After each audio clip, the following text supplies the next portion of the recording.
Adam White, Bryce, McGain, and also Sundaresan with you. And I can tell you, well, it's good and bad news. The bad news is it's been raining unexpectedly. Just a short, sharp shower, like yesterday, has come across the ground. So that's the bad news. The good news is that the covers are now being taken from the field. The forecast today actually isn't too bad. But as we saw yesterday, things can change very dramatically. We had 3 stops for rain yesterday. We still got in a fair bit of cricket, but certainly not a full day of play. Hopefully this rain that we've had so far this morning won't affect things too much. I know when Bharat and I were having breakfast this morning, it was bright and sunny. There was not a cloud in the sky, and we thought, this is perfect. And then all of a sudden, a rain cloud came from the hills and changed everything in the space of about 20 minutes. Hopefully, play not too far away. We were supposed to start a minute ago with an earlier start of half an hour to make up with what we lost yesterday, so we still should have a fair bit of cricket throughout the course of the day. It is SEN Test cricket for Henley Holmes. We've been in Barbados. We're now in Grenada. We head off to Jamaica in a couple of days, but let's hope today the West Indies, as a neutral, the West Indies can put up a bit of a fight, and we can go into a 5th day, and we have a bit of excitement to talk about. Sundaresan, you're right next to me, so you can go first. Welcome. I wonder, good morning, Whitey, and good evening, and good night, and good afternoon to wherever you're listening to us all around the world. As we've discovered, they're listening everywhere. Everywhere. Hello to the family in Croatia. Not Simon Cottage, but just the other family in Croatia. I wonder what the performance review of weather forecasters in Grenada is like. Because it can't be easy. You barely must be getting anything right. You, like us, they must be waking up, clear blue skies, no rain today, and then in 15 minutes it starts raining. And I don't think you can change on the fly, or maybe it's just a moving feast. Isn't that an Australian expression? Moving feast? The weather forecast. We're 10 minutes from the ground by car. And it's hard to get anywhere by car. Andrew Mason does a terrific job as our driver. The improvement over the last 3 days has been quite remarkable. Hopefully the West Indian team can learn from him. Well, but there wasn't a cloud in the sky. We looked out over Port Louis Louis. Was it Louis or Louis? Louis, I think. Louis. It was just like a sheet of glass. No wind. It was just absolutely perfect. And then within 20 minutes, looked like the whole world was about to end. And it's so gloomy right now. The rain has stopped. Like I said, one of the big covers, the white one is gone. The grey one still is on the ground, and the blue tarpaulin that they used to cover the actual playing surface, but still pretty gloomy. Doesn't look very promising. No, and I suspect they'll give the players a bit of a time to warm up as well.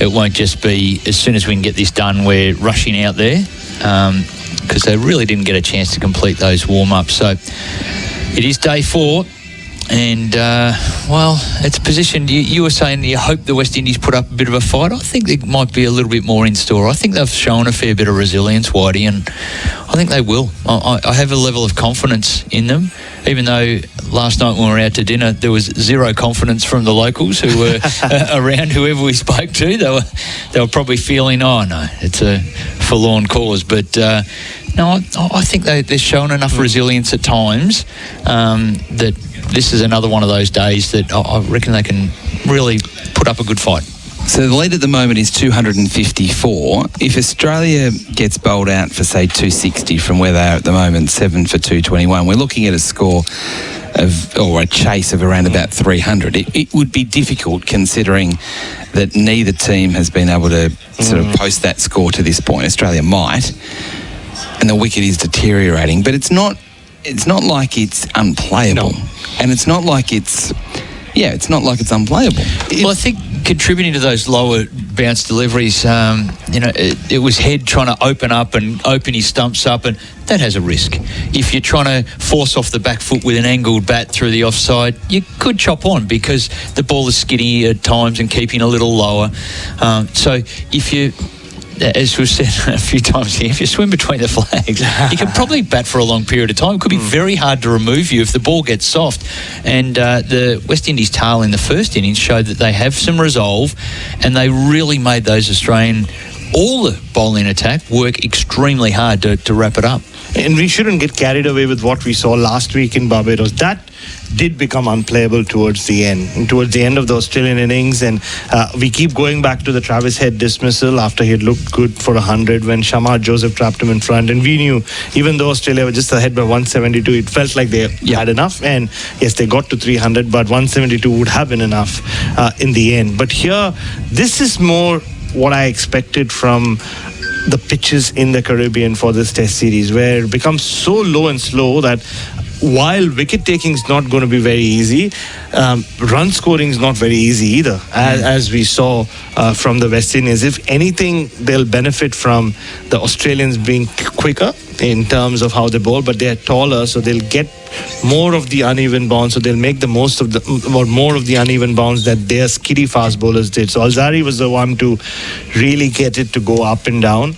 The others, not so much. Anderson Phillip was too slow to have an impact with those deliveries that just shoot through, or the rat under the door, as Andrew Mason told us. So I think in the best way to understand all of that is just break down the dismissals we saw yesterday. Nathan Lyon just, flashed outside off stump, got out. Steve Smith, like it has happened a few times now. There was a point you could never get him LBW, but there are times as he gets into his 60s and 70s, he gets trapped LBW. So that happens. Bo Webster chased a wide one. Travis Head. So it's generally been batters who try to force the issue. Cam Green as well, after the ball after he got to a 50. So the pitch hasn't really played a role in a dismissal so far, more or less. Yes, Travis Head can argue it kept a little low. Yeah, I think with the Steve Smith one, it was Greaves's bowling that was a little bit slower, and often the slower pace can just challenge your technique a bit. It just arrives a little bit slower, and you've got to adapt, and there is movement. And I thought it was a good spell. Straight after the tea break, he picked up a couple of wickets and was important for West Indies. Yes, and the other sort of layer on all of this too is the West Indies don't have a spinner. So going into a fourth innings, Nathan Lyon's got a real opportunity on this pitch as well, and we just don't really know what it's going to do because, Roston Chase has rolled out a few offies, but he's not in the same class as Nathan Lyon. So, Lyon could potentially have a big say on things as well. You'd think so, but I think because this pitch is sort of bereft of bounce and pace, Nathan Lyon will have to alter, and if anyone can, he can. He'll have to alter the pace he bowls at, and like he did in the first innings, his wickets came when he had to really toss it up. He went for a few runs.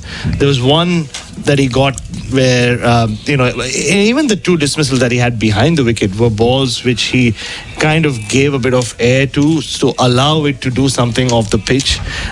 Brandon King got down the leg side and Justin Graves through the gap, getting an inside edge. Just quickly, Alex Carey's keeping on those were brilliant. Oh, yes. Brilliant. Sensational. He's just at the peak of his game. He's never been a better Test cricketer than he is right now in the moment, and he'll have a role to play with the bat as well, just to give Australia that extra layer of comfort. But yeah, like I said, Nathan Lyon will find a way on this pitch. I don't think Roston Chase is in the same class. Okay, so just to paint a picture for you at the moment, they've taken one of the two covers off. So what they've got to do is there's big tarpaulins, and they drag it off, and then they have to be very careful that the water that's sort of stuck on top of the cover doesn't sort of tip onto the grass. So they then drag it across the rope, and then they tip it over and get rid of the water. So they've done that to one of the big covers. They're now doing it to the second grey cover. They'll take that off, and then there's just the one remaining blue cover that is over the pitch. So it is a bit of a process, but it will probably be done in about 10 minutes. Now, yesterday we did nearest to pin for when we would resume, and you got it spot on to the minute. I was 5 minutes out, but I went first, so you've got to go first today. What time do you think we'll start? The fact that the players are now just walking out, and like Bryce said, they've been given that extra time to just warm up. I'm going to say 10:08 is when we're going to start. 10:08? 10:08. Okay. You go? 12:15 a.m. Australian time, Eastern Standard Time. Smart. Yeah. What are you thinking, Colo? Colo's here, I'm by the way. making it easy. Again. It's late at night on a Sunday for people listening. Yeah. 10 past 11, Colo's going. 10 past 11? 10 past. Oh, Colo's saying it's going to rain again. Well. So real negative Nelly sort of stuff from Colo. Colo just 10 wants past to 11. sit and watch England lose the Test match. Yes, there. we'll get to that very shortly. But I think it's clearing up. I was going to say 10 past 10 local time, which is 2 minutes outside of you. So I've got you covered. yeah, I reckon it's about that. So they're kicking the footy at the moment, the Australian players. Andrew McDonald he unloaded a wonderful torpedo punt while carrying a cricket bag before, which I thought was very impressive. And cricket bag stumps under one arm, picked it up one hand, kicked a barrel 40 metres. So they're dragging the other cover off now. So I'm thinking maybe half an hour, maybe 10, 15, that sort of thing. As I said, I've sort of lost my confidence in predicting what the weather will be after what happened this morning. But the locals are saying that it's expected to be a pretty good day today. So we'll just have to wait and see. I talked about the situation in England, so we can go around the grounds for Chemist Warehouse. Stokes was out just on the stroke of lunch, so it's 6 for 153 at Edgbaston. They need 608, so clearly they're not going to get that with only 55 overs remaining in the match. It would appear that India is about to level it up at 1-1 after 2, which is kind of what we want. We do, and for the first time in nearly 3.5 years, England are trying to save a Test match. So, there's been so much talk of... they don't play for draws. Yeah, but it would have been quite silly if they just threw this game away by just going for it, because there's no way even England, the way they talk about themselves, were going to get 608. I know they chased down a big total last week or 10 days ago in Leeds. So, yeah, it's good to see that it's not all just bravado. Who's a better team, India or England? No, I think India are a team in transition. So, with all those guys gone, Kohli, Rohit and Ashwin, they still have Jadeja in there. England's bowling, and I think they're really letting down their bowlers with the pitches there. We've spoken about this before in the Bazball era, especially this bowling attack, which is kind of bereft of pace. Cars, I like Cars, so he's the quickest of the three. You just feel like they're not getting any out. Josh Tung is probably up there in terms of pace as well.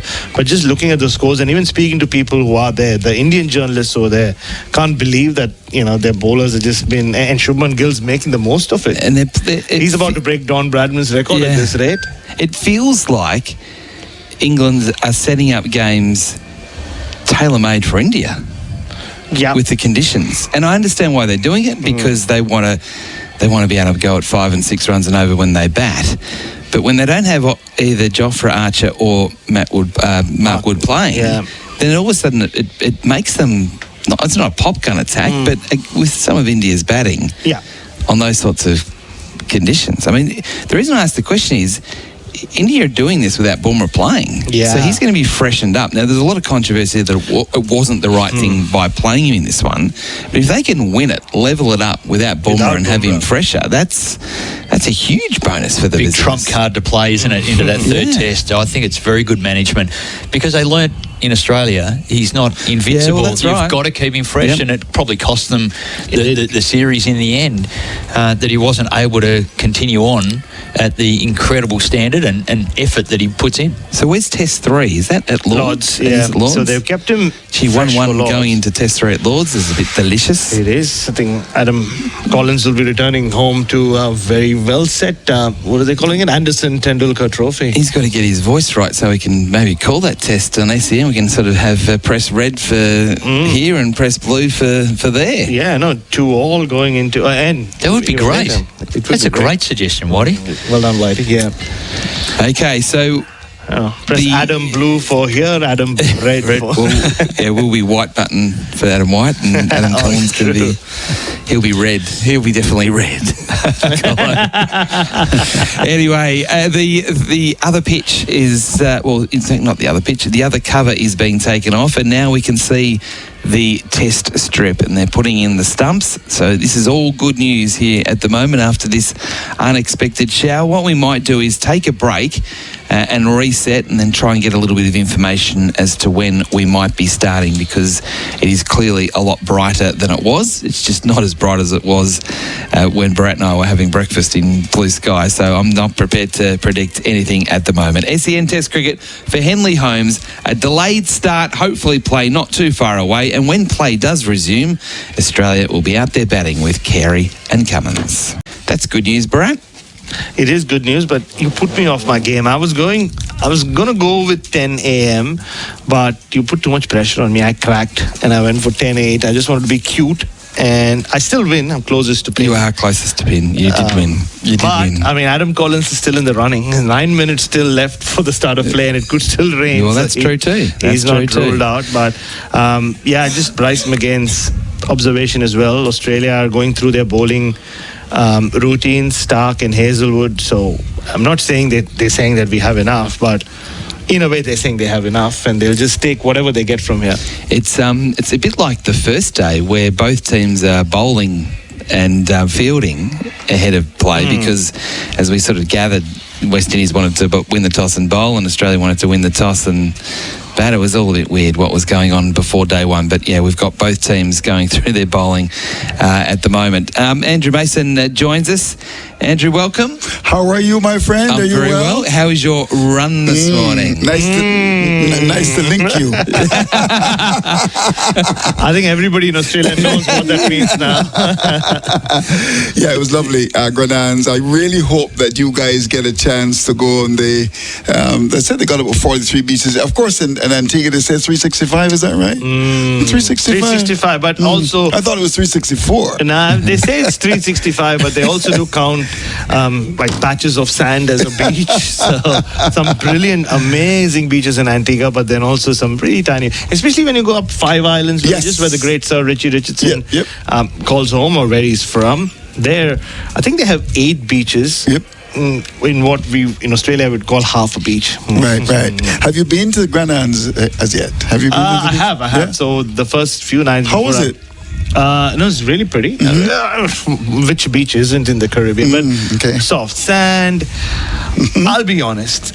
I like to go away from tourists. Right. Just because I don't look like one, and so I've. Are you sure, given your attire?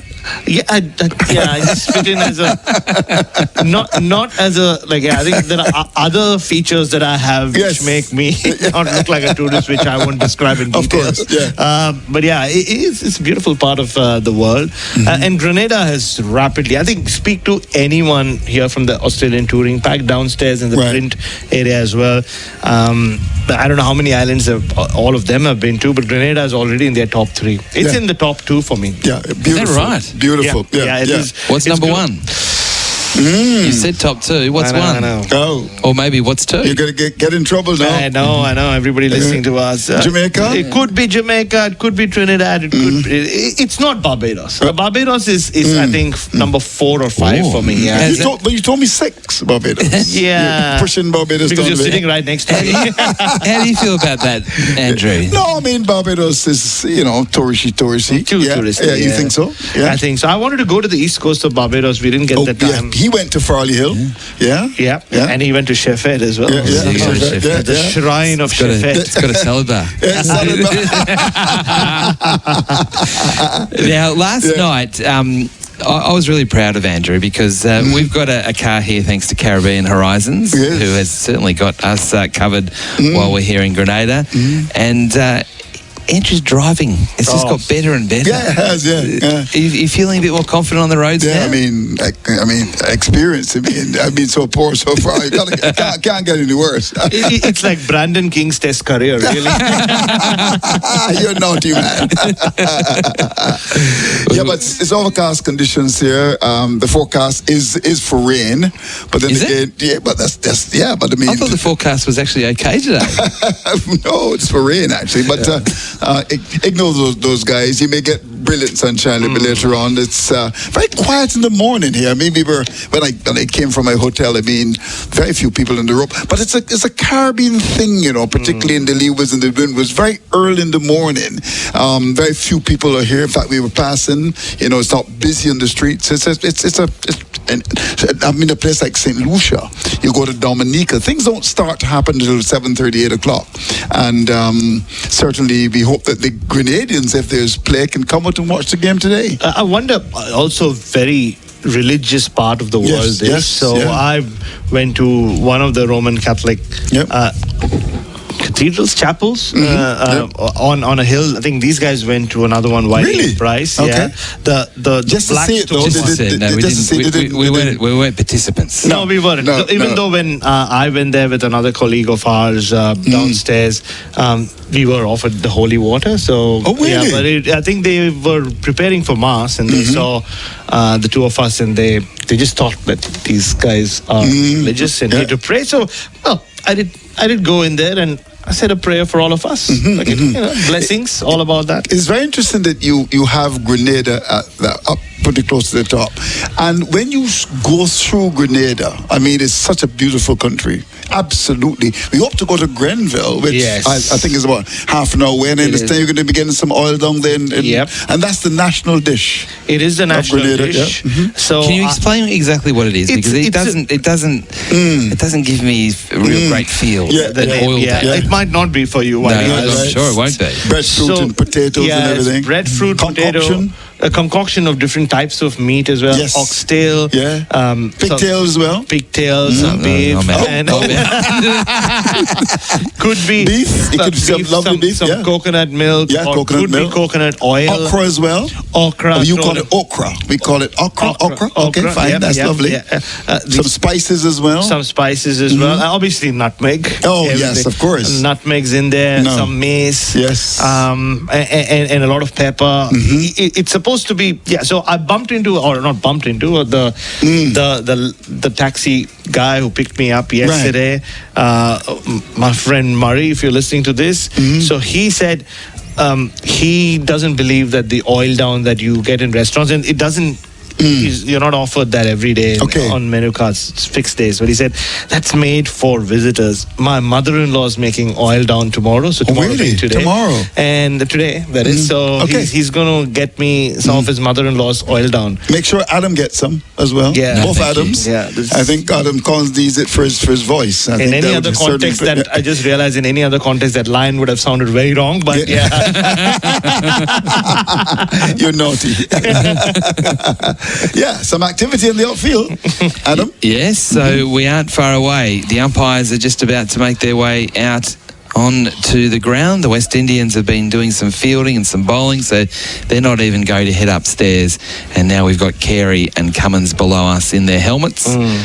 We are not far away from the opening ball. So I mentioned before about Caribbean Horizons, where we've got our rental car, reliable car rentals, no question about that. So when you discover Grenada, whenever it is that you come here, or you might actually be living here, as we know, we're going to all the Caribbean islands throughout the course of this Test series with our radio coverage on SEN Test Cricket for Henley Holmes. But you can discover Grenada through the eyes with good vibes and great service, making it unforgettable. Caribbean Horizons. Explore more, worry less. Visit CaribbeanHorizons.com to book. And we've got a beautiful car that's still intact, importantly. It is very much. It's very important. Indeed. With 2 days to go. And I'm making it comfortable in the hills as well. Yeah. Have you ever driven in hills like this before? No.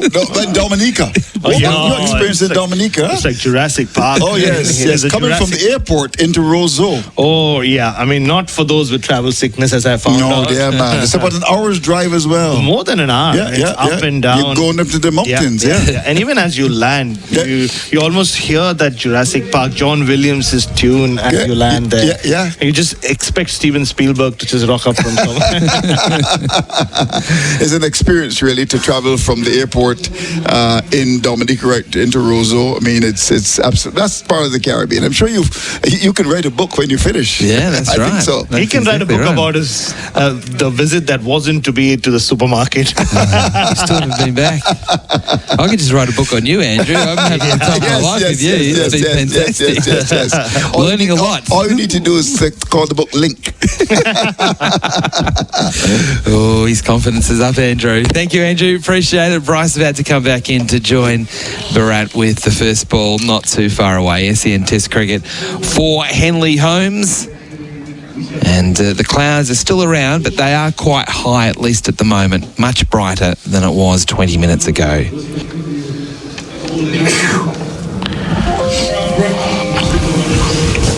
Bless you, Whitey.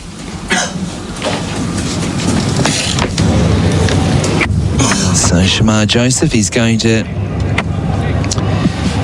bowl the opening ball. It's fair to say that the crowd at this stage is sparse, but obviously we haven't had a ball bowled yet, and the rain has been around, so that might have a few coming in a little later. Hopefully we can have the same amount of people that we had here yesterday, because yesterday in the afternoon was outstanding.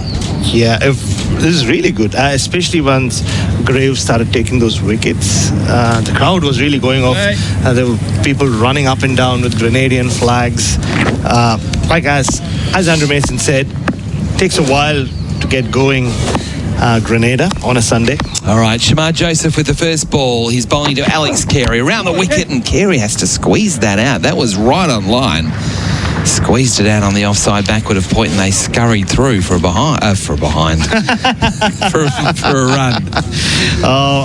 I blame myself. I've been asking you too many footy questions every morning, Whitey. It's like it's a good sitting start to under the your day. learning tree. First ball of the morning, I'm calling it a behind. Next it'll be out in the full. Minor score. 7 for 222 is the score. A similar ball that Travis Head got, actually, at the off stump. Would have gone 3/4 of the way out, kept down a bit, skidded. Watchful was Carey. Cummins now to face his first ball. Joseph immediately back over the wicket with a slip and a gully. Cummins is edging and caught. Wow. Out first ball, Pat Cummins. Shamar Joseph with the wicket. He's now just got 3. He's just creeping along very nicely. And the perfect start to the morning for the West Indies. Pat Cummins caught hope, bowled Shamar Joseph for 4. Just a little bit of nibble off the seam, and then a nibble off the edge, and a comfortable catch to Shea Hope. Squared him up, really got front on, and that ball just enough nip away. And if you're playing from the crease that way, you do tend to nick him. And footwork got a little scrambled there by Pat Cummins. He's a little disappointed as he goes over the rope, gives it a tap on the way through. And, this isn't necessarily in the plan for the Australians. Not really. And the West Indies will take it. Oh, yeah. Yeah, if they can just run through whatever's left of Australia here, and if they can keep Alex Carey off strike, anything under 270, 280, they'll back themselves in, even though there's no form to fill anybody else with any confidence. So, yeah, I nibbled a little. It was just the angle that straightened up. And Pat Cummins does get squared up quite a bit at the crease naturally. So I think that's a big wicket, because with how Cummins has batted through the series, trying to get on with things quickly, he could have quickly got it to 300 plus. To have him out in the first over, I think is very significant.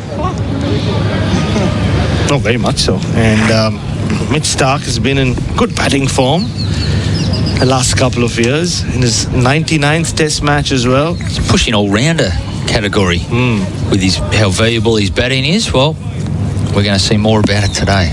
So Shamar Joseph back around the wicket to the left-handed Starc. Taking a while to set his field with his captain. Now he's ready to go. In he comes. Past the umpire, bowls to Starc, who's playing off the back foot, pushing to point, no run.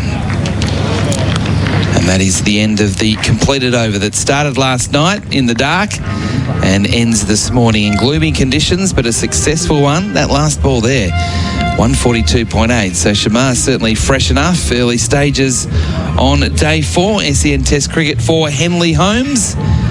And that does mean now that Shamar Joseph is the leading wicket taker for the West Indies in this innings for Belgravia Apparel for quality New Balance cricket teamwear. It's Alzari Joseph from the Darbo end, the commentary box end, pavilion end, and this will be interesting. Does Alex Carey, who's just faced one ball so far, I think we'll see from the way he approaches this over as to what Australia have in mind and what the dressing room's thinking. Slip in a gully. Alzari Joseph also going immediately around the wicket to the left-handed Carey.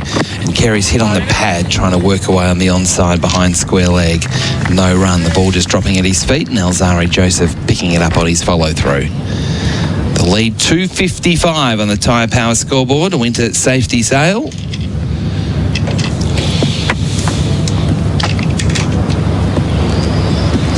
Pat Cummins just does have this tendency to get out to his opposite number, by which I mean the best bowler in the opposition.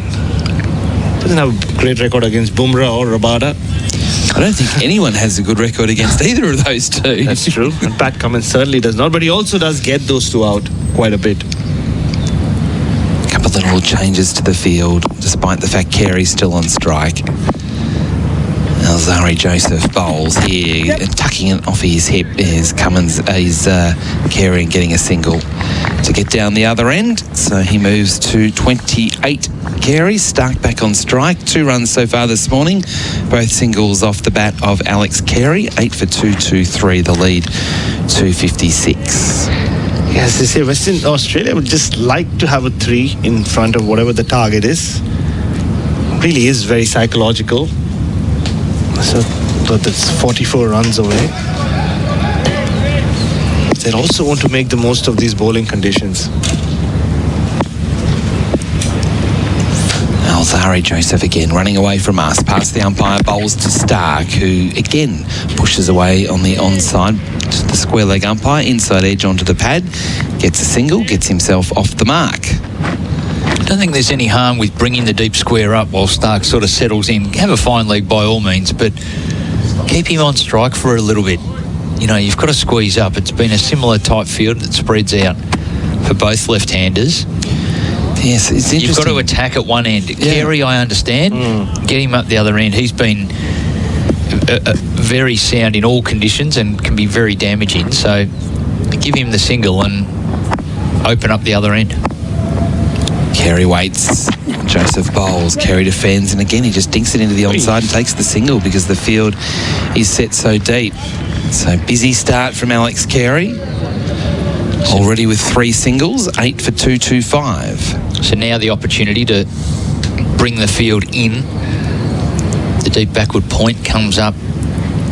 But shouldn't, on the one. To your point, Bryce, shouldn't the deep backward square come up as well to the square leg umpire to stop that single? Yeah, well, that's what I was thinking if he's bowling that fuller length. But look, he may go upstairs, so there might be a bumper. So he's maybe in there for another part of the strategy as well. Seeing some sunshine here, which is a good sign. Alzari Joseph, as he often does, stops at the top of his mark, settles, now he bowls. And Stark is hit on the pad, trying to force away on the onside. Balloons away into the cordon, no run. I wonder if it's more just their belief that if you go short, Mitchell Stark will take you on. And he does, generally. Yeah. Doesn't mind the pull shot or the hook shot, especially in these kinds of situations. You can see there on the Chemist Warehouse replay screen, that ball definitely did swing back into the left-hander. And it was quicker than Stark anticipated as well. He's up at 140, so both bowlers have been loosened up and are ready to fire right from the very start today. They want to wrap this up. Alzari Joseph bowls here to Stark, who flicks it away down to fine leg from the stumps and gets himself a single off the last ball of the over. So 4 singles there from that Alzari Joseph over. He has 1 for 46, the lead 259. Australia 226 for the loss of 8 wickets, and that is on the Tyre Power scoreboard. This week's amazing deals at Chemist Warehouse are here. Run, don't walk. There's Garnier Micellar Water All-in-One Cleansing Water 400ml, only $7.99. And Garnier's Vitamin C Daily Glow Tinted Evertone Fluid SPF 50+ is $14.99. For makeup that won't budge, try Revlon Colourstay Longwear Makeup Foundation range, just $19.97 each. Guess what? Dermavine's Daily Nourish Soap-Free Wash or Moisturising Lotion 1.25 litre is only $19.99 each. Chemist Warehouse. Great savings every day. Shamar Joseph bowls to Stark, who pushes away on the onside. Shamar didn't waste any time getting into his next over. He was very keen to get involved because he knows there's still 2 wickets on offer, and if he was to get those 2 wickets, it would be the 4th consecutive match where Shamar Joseph has taken a 5-wicket haul against Australia. So there's a bit on the... bit of hit, I wouldn't say history, but he'd be sort of going up the leaderboard in that sort of category. And I think he likes to be called the leading wicket taker for Belgravia Apparel as well. Of course. Shamar Joseph past the umpire, bowls to Stark, who's back and across, steering the ball up to mid-on in defensive mode. No run. 3 for 55. Shamar Joseph's figures from 13.2 overs. His key wicket yesterday was certainly Travis Head late in the day, knocking over his off stump. He also broke that partnership between Smith and Green. Yes. He gets big wickets. Stark waits for Shamar again, who bowls, and Stark nicely stroking the ball into the covers off the front foot. Well, when I say front foot, he was sort of half forward, pushing away firmly. And I have to ask the question I asked yesterday as well. What happened to the Australian tour groups? Where are they? You can see a smattering of them. And I think they mended fences, Bryce. Some of those in the Jeff Marsh crew who were sitting apart yesterday, maybe... Murph Hughes, Jeff Marsh, tour group, yep. Yeah, they're all together, or a little more together than yesterday. Yeah, they were a mess yesterday. Shamar Joseph bowls, and Stark goes the pull shot and misses. That one was well outside off stump, so he had to try and drag it across to the onside. A bit quicker for a bouncer. That went through at 140. So it's hard for anyone to be able to get that one through to the onside. He really tried to lift it over the top, purposefully trying to hit the ball in the air. Well, that one has stood up a lot, Whitey, and the carry above the head of Hope as it went through. So the up and down continues. That one, a big effort ball by Shamar, really took off. Joseph again bowls. Stark slashing into the offside, but can't beat cover. That was a more aggressive stroke, so it feels like Stark, he's faced a handful of balls. That's enough for him to start to open the shoulders. We've got a sign up that says, Kate, it's bin night. I'm assuming Kate is back in Australia. Looking after the house while Mum and Dad go to the Caribbean, potentially. Also got the Patrick Cripps stand back. Last ball of the over. Shamar Joseph bowls to Stark, who slashes and misses. Sun shining here at Grenada after a delay of half an hour. 8 for 2.26 Australia. Real people, real products, real fun. No matter who you are, Sexyland has something real sexy for everyone. With Australia's biggest range of sexy costumes, lingerie, couples toys and fun gifts and games for adults. Sexyland. 11 stores in Melbourne and Geelong, open till midnight 7 days a week. Or shop online for 2-hour delivery.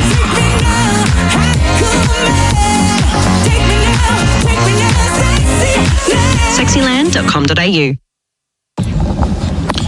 Welcome back to Grenada, SEN Test Cricket for Henley Holmes. Alzari Joseph will bowl again here to Alex Carey around the wicket. And Carey nearly chops on. He tried to squeeze it down a backward point, dropped at his feet.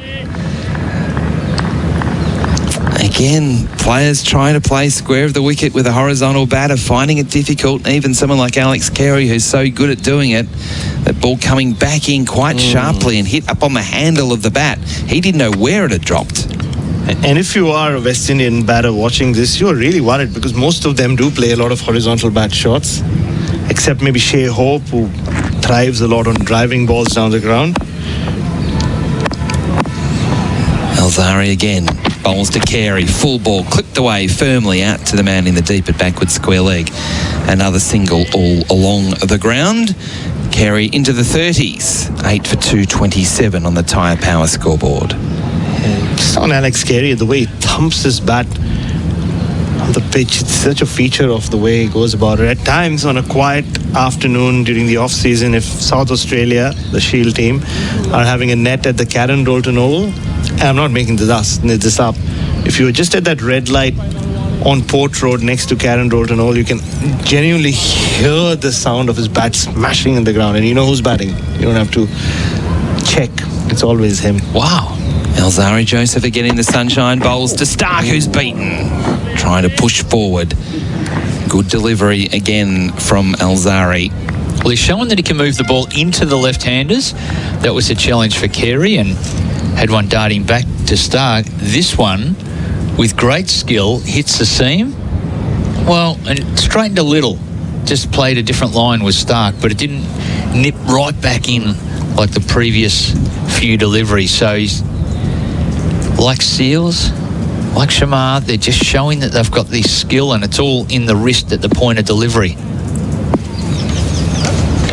Alzari Joseph steaming in again, bowling to Stark. Gets one that he could hook, but he didn't. Hit the thigh pad and dribbled through to the keeper.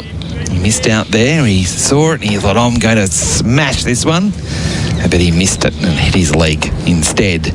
Remains at 8 for 227. But the direction he was going to send it was to the Patrick Cripps stand, which is on the first level there. We did notice on, and for those in the Caribbean, he is an AFL footballer for Carlton. We noticed yesterday that they weren't around, and we had to investigate social media. They were by the pool with it out, so maybe sulking from the Carlton loss the night before. That's a big loss. 2 slips. Alzari Joseph bowls to Stark. Again, he gets one on his legs that he tries to work it away. I think it came off his thigh pad, maybe his glove. And the umpire says it did come off his glove. It made a sort of a sound like it'd come off some padding. Carey 30, Stark now up to 3, 8 for 228. I want you to investigate this as well, Bryce. But Yes. I think there's someone sat there in a West Coast Eagles. Now, maybe they know something that we don't with Patrick Cripps. Oh, there you go. Maybe it's a hint. I'm pretty sure that's a West Coast Eagles, Guernsey. It definitely is. Maybe there's movement at the end of the year. Last ball of the over. Alzari Joseph bowls to Carey. He's just got his radar wrong here. Alzari, another one down leg side that Carey can't catch up with. So the over bowled. It is 8 for 228. Carey on 30. Stark on 3. Cummins the man out this morning for 4. Big offers, big savings, big value. It's all happening this week at Chemist Warehouse. There's new L'Oreal Paris Elvive Hyaluron Pure range from just $6.39 each. New Garnier Fructis Curls Method range from $6.99 each. Guess what? JS Health Hair Plus Energy is now only $31.49. And Wellco The Goddess Elixir 60 caps are only $47.99. Chemist Warehouse. Great savings every day.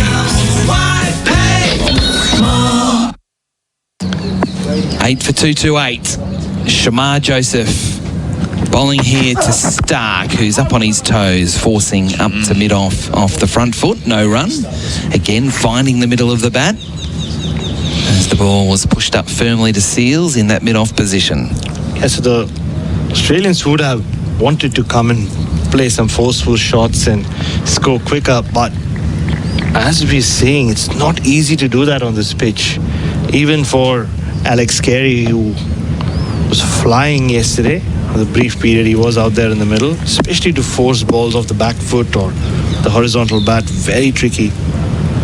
Shamar Joseph to Stark, down the ground, muscling it past the bowler, past the stumps, down towards the rope, and it will get there. First meaningful sign of aggression from Mitchell Stark. It wasn't a half volley, but he just, as I mentioned, muscled it past the bowler. It got low on the bat, but the swing was so quick that he was still able to get enough of it down to the rope for 4. The first boundary of the morning.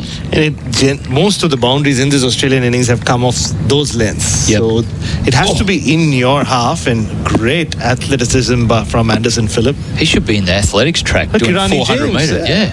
400 hurdles. Shamar Joseph bowls to Stark, who has been hit on the helmet trying to play the hook shot. That made a terrible clunky sound. He has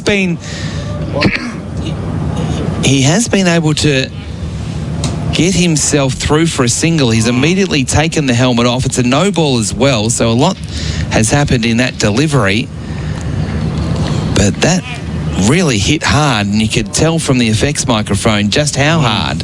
We're having a look at the Chemist Warehouse replay now. Yeah, Mitchell Stark looks okay, but his helmet might be worse for wear here. So the team doctor has obviously run out. So that's gone from Top the edge. glove or the handle up into the helmet.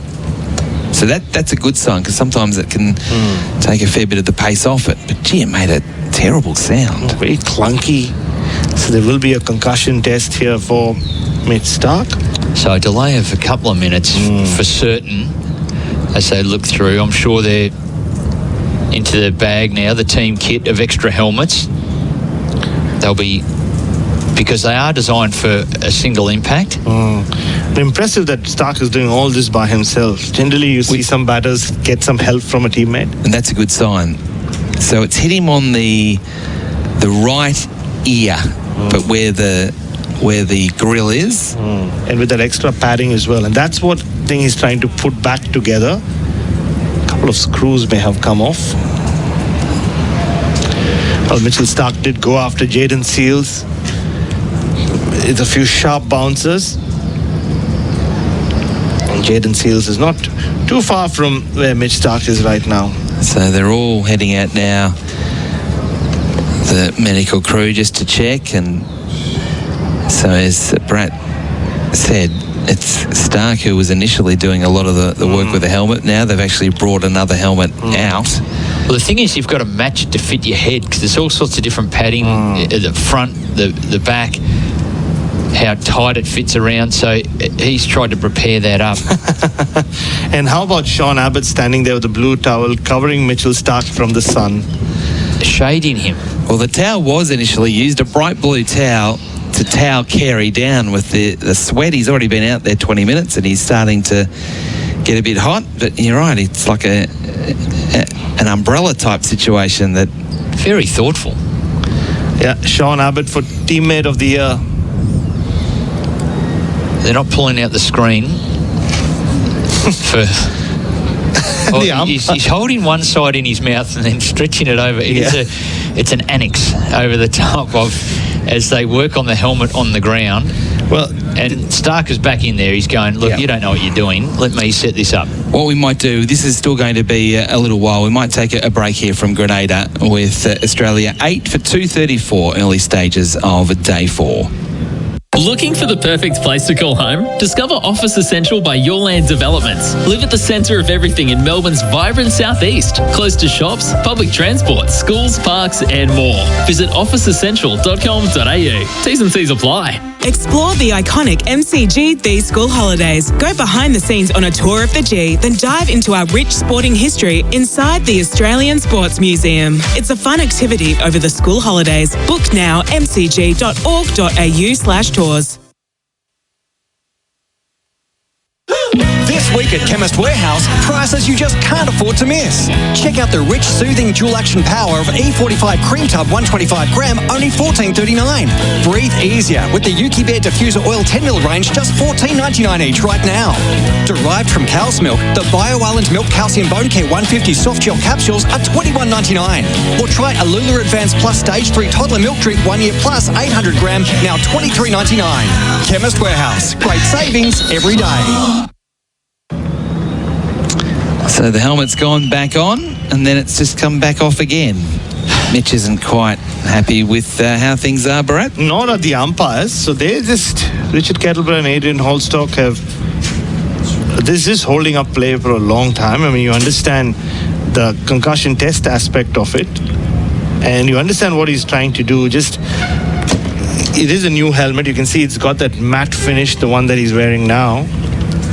So he's taken that extra padding that they have these days inside the helmet and taken it off and put it in the other helmet. You've got to match it exactly because it is set as a safety part. You can't just, just slap it on your head and good luck, because that's where things are an issue. So you've got to have it set right. All clear now, Whitey? We actually aren't all clear because someone's dropped part of the helmet at short fine leg, and they've only just noticed. Just a bit of foam.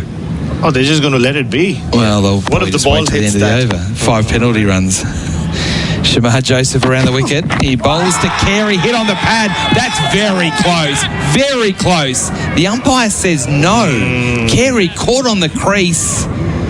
They really like this one, the West Indies. I'd be very surprised if they don't go upstairs. They've gone. They should. They have definitely gone upstairs.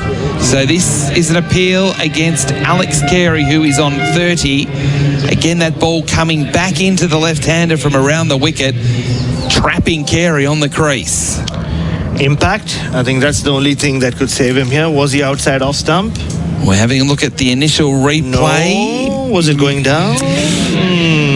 It's definitely bounced maybe a little bit more than I thought, looking at that initial Chemist Warehouse replay screen. Above the knee roll, Whitey, I feel it darted back sharply. It did. Maybe hit the flap of the front pad. Could be umpire's call on bounce and probably... Because you can't see middle stump on this replay, so just off stump, so it's not... No inside edge. We're going upstairs here for Imar. Could be good replay. He's stuck on the crease, so... Oh, it's hit. It's hit. Carry out. Hitting the top of leg stump. Shamar Joseph has a 4th wicket. It was touch and go, but just the very nature of the fact that Carey was caught on the crease meant that he was in trouble.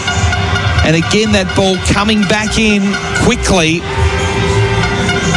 See Shamar Joseph take a 4th wicket, the 2nd this morning, with inside half an hour.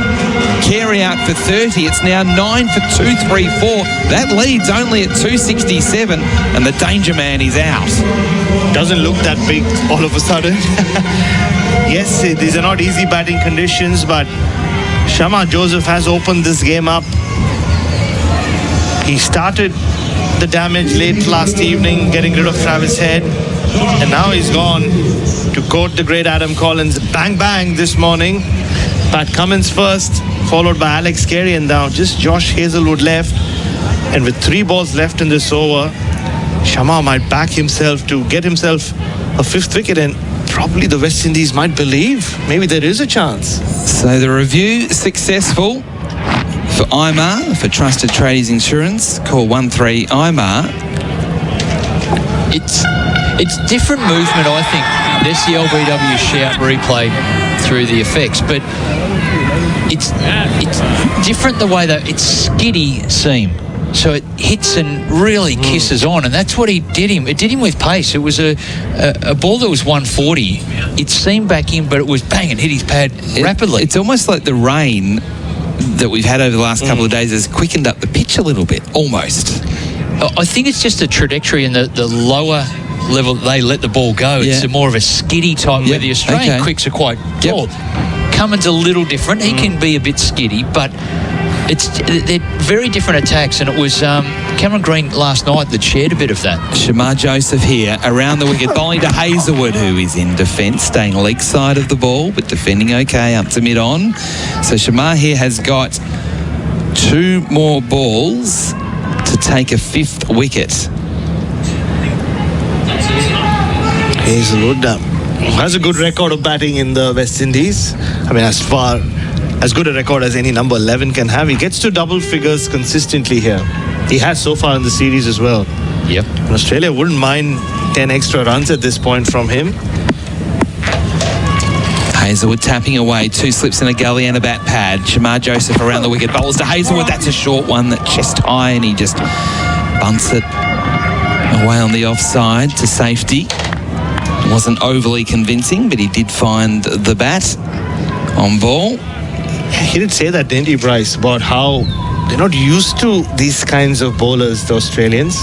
Cam Green, that is. And how different they are. skiddy seam rather than more upright and bouncy seam from a height. So it has taken some adjustment. Joseph, last ball of the over. Steaming in, bowling to Hazelwood. Full ball that he jams out on the onside. They don't take the single, so Stark will be on strike to start the new over. 9 for 2, 3, 4. Stark 8, Hazelwood yet to score. Carey out in that over after the break. The great Andrew Mason. Never trade his mate. That's Simon. Hello, Frank Walker from National Tiles. National Tiles now supply and install timber, laminate, vinyl and hybrid flooring. Yes, National Tiles now supply and install timber, laminate, vinyl and hybrid flooring. And we guarantee you a perfect job on time every time by our highly skilled installers. So for a free supply and installation quotation in your home, book an appointment online or call National Tiles now. So 2:34 for 9. Good morning to you in the Caribbean. Good night to you in Australia. Here we go. As it's Alzari Joseph round the wicket, comes in, bowls to Stark. Stark is flirted up and the off stump full length delivery. The ball goes by to be taken by the keeper. It's been a good start for the West Indies. Brycey? Indeed it has, Andrew, and that ball, Stark has seen a lot of the deliveries from Joseph, A full stop, to seam back into him, but that one moved in the air, hit the pitch and went a little bit further away. He missed it by a mile because he was anticipating it to come in. Right. And he's looking down at the pitch. Interesting feel. I'll get you to describe it after this delivery. It's spread. Yeah, in fact, big time. The 2 slips and everyone else just spread out. Get out of the way. Get out of the way. Plenty of real estate. Here is Alzari Joseph, comes in again to bowl to Stark, and Stark is getting one pitch in the off stump, drives down towards that long on air for one. Will come back for the second. The return comes in, and they get two. The fielder coming across from that long off area is Phillip. Picks it up, sends the return in, they get to it. These runs are important, 236 for 9. With that, Stark goes into double figures, he's got 10. Handy 10 runs, I think, because it has been the West Indies have come out and bowled really well. The whole series is on the line right now, and they've come out with some real intent. The late wicket last night was important, getting head out. That lead is now gone to 269. Alzari Joseph looking to wrap this up as he comes in to bowl to Stark into this delivery. He's on the back foot, will push the ball into the offside down towards that position of wide mid-off. Will get a single comfortably. Do you like the tactic of spreading the field? What would you do if you were captain of the West Indies side? I think they know that Stark is going to play his shots. Right. Get Hazelwood on strike. So I don't mind it. Protect the boundary. Right. They've got the man on strike now with 3 balls for Alzari Joseph to have a crack at him, and the field does come in. Yeah, and I would imagine here they would want to get him face as many balls as possible. There's 3 left in the over. It's 237 for 9. So let's examine this field here. There are 2 sips and the gully. There's a backward point saving 1. There's extra cover saving 1. Short leg coming in too. Short leg is coming in as well, and looks as if we're going to have a short mid-wicket, whitish mid-on. That looks like Jaden Seals. The sun is out in all of its brilliance now.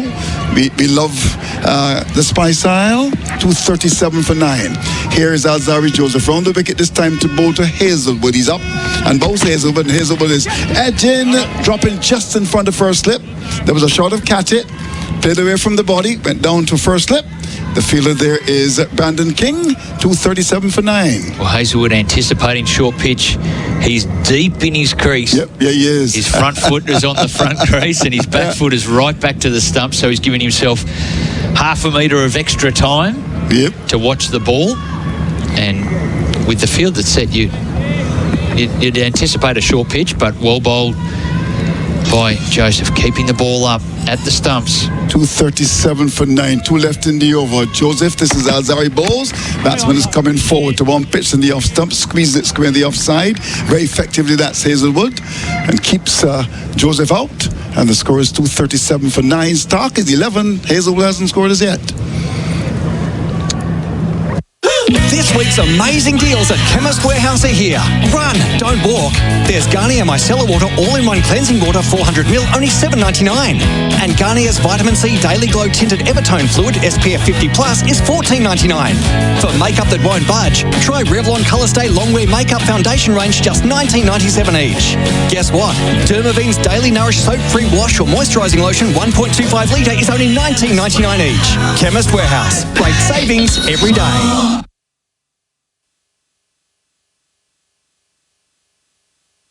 Want premium mobile coverage without the premium price tag? Mates, got you covered. Our mobile plans run on Australia's trusted network, giving you great coverage at great value. Get unlimited calls, text and data banking from just $25 a month. Backed by real Aussie customer support. No locking contracts, just mates looking after mates. Choose a provider you can trust like a mate. Visit letsbemates.com.au or search mate online to find out more. All right, 2:37 for 9. Shamar Joseph has had tremendous success against the Australians, looking for fourth 5-wicket haul. 2:37 for 9. He comes round the wicket on his way to bowl to Stark. He's in and bowls to Stark. Stark is off the back foot, stares at square in the offside for one. We'll look for the second here. The return is about to come in from that backward point area on the boundary. And there was Craig Bassett, who was very quick at school at Combermere, I understand he was a 100-metre runner. He recognised that Stark took the first one quickly, was looking for the second, but because of his pace across the outfield, the batsman decided against going back for that second. So it exposes Hazelwood, and Stark takes a single off the first ball. Surprised by that? No, I think they'll just take their runs. And as Bharat said before, Hazelwood has been handy. A couple of double-figure knocks. He was 10 not out in the first innings, so they're trusting his batting, and all the Australian players work very hard, even the tail enders at their batting skills.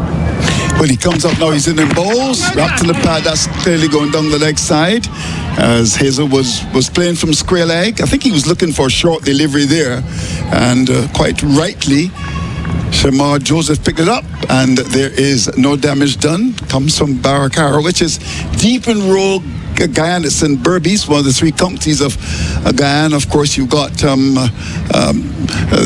situation. We've got Essequibo and Demerara. And of course, he's from Berbice, which has produced a lot of great cricketers. He comes in again to bowl to Hazelwood, and Hazelwood is driving out towards cover with his weight leaning on the back foot, looking for that short delivery.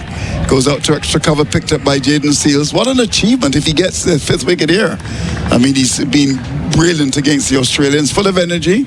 In the Caribbean, you would say he's full of beans. 2:38 for 9, and has been really good for West Indies cricket. There's no question about that. Those beans are powering him along. Yeah. He hasn't dropped some pace here. No, his stamina's amazing. Comes in again to bowl to Hazelwood, and Hazelwood is driving through it off. Lovely shot. This is going to have the legs to get to the boundary. The ball is racing out towards the boundary and will get there just about now. Well played, Hazelwood. Pitched up, and he launched it, not the full-blooded off drive, and it went away. That's an important boundary to get off the mark. Perhaps there's an element of predictability about maybe pitching it up, and I think Hazelwood was looking for that, and he drove it through the offside. Well, it's not a slow delivery. 144, yep. Right at the stumps, just a touch over pitch. So it was a half volley in the end. I suspect if your number 11 drives it straight past you like that for 4, you know what's coming. Next ball. So I think the forward short leg should be looking to be in business here. 2 balls left in the over. He comes up now. He's in and bowls to Hazelwood. And Hazelwood gets a shot, plays it quite nicely into the offside, down toward that cover area. Banged in short, but not difficult in coming across and playing the ball out towards Jaden Seals. There's no run. So the top of off stump. It wasn't the bumper as maybe we'd anticipated. But just playing it quite comfortably. Point drifts back a little deeper to entice Hazelwood to take one and keep the strike. Last ball of the over coming up. Yeah, Well, 242 for 9. Hazelwood is on 4. The lead has gone to exactly 275. And Shamar Joseph comes in and bowls. He's on the back foot. Good delivery. Inside edge onto the pad. And plays with a bit of suspicion, but in the end, it's important that he keeps it out, stays at the crease, and will continue to battle away for the Australians here in Grenada. So, start 12. Hazelwood 4. 242 for 9 is the latest score in St. George's. Big offers, big savings, big value. It's all happening this week at Chemist Warehouse. There's new L'Oreal Paris Elvive Hyaluron Pure range from just $6.39 each. New Garnier Fructis Curls Method range from $6.99 each. Guess what? JS Health Hair Plus Energy is now only $31.49. And Wellco The Goddess Elixir 60 caps are only $47.99. Chemist Warehouse. Great savings every day. Why pay more? So 242 for 9. The amazing story of someone like a Shamar Joseph, 2 or 3 years ago, maybe just about 2 years ago, security guard there in Guyana, and burst onto the scene, seen by the selectors. The most honourable Desmond Haynes and Roland Butchers saw him, and they picked him. Here is Alzari Joseph, comes in and bowls outside the off stump, good pace. And there's Stark just pulling the nose towards Krelleg, allows the ball to go by, to be taken by the keeper. 242 for 9. What a story. And he went to Australia. Yeah. Were you there for that test match that he won? Yes. Oh, wow. Yeah. So, and he just, he was fantastic. And he was really supported by the Australian public as well, because he stood up he did, with the bat and the ball. Of course, his bowling was exceptional, but no, he was admired. Yeah, loved in Australia. Yeah. Here is Alzari Joseph from the wicket, comes in, bows to Stark, and Stark is forward, drives out towards cover, gets the run as the mid-off. Deepish comes across to the right to pick it up, so a single. Stark doesn't have a problem exposing Hazelwood, and they're trying to get as many runs as possible. The lead goes to 276. The last wicket certainly would have fallen when Carey got out. So 234, 9 runs. Yeah. So 9, 10. They want to get it to 11, to 12, to 20. They would love to get to 300 as a lead, I would imagine, as they did in Barbados. Yeah, that would be the goal, the ultimate goal. It's a question here, a really good one from Craig. I'll fling it to you at the end of this ball. Sure. Here's Alzari Joseph from the Darbo Hills end, comes in to bowl to Hazelwood, and Hazelwood is bowled him! Middle stump has been disturbed. Beautiful bowling by Alzari Joseph, and starting the morning looking for a lot of runs. The Australians have been bowled out 243. Stark 13. Hazelwood the last man there. And in the final analysis, good bowling by the West Indies. Australia bowled out for 243. Andrew Mason, it's exactly what the West Indies would have set out to do this morning. Go out there, wrap up the tail, and get ready to chase it down. The target, 276, as you said, it's certainly achievable. The question that I was going to ask you, it's going to be the biggest innings of the match. Yep. So how often has that happened? I don't know whether you know off the top of your head. We'll throw it to Colo and find out. But it's exactly what the West Indies wanted to do. Wrap things up, get out there and bat on a bit of an up and down wicket. It's a slowish wicket, but terrific bowling by Shamar Joseph, who took 2 wickets, and Alzari Joseph, who wrapped it up nicely with another one of his own. Yeah, so 243 all out, starting the day at 221 for 7. So it means that the West Indies were able really to wrap it up very early, because you can have a situation where the tail can wag annoyingly. That didn't happen. And that man, Shamar Joseph, again got the wicket of Cummins early when he nipped an outswinger. Then Carey led before to Shamar Joseph for 30. And then his first officer, Alzari Joseph, was the man to get the last wicket when he castled Stark for 13. Hazelwood not out 4, 243 all out. A good effort on the part of the West Indies. Now it's the turn of their batsmen to support the bowlers. Indeed. Indeed. 277 the target. They trailed by 276. So immediately the Australians are all ready to go. The assistant staff, they're already out there. Players out there ready to get warmed up from the Australian perspective. They're looking to make inroads. Sun shining, Very humid conditions, good for fast bowling straight up. The challenge on the West Indies. Yeah, I agree. It's going to be very interesting to see how they react. Of course, they're playing up, in my view, a batsman short, really. And, in terms of the construct of the side. But they've got players capable. In the first settings, we saw King getting runs. We know the ability of someone like a Hope. Brathers has been short of runs in this tournament. This is his 100th Test match, and he may want to come good. So we shall see. What's your gut feeling, Bryce? It's going to be a big stretch. That they need to score nearly the most runs of the innings. Australia got 286 in the first innings. West Indies 253. So that lead of 33 is very helpful on top of the 243 that Australia just made. Do all your maths and you end up with 277 targets. So it's going to be a real challenge on a wicket that is dry and a little bit up and down. But we've shown great resolve. I've been impressed with what the West Indies have been able to do. So I do hold, a more than 30% chance that they can make this a real challenge. You don't eat an elephant all in one bite. You got to do one bite at a time. So the first part, get to 10 runs and without losing an early wicket. So Carey, leg before to Shamar Joseph for 30. Pat Cummins got Hope bowled Shamar Joseph 4. Mitchell Stark not out 13. Josh Sazerwold, he was the last man to go, bowled by Alzari Joseph for 4 and 243 all out in 71 overs and 3 balls. And the bowling for Seals, we start with him, 16 overs, 6 maidens, 2 for 39. Shamar Joseph, 16 overs, 1 maiden, 4 for 66. The lead bowler, Alzari Joseph, 16 overs and 3 balls, 2 maidens, 2 for 52. Anderson Philp, 9 overs, no maidens, none for 32. Chase, 5 overs, no maidens, none for 29. And Justin Graves, he was pretty good yesterday, got some important scalps, 9 overs, no maidens, 2 for 22. Well, let's look at this in terms of the overall bowling. Let's start with Seals. 16 overs, 2 maidens, 2 for 29. How did he bowl? In fact, what we're going to do, we're going to pause for our business calls. Of course, when we come back, it's going to be the West Indies looking to chase down 277. And the situation is that the magic number 277, Bharat joins me, having his hot cup of coffee without milk. He doesn't like milk, which is a good thing. Hello to you, Bharat. Tell me. Good morning, Andrew. Look into your crystal ball. Well, 277. Well, where have I heard that number before in a context of a West Indies-Australia Test match?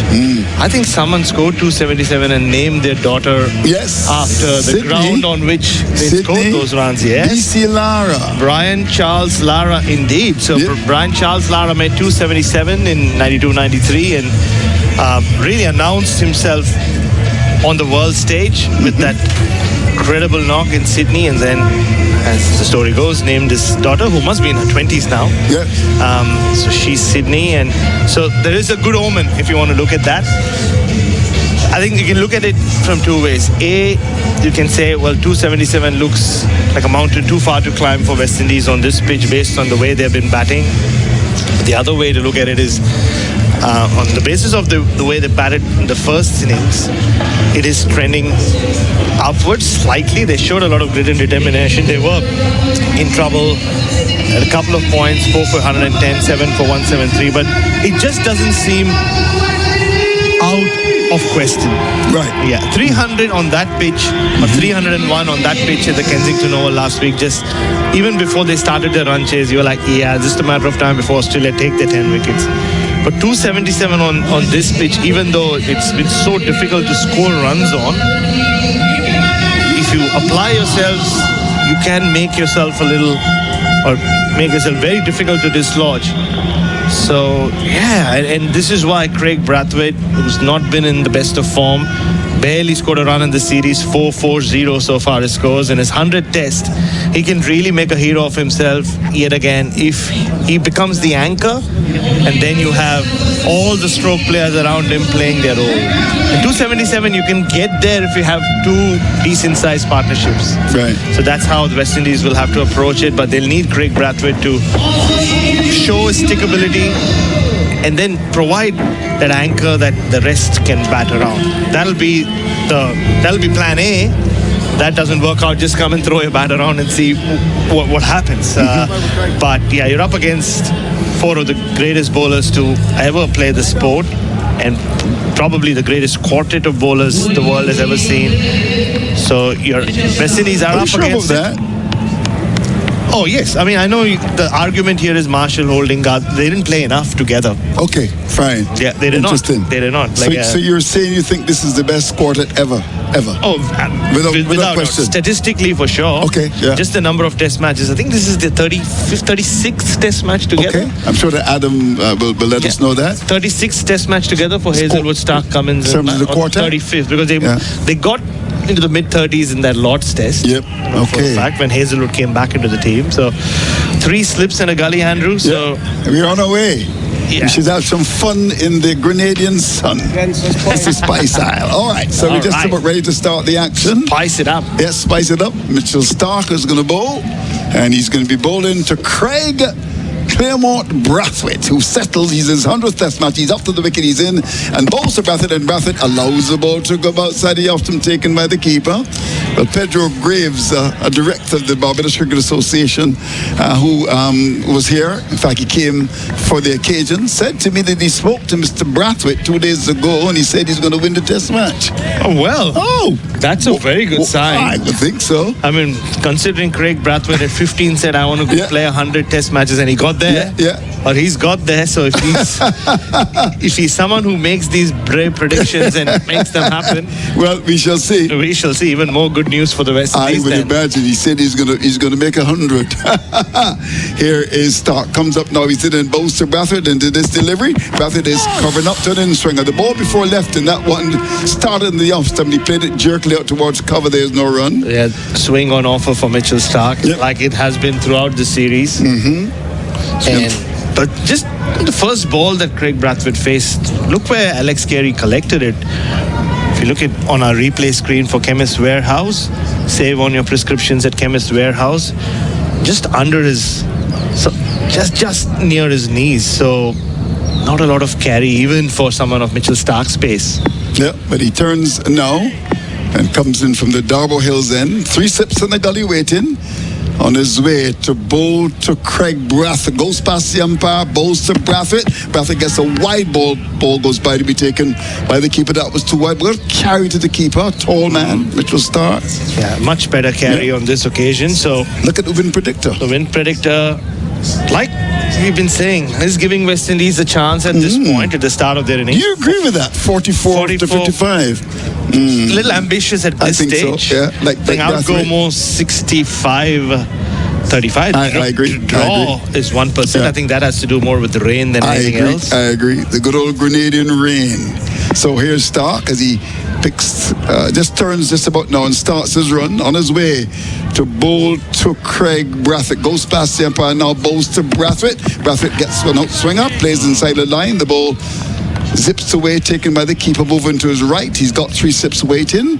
So we see starting with one outside line, the off stump, then one cutting back, then one wide. That was a little bit wider. So let's see what he does here. He's actually got the square leg and short, and Brathwaite got out there in Barbados, remember? Yeah. He did. Just clipped it straight to Sam Constis. So Travis Head is the fielder on this occasion. So they've set a trap. Of course, these teams are data-driven. No runs on the board as yet. 2 balls left in the first over. Here's Stark as he comes in to bowl to Brathwaite. He's in and bowls to Brathwaite, and Brathwaite is covering up. This is good bowling, right on target in the middle stump. And he plays it with a little bit of suspicion into the offside, down to cover. A bit late in the shot, but effectively plays it up towards Smith at extra cover. There's no run. This will be Brathwaite's job, though. He's done it over 100 tests. Just see off the new ball. Just drag this innings into the 25th, 30th over without too much damage. And hold your end up, Craig Brathwaite. Put your hand up. He said he will, but he hasn't so far in the series. No, hasn't. Yeah, I mean, it's all well and good him predicting he's going to win this test match. Telling Mr. Pedro Graves that he's going to make 100. When he's made 8 runs in 3 innings. I suppose you can say feed your faith and doubt will starve to death. Here is a delivery which is pitched. Somebody plays that. That's a very ordinary shot, a full delivery. There was a big gap between bat and pad. He could have lit that to the keeper. That was a bundle of nerves there to end the over. No runs to the board. That's the latest score in St. George's. Imagine homes so well designed and so luxurious, they'll be setting the standard for decades. Homes with prices your bank will love and your friends will envy. The Henley Mainview Collection. The difference is everywhere. Looking for the perfect place to call home? Discover Office Essential by Your Land Developments. Live at the centre of everything in Melbourne's vibrant southeast, close to shops, public transport, schools, parks and more. Visit officeessential.com.au. T's and C's apply. Josh Hazelwood, 75 matches, 290 wickets, best of 6 for 67. And look at that strike rate, 52.71, the average of 24.38. He's been a champion bowler for Australia over the years. And will start his run from the River Road end to bowl to John Campbell, the man from Jamaica. He's up to the wicket, he's in and bowls to Campbell. And Campbell is off the back foot. The ball cuts into him inside edge down towards this forward short leg position. Doesn't start well there, Campbell. Well, the last time, or last week in the run chase, John Campbell started off against Hazelwood for playing the paddle sweep, or kind of lapped him for 4, didn't he? And then tried it later. Did he repeat that again? The paddle sweep. Did he play it? He got some lashes from the greats, I can tell you. He did. Speaking to some of them, they were very upset with that. Yeah, so yesterday we had a man balancing a bottle on his head. Today we have something even better. A Grenadian man, bald-headed man, now balancing a soccer ball on his head. Here is a delivery which is short, wrapped in the paddle. Big appeal for night before. Give him night before. The umpire had a look at that and gave it. Will Campbell go upstairs? We shall see. It was a raucous appeal. The umpire had a look at that and he's going to go upstairs. Will he survive? What's your gut feeling, Bharat? Talk to me. Well, he looked in all sorts. It was a bit of a celeb appeal. We've seen a few from Josh Hazelwood in this series. Not someone you associate that with, but he just ran down the pitch and then only turned around to the umpire where he was almost near the batter. Here we go on the replay. Round the wicket, don't forget. Oh, he could be in trouble. He's just walked across his stumps. It's hit him around knee roll. You could see a bit of leg stump. I'm sure we'll see. Yes, you see a lot of leg stump. Yep. He's on the hop though. He's on the hop. He's on his tiptoes. Right. A replay screen for Chemist Warehouse. You think he's in trouble? I think he's in trouble because he's been given out, and John Campbell realizes that as well. We'll see the projection. Here we go.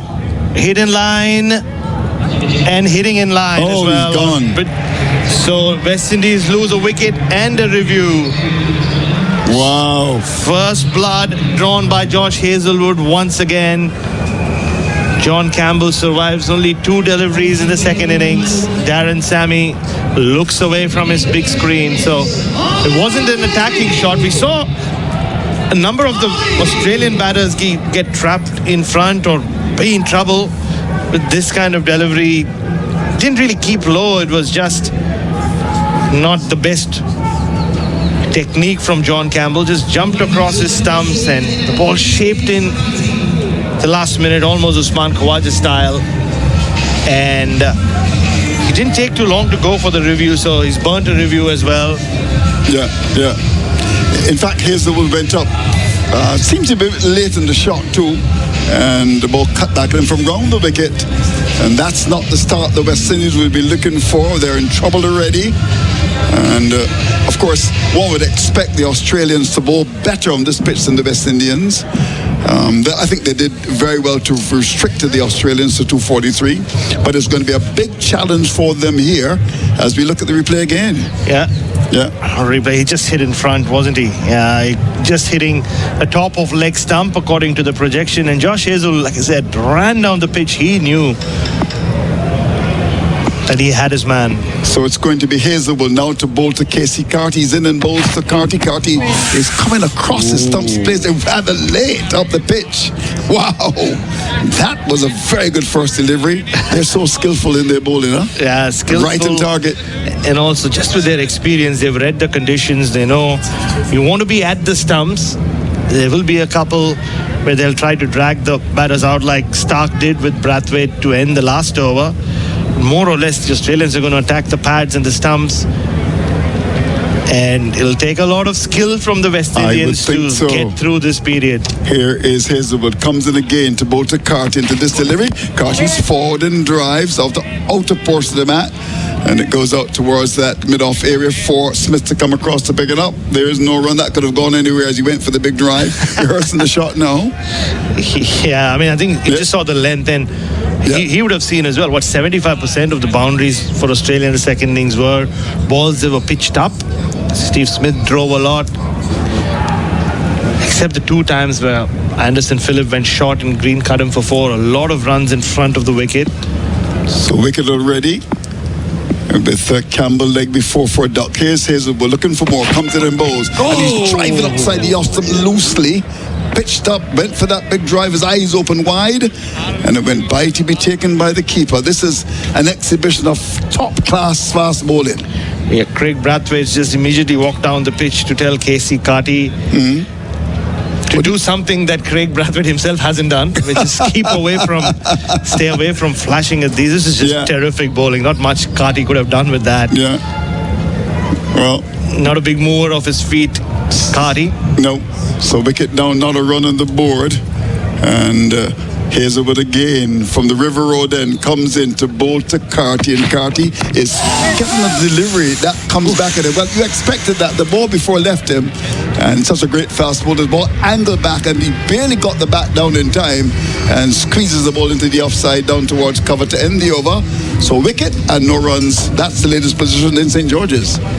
For too long, only institutions had exclusive access to premium investment opportunities. But iPartners changes the game for wholesale investors. iPartners opens up the field to alternative assets with access to opportunities out of reach. Get front row seats to sophisticated investment strategies. iPartners, fund managers specialising in alternative investments, offer the diversification and risk-adjusted returns you need for a long-term outlook. Visit iPartners.com.au and start kicking more investment goals. For wholesale investors only, consider the risks. Learn more at iPartners.com.au. Well, welcome back to Grenada as Mitchell Starc is steaming in on a steamy day. Left arm over the wicket, and Craig Brathwaite defends off the back foot. My name is Bharat Sundaresan, and you're listening to SEN Test Cricket for Henley Homes and for the Henley Breakthrough Collection, billed from only $227,900. And we're going to soon see a replay of that first wicket on our Chemist Warehouse replay screen, and we'll then hear the voice of my colleague and housemate Bryce McGain. Housemates. Without a microphone. Housemates without a microphone. We're on now. We are. So is Mitchell Starc. So are Australia. Here comes Mitchell Starc. Left arm over the wicket. Bowls to Craig Brathwaite. Beats the outside edge, but the ball doesn't carry all the way to Alex behind the stumps. So as we expected, it was not going to be easy for the West Indians. And Starc and Hazelwood are on the money. They are. They're attacking the stumps, and notably Fuller. It is absolutely game on, and they've been itching. They've been had their feet up all day yesterday, resting the Australian fast bowlers. West Indian ones haven't had that luxury, and they are right on the money here. Fresh and firing. And here comes Starc again. Left arm over the wicket, bowls to Brathwaite, and this time he leaves it alone. So you can see what Starc's trying to do. There were a couple that shaped back in sharply in the previous over, but then he also does leave a couple hanging out there, and Craig Brathwaite just couldn't resist. Flashed at one, survived. So West Indies have already lost the wicket on the Tyre Power scoreboard. Winter safety sale. John Campbell back in the shed, and Darren, as you tuck into your scrambled eggs and a big glass of icy cold milk, go Aussies. John Campbell can do the same. Scrambled eggs and icy milk for him too. 3 slips in a gully. Mitchell Starc charging in from over the wicket, bowls. Brathwaite leaves it alone.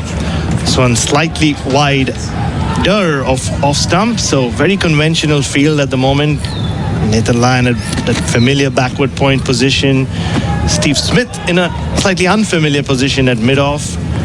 Mid-on, a deepish square leg behind the wicket. That's for Craig Brathwaite's uppish flick. That's how we got out. You'll remember the second innings in Barbados, and they have a fine leg back where Josh Hazelwood waits. So wiping himself with a red towel. He'll be itching to get through to his second over as well. So Mitchell Starc with 2 balls left in the over.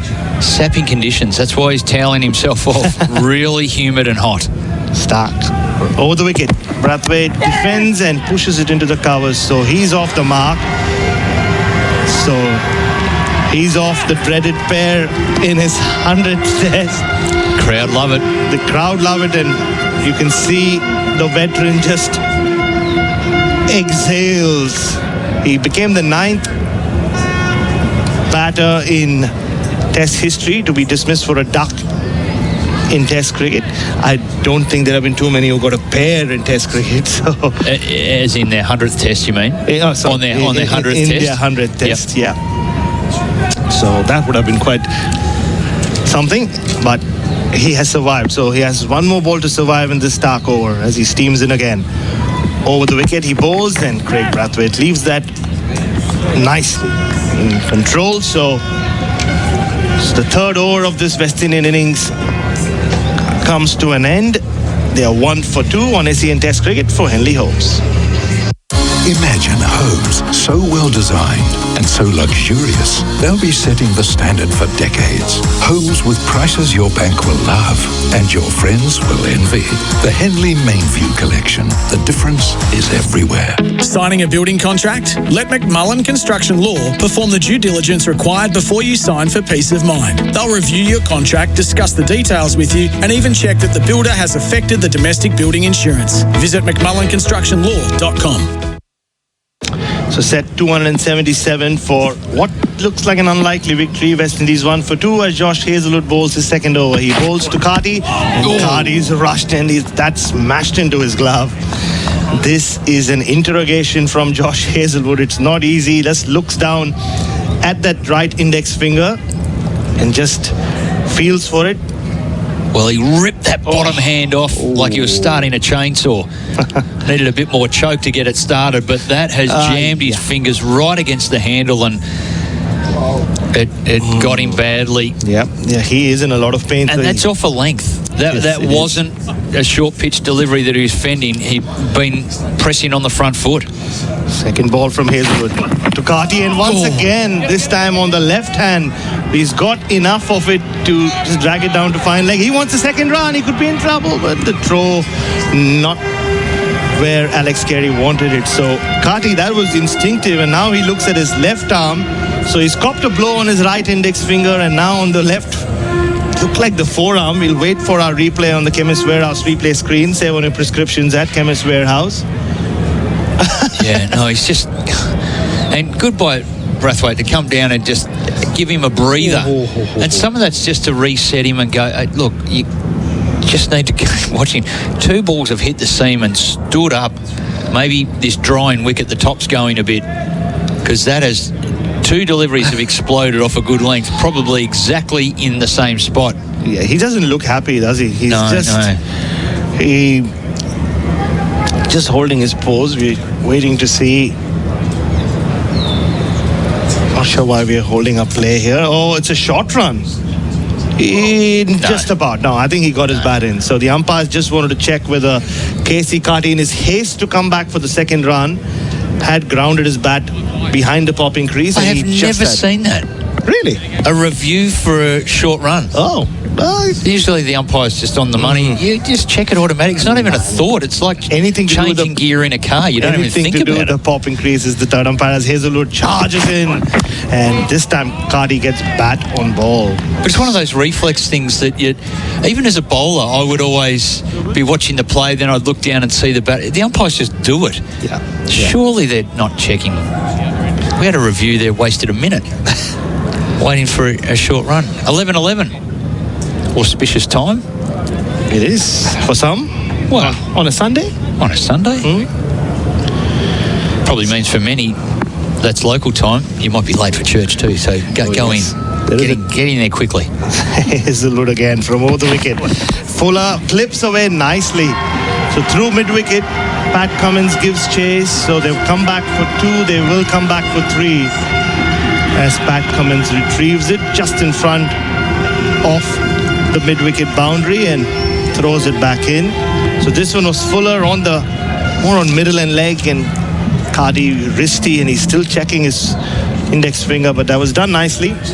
Aerial, but there was no fielder there. So the West Indies move on to 1 for 7. Carty on 5. You can see him at the non-strikers end. The gloves have come off. He's just checking his index finger, checking his left elbow, as Craig Brathwaite, as he's done for the last 15 years, takes a bail off in Shiv Narayan Chanderpaul style, just marks his guard, hammers it in. So he has 2 balls to survive from this Hazelwood over, who charges in from over the wicket. He bowls right outside off stump, and Brathwaite once again shoulders, arms. You just feel, Bryce, that he has to be the anchor man. Yep. If West Indies have to get anywhere close, yes, they have a lot of stroke makers, but they need someone to just have in there to bat around. Absolutely, he needs to bat a lot of time. He needs to bat till he sees all the first spells of every bowler, and then by then that ball would have got a bit softer and batting becomes a bit easier. The square leg comes in, leg gully, the goat's in there. Nathan Lyons moved in for the last ball of the over. Where will this one be? From the river end, Josh Hazelwood over the wicket, and Brathwaite's beaten outside off stump. Good set. What a set. What a set, and what a spell this is. So West Indies 1 for 7 after 4 overs on our Tyre Power scoreboard. Winter safety sale.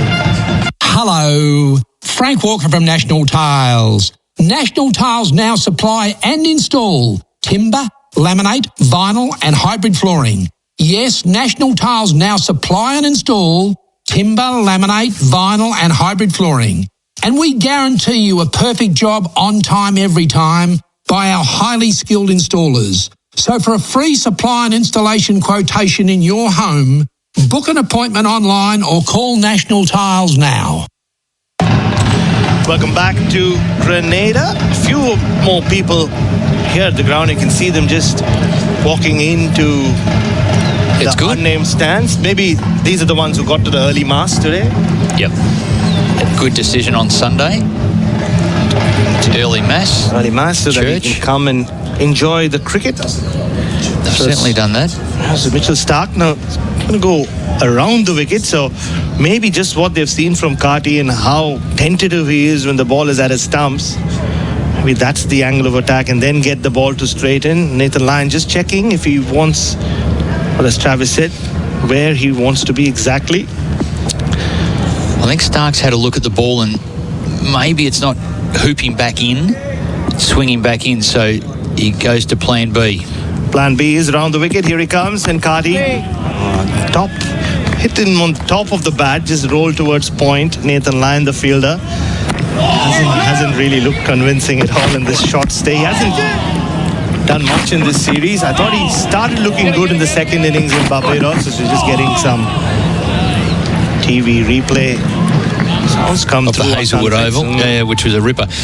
Casey Carty is an interesting player because in this is his 7th Test match. He played 6 Test matches, handful of runs, averaging 18. But in one-day cricket, he's got a cheat code. Like, he's nearly averaging 50 in 37 of them. So he can bat. He can, but can he survive, Stark?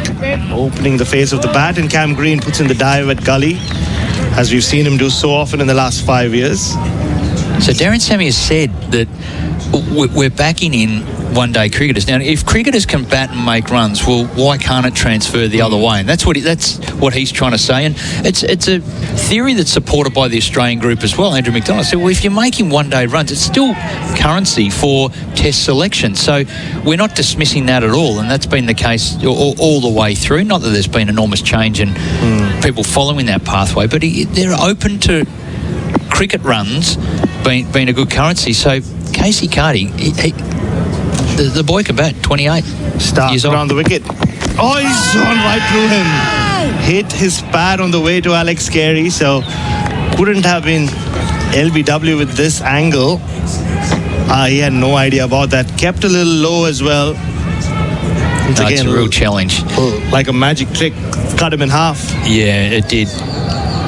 The swing and the seam and the angle that flicked the pad, and then we ended up going over middle and leg stump. So What's happened here? Steve Smith has seen something and he's gone over to Pat Cummins, respectfully to the captain, and said, hey, what about we try this? And I think this is Travis Head at short leg. Yeah, because the ball is moving in. Even on a forward defence, the inside edge is challenged as much as Stark is into plan B, which is around the wicket, angle in, seam away.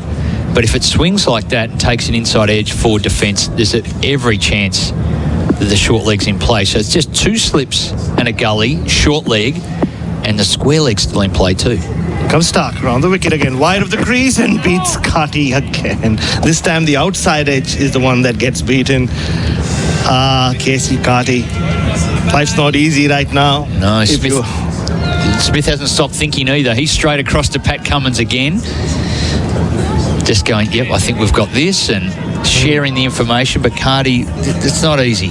It's not easy at all. And that's one thing Patrick Cummins loves about having Steve Smith in the side, former captain. And you remember when he was named captain, he was the one who said, I want Steven as my vice captain.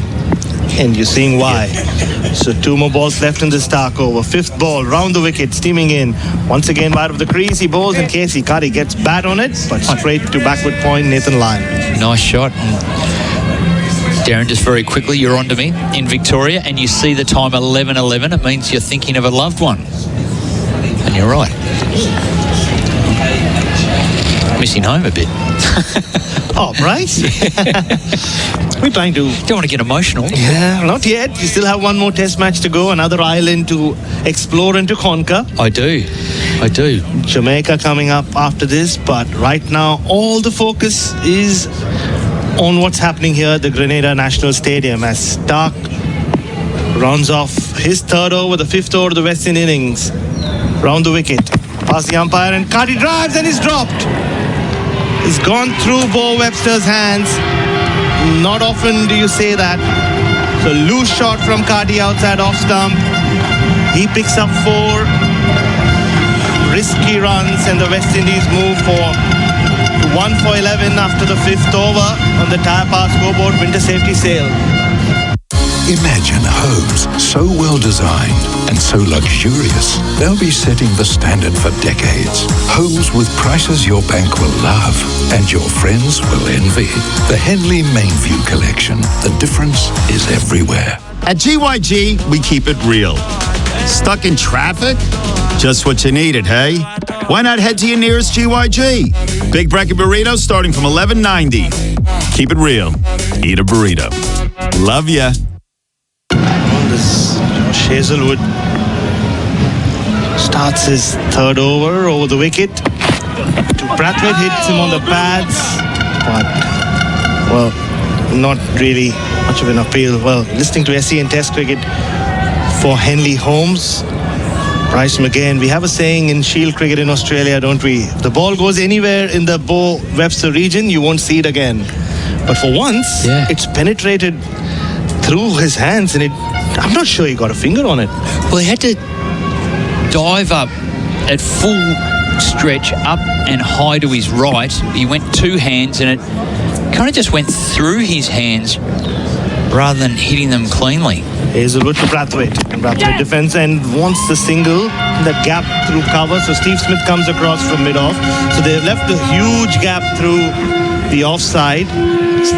3 slips in a gully, and Steve Smith in a straightish mid-off. So they want Brathwaite reaching out at these deliveries as he picks up a single, moves on to 3, 1 for 12 West Indies, chasing 277, 265 away now.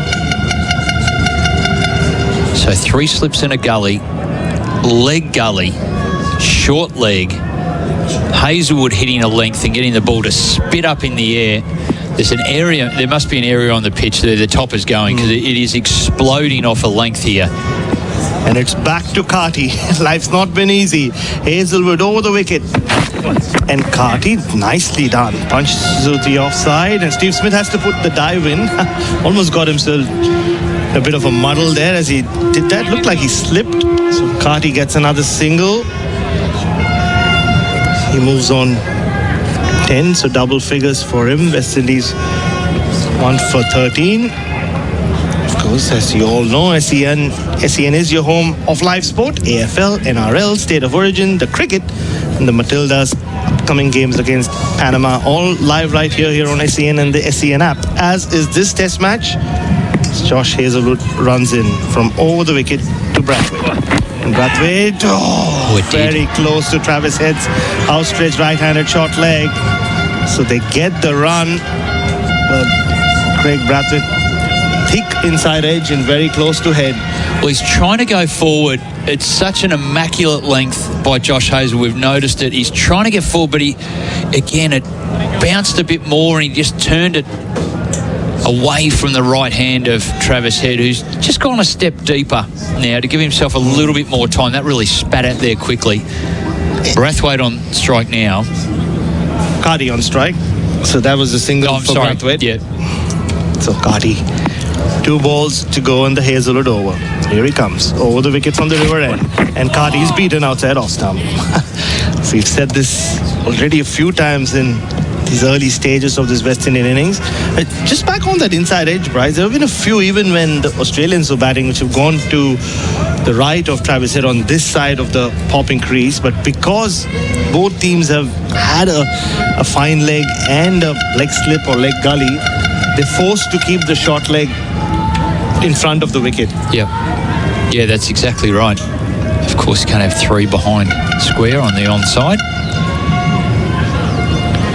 So Josh Hazlewood, they're really playing around with Casey Carty at the moment. Casey Carty looking around at the latest fielding change for him as Nathan Lyon now moves out of leg gully and into a catching square leg position. Hazlewood runs in, last ball of the over, past the umpire, and Carty defends, gets the outside half of the bat. Cam Green once again dives, no run.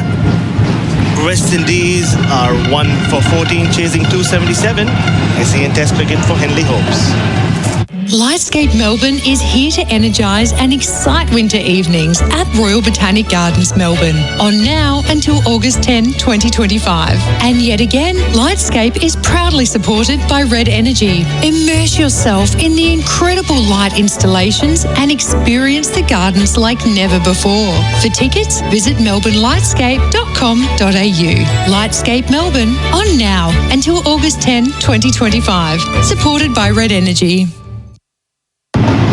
Blue skies here at the Grenada National Stadium. Just some milkshakey clouds just coming through. A lot more people continue to stream in. Milkshakey colour? Yeah, milkshake, the thickness of the clouds. Okay. Yeah, here on SEN Test Vanilla cricket. milkshake? Yep, oh, vanilla, indeed. Not chocolate. Don't get excited, Adam White. And flavoured milk only. Mitchell Stark around the wicket to Brathwaite. He bowls and Brathwaite defends this time of the back foot, and Pat Cummins just comes around from mid-on and fields. So no run. It's been a probing 20 minutes or so. Both Stark and Hazlewood with a new ball bowling difficult lengths. And the West Indies players, both Brathwaite and Carty, fighting hard to survive. They want to remain positive. They're looking for an opportunity to score, but it's so difficult when the Australian bowlers are in this groove. Yeah, they're all over them at the moment as Stark once again round the wicket wide of the crease and bowls to Brathwaite, who pushes nicely through the covers. So past Steve Smith, who puts in the slide, so he'll keep it to 1 run. Well done.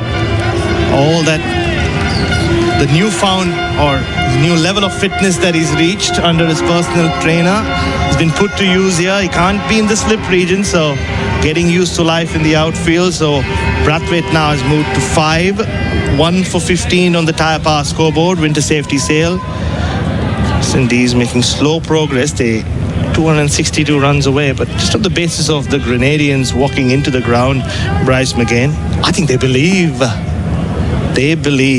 at least for now. Well, does Casey Carty believe that he can get out of this Stark over? It's not been easy. 3rd ball of the over, Stark round the wicket, past the umpire, and Carty has no idea. Whoa! So that just jumped at him, hit him on the glove, could have gone anywhere, and he's wringing his hand again. So this has gone beyond just being a working over.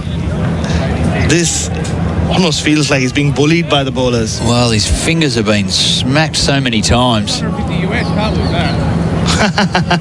You could just have his head come through the stump mic there. Could have gone anywhere.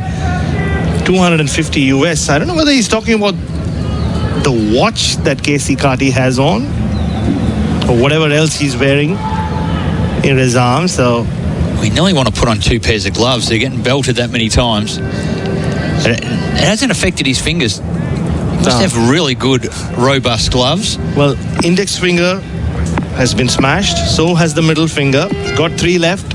Mitchell Starc has 3 balls left in this over. Wide of the crease and wide. And that was the tempter. That was the tempter. And Casey Carty somehow resists. So yesterday you heard Adam White's not much of a TikTok man, but you can follow us, SEN_cricket on Instagram, X and TikTok.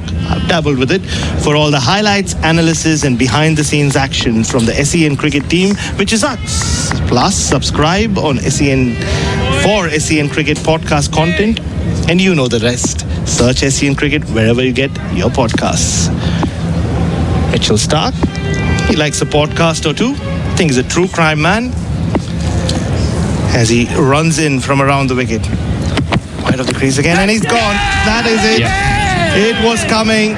It was just a matter of time before the Australians had their man. Casey Carty, if you ever wanted to see why they say Test cricket's not easy, you just had to see the last 15 minutes of this Casey Carty innings.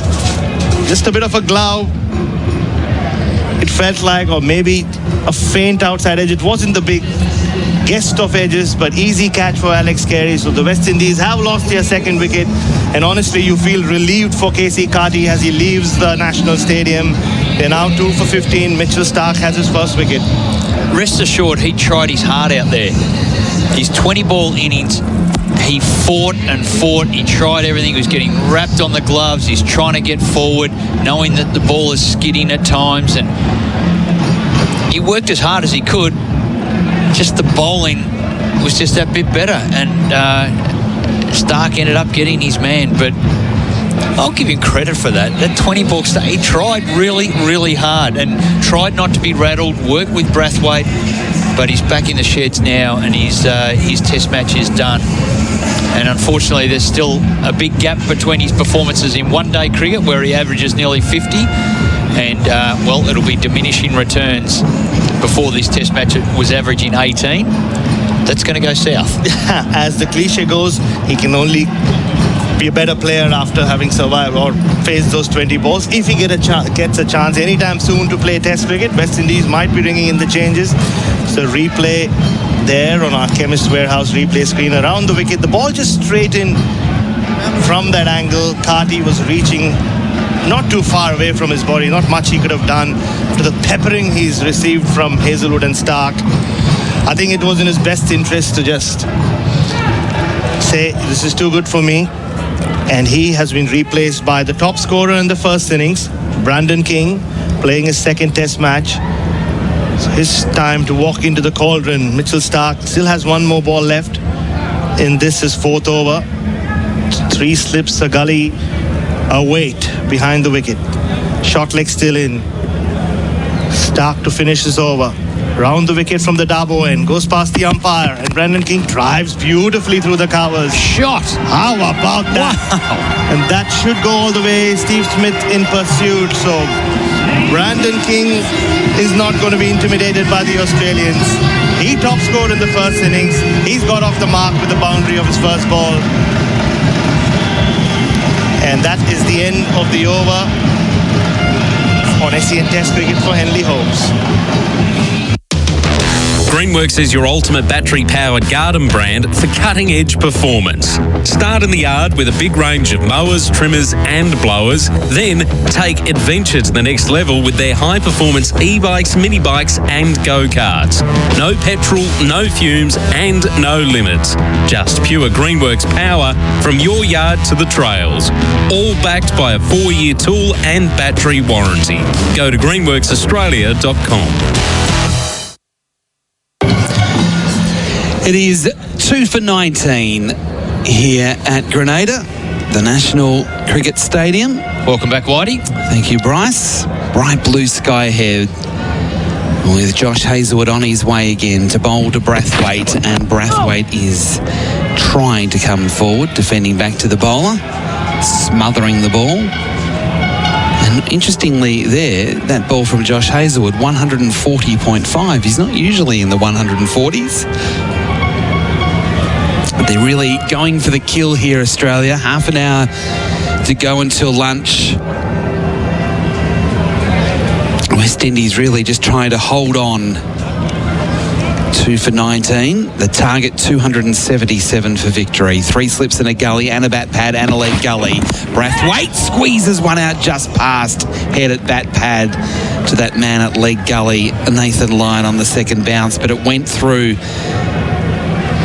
in the direction of head as a catch.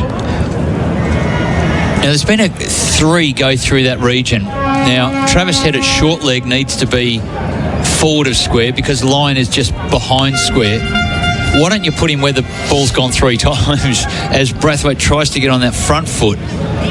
So they're going to make a change here. Yeah, I don't mind it one bit. So it's going to be Sam Constance will get under the lid as well. He'll go in exactly where that ball is going. So we're seeing Stark go into gully, and now have to wait for the helmet for Constance to be brought out, or is he going to be in that position without a helmet? He wants the helmet. No, I think it's... so they are... Pat Cummins said, no, we need to put him out right where it's going. They were a bit restricted. And he's put a little mark for Sam to stand on. I want you right here. He's walked down. He's checked the angle himself.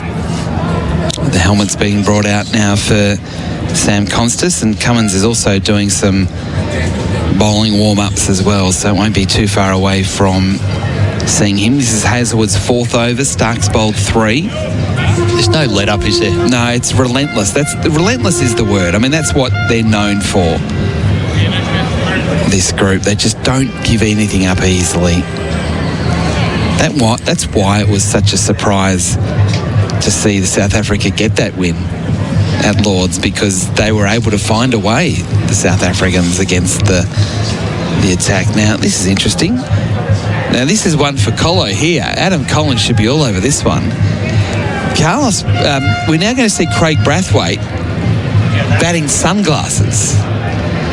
Now, I can only think of Adam Perore maybe that did it. Mark Greatbatch maybe. I reckon the New Zealander's done it. But this is very unusual behaviour here. Craig Brathwaite in sunglasses batting. He waits here for Hazlewood. And he's edging it just short of Green in 3rd slip, who dives away to his right, can't get a hand to it, and they get through for a single. They are all over the West Indies here, the Australians. He got squared up and almost deflected it into the cordon off the face of the bat. And it was just short of Green at 3rd slip and then bounced through for 1 run. Exactly the same field applies for King. What a great shot. First ball.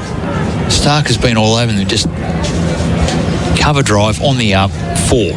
Same field with King on strike. King forward, pressing well forward, defending full face of the bat, back to the bowler, no problems there. He looks test quality. He does. He really does. And he was the mainstay in the first innings, 75. And he batted quite well in the first innings at Kingston as well. It was just that he got a golden duck in the second innings. Which can happen as for a top order player. It was an inside edge, I think. Just a ball that's seen back in, inside edge, caught short leg from memory. Hazlewood again. 26 in that first inning. Coming in, bowling. He's back and across and defending again down the offside of the pitch. Comfortably. But the secret to why he's a good player, he keeps it simple. His footwork is good, though. If the ball is pitched up, he does take a stride forward. He doesn't get caught on the crease. Equally as good off the back foot.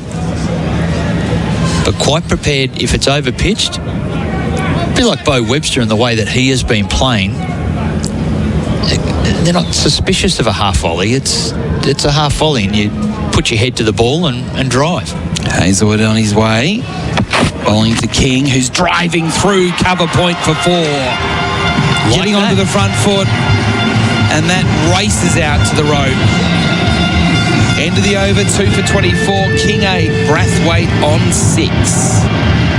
G'day, Dale Vine here. As one of the world's most trusted workwear brands, Port West is making waves in Australia thanks to their high-quality, head-to-toe protection for every industry. From construction to mining to logistics and beyond. So, if you want long-lasting workwear with ultimate all-day comfort, whether you're on-site, on the road or on the tools, you'll work with confidence wearing Port West. Born tough. Available at leading retailers and safety distributors across Australia. Or visit portwest.com.au. SEN Test Cricket for Henley Holmes. And on the Tyre Power scoreboard, the winter safety sale. We see the West Indies at 2 for 24. And we're going to see Pat Cummins for the first time into the attack. So Stark and Hazelwood a wicket each for Belgravia Apparel. In partnership with New Balance, delivering high-performance teamwear to the BBL and the WBBL as Cummins bowls, and it's pushed out into the offside off the back foot by Brathwaite for a single behind point. As he continues to bat in the sunglasses. I mean, we've seen bowlers bowl in sunglasses. So you've got Graham Swan, Ashley Giles with 2, but batting in sunglasses. Must be a lot of glare coming off the pitch. I want to know more players. 0433 98 11 16 batters that have batted in sunglasses in Test cricket or even one-day international cricket. Brian Lara batted in sunnies against Australia, the 96 World Cup. That's for Brad. Cummins wide on the crease. Good bounce. Outside off stump. It's left alone by King. It's on the text machine. Thanks, Brad. So Brian Lara did it. World Cup, 96. So Brathwaite, this isn't a new thing for Brathwaite. I wouldn't say it's a normal thing, but it's not a new thing. Has a reputation. I reckon there was a New Zealander that did it. I can't think of who it was. Mark Greatbatch was, Colo suggested. I reckon there was maybe another one as well. Cummins, again, very wide on the crease to bowl to King, who's up on his toes, punching into point. And we saw Smith come all the way around from extra cover to do the fielding, getting there before Constas, who's at backward point. They probably could have taken a run, but decided against it. I think Smith is enjoying the fact that he's out there running around. He's zipping around. Very busy.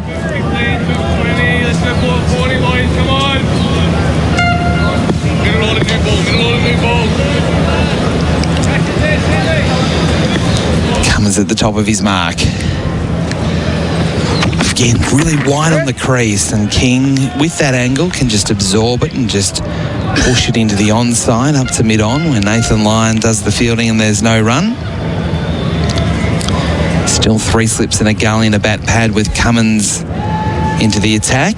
Thomas from Murrumbina says Chris Gale in the T20 World Cup versus Australia 2021. That is correct. Chris Gale does unusual things. I'm not sure whether he did that for his batting, more so just making more of a fashion sort of statement. An endorsement. Cummins bowls here to King, edgy on the bounce to Kawaja, who knocks it down. That was a thick edge, and I'm quite surprised it didn't carry because King went quite hard at that one. Well, no, I think he held it there. Like his stride was big. We're just having a look at the replay, and it was an angled bat, but it was still a real thrust of the bat forward with the angled bat, which often sees them carrying through to the grippers, but it did go to ground. Last ball of the over. King on 8. Cummins bowls. King drives. Good shot again. Through mid-off. 4 more. Brandon King dealing by hitting boundaries. He's got 3 of them in his 12. 2 for 29 at the end of the over. SEN Test cricket for Henley Holmes.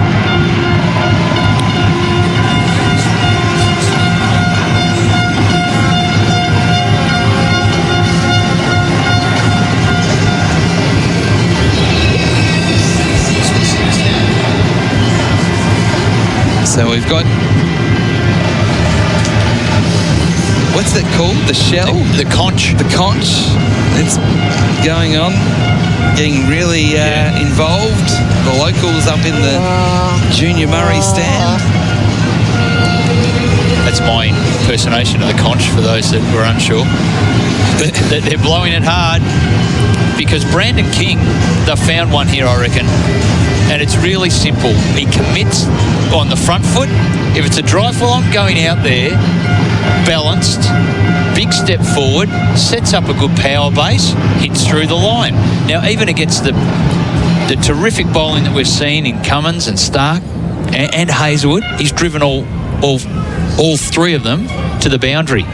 Bo Webster is Yes, on now. Bo into the attack with 3 slips and a gully and a bat pad. He bowls here to Brathwaite, a wide delivery that's left alone. Hinted to move away, but I really like the look of King because he's committed to front foot and back foot. He moves his feet, he gets himself in a good position. He's not stuck on the crease, he's not feeling for the ball. And it's just a really good way to play against some really good fast bowling. Brathwaite tapping away, waiting for Webster. Leaves again. Good leave. That really did bounce. That was what the oohs and the ahs were from the court, and it wasn't so much that was close to the stumps, it was the extra bounce that Webster got there. Around the grounds for Chemist Warehouse, a 1-2 for McLaren at Silverstone, with Lando Norris winning and Oscar Piastri in second. So it's the first time Norris has won his home GP. Thank you to Adam Collins, who's covering the F1s for us this afternoon. Webster bowling, nibbling out. That's gone. Brathwaite in his 100th test. He's out for just 7 in the second innings. And it is Bo Webster into the wickets again. And the West Indies crashed to 3 for 29, just 15 minutes from lunch. And it's a sad and sorry tale for Craig in his 100th and maybe his final test as he walks off here in Grenada with his sunglasses on, his head down. A man that's played so much Test cricket for the West Indies over a decade, jumps over the rope, walking up the stairs, out for 7. Well bowled by Webster. A perfect line and length. Just the tiniest bit of nibble away. Took the outside edge. You heard it clear as anything.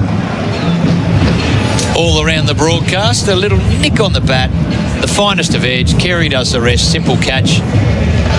And unfortunately for Brathwaite, he's back in the sheds in his 100th test.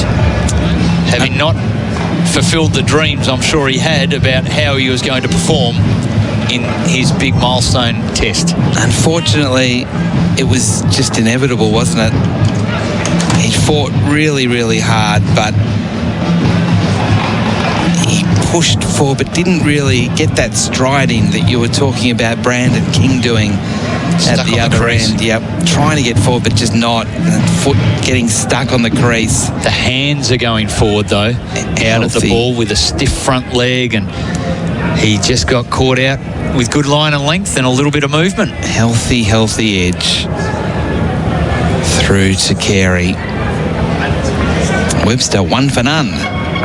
Roston Chase is the new man. The captain is leaving the first ball outside the off stump. I reckon they need to send a message out to the nets behind. I just saw before Shy Hope was having a hit.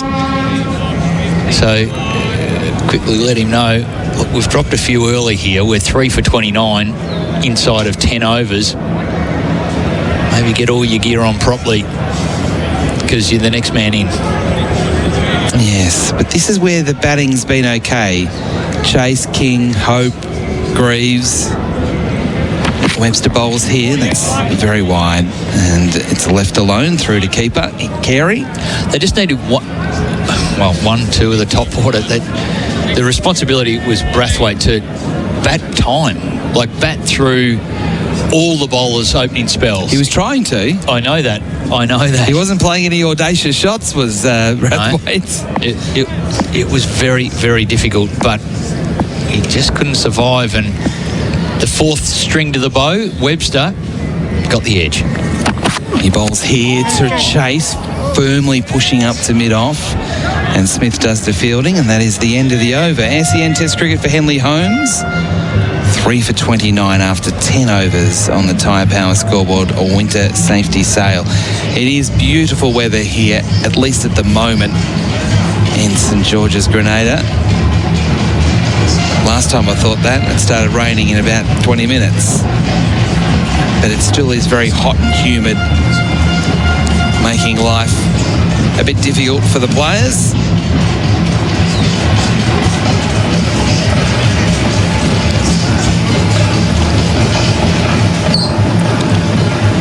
Pat Cummins is going to continue again from the broadcast or players stand end. The Windies need 248 more runs to win on the Tyre Power scoreboard.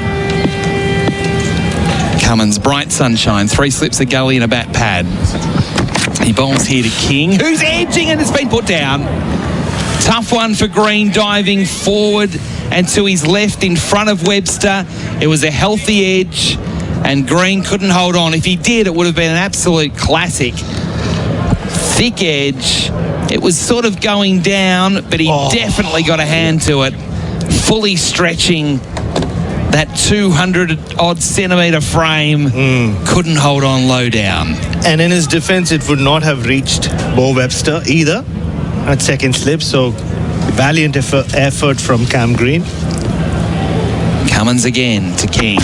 This time King plays a little later, pushing up to mid-off, neither forward or back.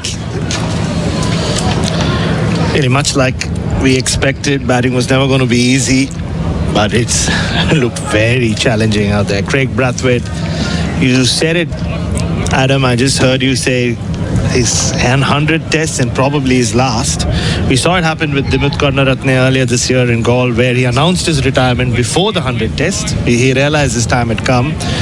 Andrew Mason said Craig Brathwaite had promised to make 100 and take West Indies home. Well, Cummins bowls here to King, who again is back this time, pushing up to mid-off. Andrew Mason has come back in. So, Andrew, you know the West Indies cricket scene better than all of us. Do you think that's it? I think it is, yeah. I think he should announce his retirement. I think he should. I'm not sure they're going to take him to Jamaica.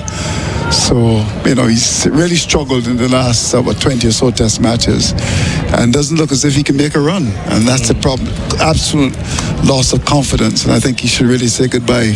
He served us well. Time to go. Cummins running away from us. Again, getting wide on the crease. Bowling to King, who turns into the onside from the stumps up to mid-on.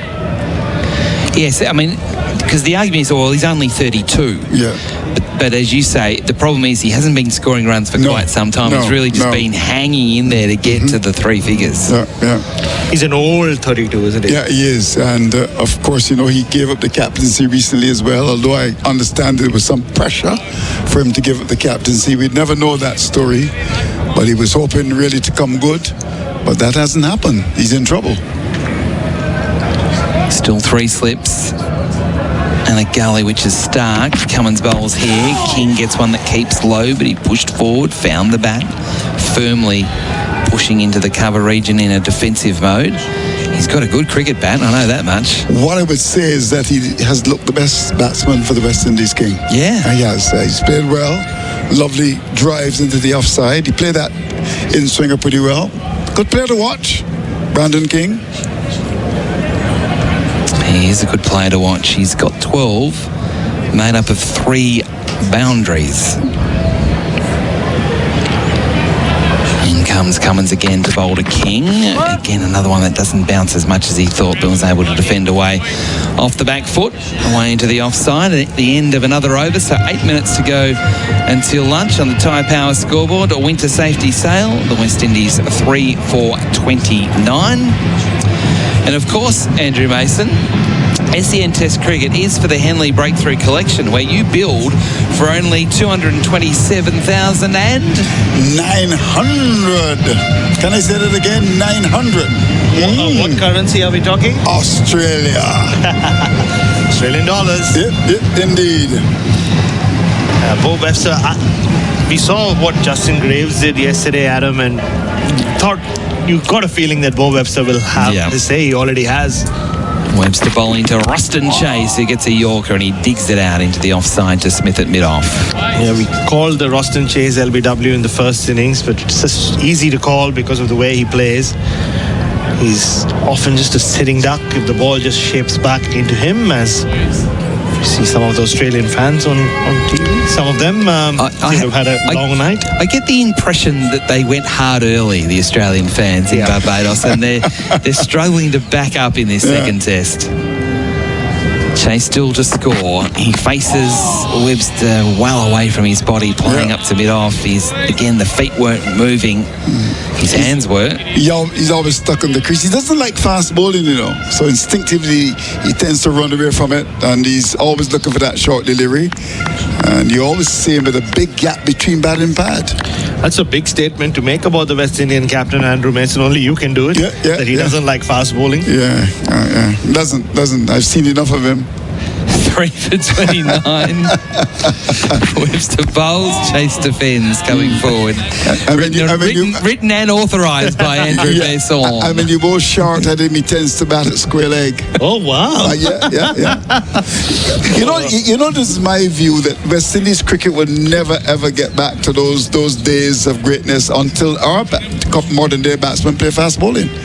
And what I mean by that, all the countries have fast bowlers and we don't get into line anymore. This is where we get caught at slip or bowled.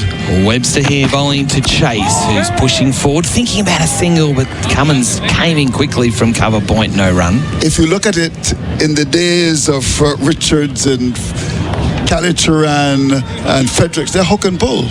Nowadays, our West Indian batsmen don't do that. Is there any West Indian batsman, you've followed them for a while, who's a hooker or puller? Give me one. Shea Hope does it in one-day cricket. Yeah, and what happens? He's caught at forward square. Wow. You're in some mood, Andrew Mason. Look at what happened to him in England. You saw that, didn't you? Webster bowls to Chase in the air, driving through the covers. Nice shot. Chase for Smith. Out into the deep. They've got 2, and they'll be comfortable with that.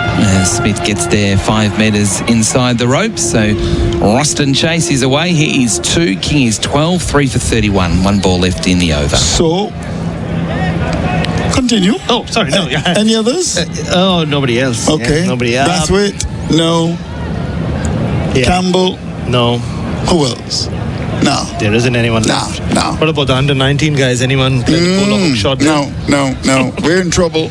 Webster bowls to Chase, who leaves the last ball of the over. SEN Test Cricket for Henley Holmes. Probably 2 overs, maybe only 1 over left until the lunch break, when we know for certain that we will be served with chicken. Chicken. Is it? Well, we've had chicken every day. Oh, yeah. There will be chicken and some chicken fish. Drumsticks. Chicken. It's a real sort of a honey type operation. It's always lovely here, and of course in Grenada, chicken and rice. There'll be rice, rice and peas, and of course you get your grown provisions. Your plantain, your dasheen, your sweet potato. The plantains, is it? The plantain. So that it almost looks like cooked banana. Yeah, it is a banana's sister or brother. Take your pick. Yeah, we have them in India as well. They're not the biggest. Cummins wide on the crease, bowls to King, drives firmly up to Smith. You're very naughty. So bananas, there are female and male bananas. Yeah. What's the difference? I'm just kidding. Yeah, I think we stick with the breadfruit for now. Breadfruit. So you don't have plantains in They do. They just don't ask me. What do you call them? I swim very much between the flags when it comes to my food intake. You get plantains. Okay, fair enough. Yeah. Here comes the dog. Oh, there you go. Oh, good spot. Oh, it's a brown There dog. is a dog again at cover. I hope the game hasn't gone to the dogs. Cummins bowls and King squirts it away forward a square leg. He'll get a couple of runs. Is that the same one? No, it's a different one. We've got a brown dog on the field today. Yeah. Okay. Black dog on day 2, brown dog on day 4. and it's really parched, this brown dog. So it's looking for water. No one's Maybe seen the dog looking again. for the drinks man. Yeah. In fairness, the players wouldn't be expecting to see a dog. No. But there is a dog. It is a popular hangout for dogs in Grenada, as we've seen, the Grenada outfield. We're now waiting because the well batsman done. has seen the dog. Well done, doggy. No, he's not off yet. Oh, yeah. No. He is. Yeah, okay. Okay, That's play very goes well on. done. Cummins to King on 14, and King is pushing forward in defence. Looks good. And it was a he. Yeah. What'd you put the binoculars on, did you? Yeah, I did. I think he would have come from River Road. Yeah. There you go. He's getting some TV time as well. Yeah. Oh. Why not? Wow. Always in Grenada. Wouldn't happen in Barbados. I'm not quite sure. I don't think so. We've got a problem with the ball. This It's happened not a lot going in through the ring. Barbados. What? Yeah. Ball not going through the ringer, and so that means Maybe they could throw the ball to the dog because we're not using it anymore in the game. Yep. They could. Not sure. Have you enjoyed your time in Grenada? Oh, massively so. No, I just wanted to say, I don't know whether even the dogs here deal much with red balls. I mean, the white ball, yes. Yeah. They're all on it in the West Indies. Yeah, indeed. Those who play, those who watch. So this will those be who a commentate. delay, which will mean it will be the last over before Think lunch. so. Have you enjoyed your time? I have. I'd still want to go to a few more areas, so I'm quite keen for the game Grenville? to finish today, Yeah, so we can maybe look around There's tomorrow. a place called Guava Fishing Community. They love the fish down there. Lots of tuna down there. Yeah. Yeah. I want to go to the chocolate factory. And of where I course, wanna our very go. good friend who's there with the jerk chicken. Yeah. Robert, your good old friend Danger Man. Yeah. Former MMA fighter from Jamaica. Interesting enough, on the other side, there's also KFC. Can you imagine? He's challenging Not KFC. other side, he's bang opposite KFC. Can Narrow you imagine road. that? Yeah. No, he's a former MMA fighter. Almost got into the UFC. So maybe you go Robert the into Danger KFC, Man. you get the chips, and then you come out and get the jerk chicken to go with it. Wonderfully said. I don't think that is allowed. No. But he's been there for a long time. Long time. And doing well, I'm told. All right, so we're back with a new ball for Pat Cummins. 3 balls left in the session. Cummins bowls to King, is bowled! Wow. New ball, smashing into the stumps. And not for the first time in this series, Pat Cummins has the bails exploding. King out for 14, and that's making it awfully difficult now for the West Indies. They are 4 for 33. The man that got 75 in the first innings can't repeat the dose in the second. That off stump goes crashing back. Well, how often have we seen Pat Cummins do that? Hit top of off. This wasn't all the way to the top. Ball coming in from the angle and straightening, beating the outside edge. And the entire Australian team, rather than go to Pat Cummins, have gone to Travis Head.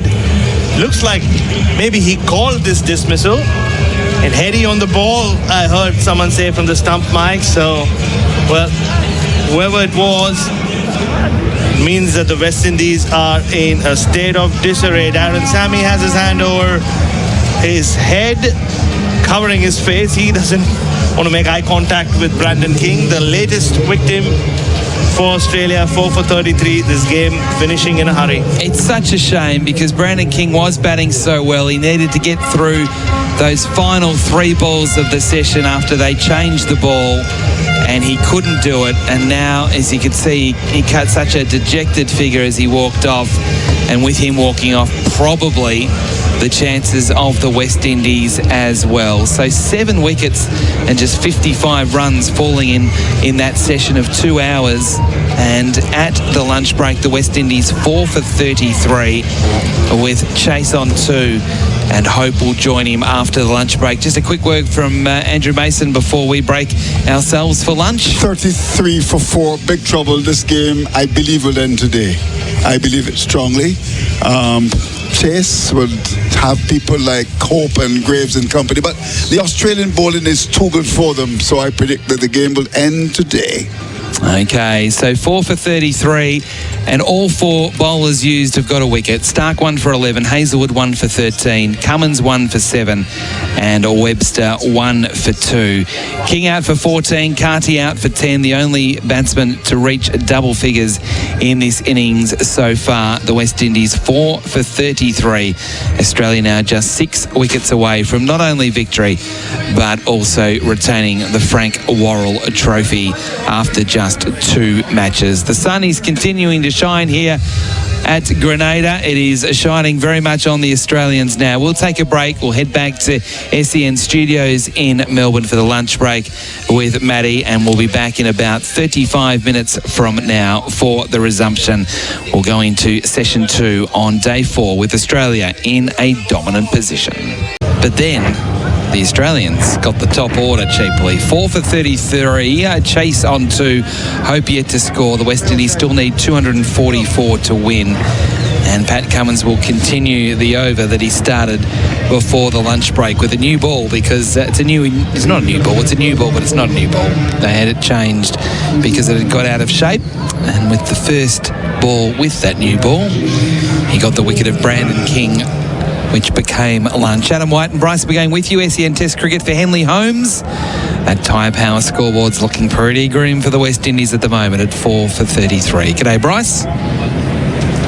Hi there, Whitey. Good to be back on, and, well, nothing better than a fielding team. You get to finish the over after the break. 3 slips of gully, a bat pad and a short square leg. Cummins bowls, and it's driven thick outside edge along the ground by Hope, out to the rope for 4. So like Brandon King, Shea Hope starts with a boundary off his first delivery. 240 to get, 4 for 37. Well, he had a lot of time in the nets. As soon as they went out to bat, he went to the nets and had a good session out there to sharpen himself up. Seems to have worked quite nicely as he puts that one through, drives it through backward point. Very attacking Australian field. Very attacking. Cummins bowls here. Hope chops down on one, inside edge onto his foot, and then it bobbled out on the offside, and that is the end of the over that started about 45 minutes ago. 4 for 37. I think Hope might have broken his bat there. Getting low down, digging out that full ball from Cummins. He is on 4. Chase is on 2. And the good news is that the weather still looks very nice indeed here at St George's in Grenada. The weather's good, the scoreboard not so for the West Indies perspective. They bowled well early on. They wrapped up the Australian innings pretty quickly. Exactly what they would have set out to do. A stump score of 7 for 221. Australia could only add another 22 runs. So they ticked that box, and then it's all gone a little bit sour. So there's going to be a delay here because, as I said, Shea Hope broke his bat. So the 12th man's coming out with 4 to choose from. They're all in those little bat bags. So he's really looking after them. He's got the SS. So I'm not sure how he can differentiate them without actually taking them out of the bag and getting a bit of a feel for them. But he went with the lavish drive and took the inside part of the bat and cracked it. You can see it. Massive crack on the bat. Looking at the Chemist Warehouse replay screen, that's unusable. Although, if he wants to give it to me, I'm happy to take it back home to Australia for him and maybe try and fix it. I don't think he'd have a bad bat in his collection.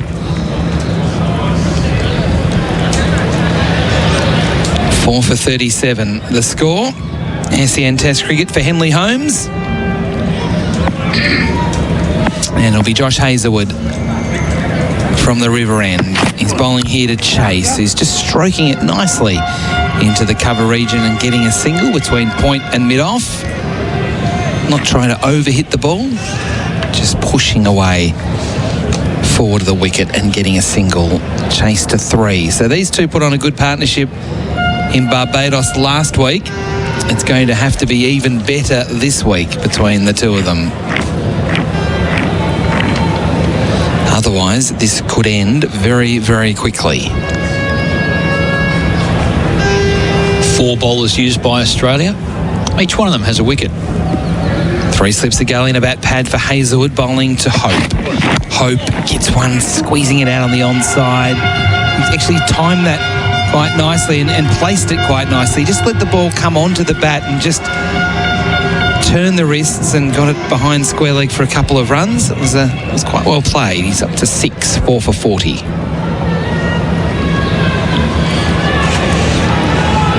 Tell Pat Cummins is at mid-on and he's thinking his way through this. He goes, I want to keep 3 slips in a gully.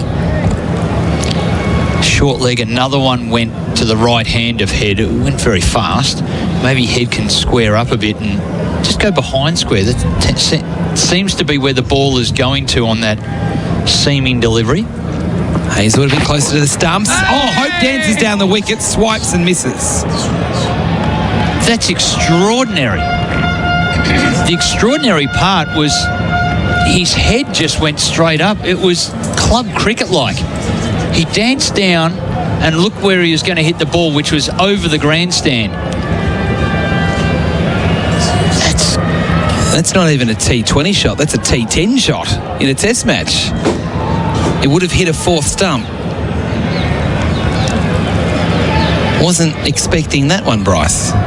Oh, they're already into entertain mode. Hazelwood here bowling to Hope, who's back in defensive mode, pushing back down the wicket.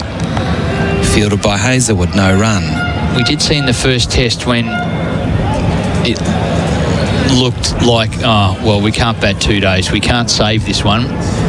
We might as well entertain for about 90 minutes. On the back of that shot by Shai Hope, it looked like, well, we're here to entertain a little bit. He's batting miles out of his crease. And when I say miles, I mean a metre. A metre outside his crease to Hazelwood. Hazelwood coming in now. Bowls, Hope gets a good one and beats him. Seaming away from the right-hander and through to Carey at about chest high. Hope goes down and has a look at the pitch to work out exactly where that one did indeed pitch. Hazelwood's read this book before. He's had people come out of the crease to him, so I'll just bring the length back a little bit. So you're playing exactly the type of shot that I want you to.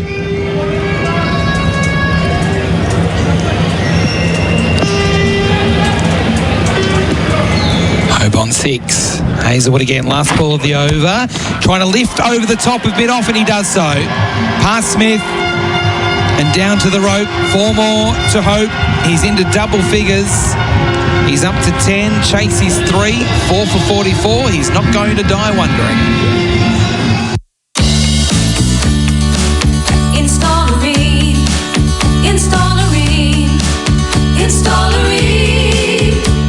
For the hottest of hot water you've ever seen. Ream comes on steady, hot and strong. It just keeps on and on. Get the best in heat pump and solar hot water and government rebates. Install a Ream. Install a Ream. Install a Ream. Accept nothing less than Australia's best. SEN Test Cricket for Henley Holmes. A few words exchanged between Shai Hope and also Nathan Lyon between overs. They actually got in each other's space a little bit there. That was a few choice words spoken. In the end, Lyon sort of laughed it off and walked away. As Cummins comes in again to bowl to Chase on 3, and Chase is defending a ball full on the stumps. Cummins can field on his follow through. Well, Darren Sammy did say, if you can't bat longer, bat quicker. And that might be the case with Shai Hope, based on what we've seen since lunch.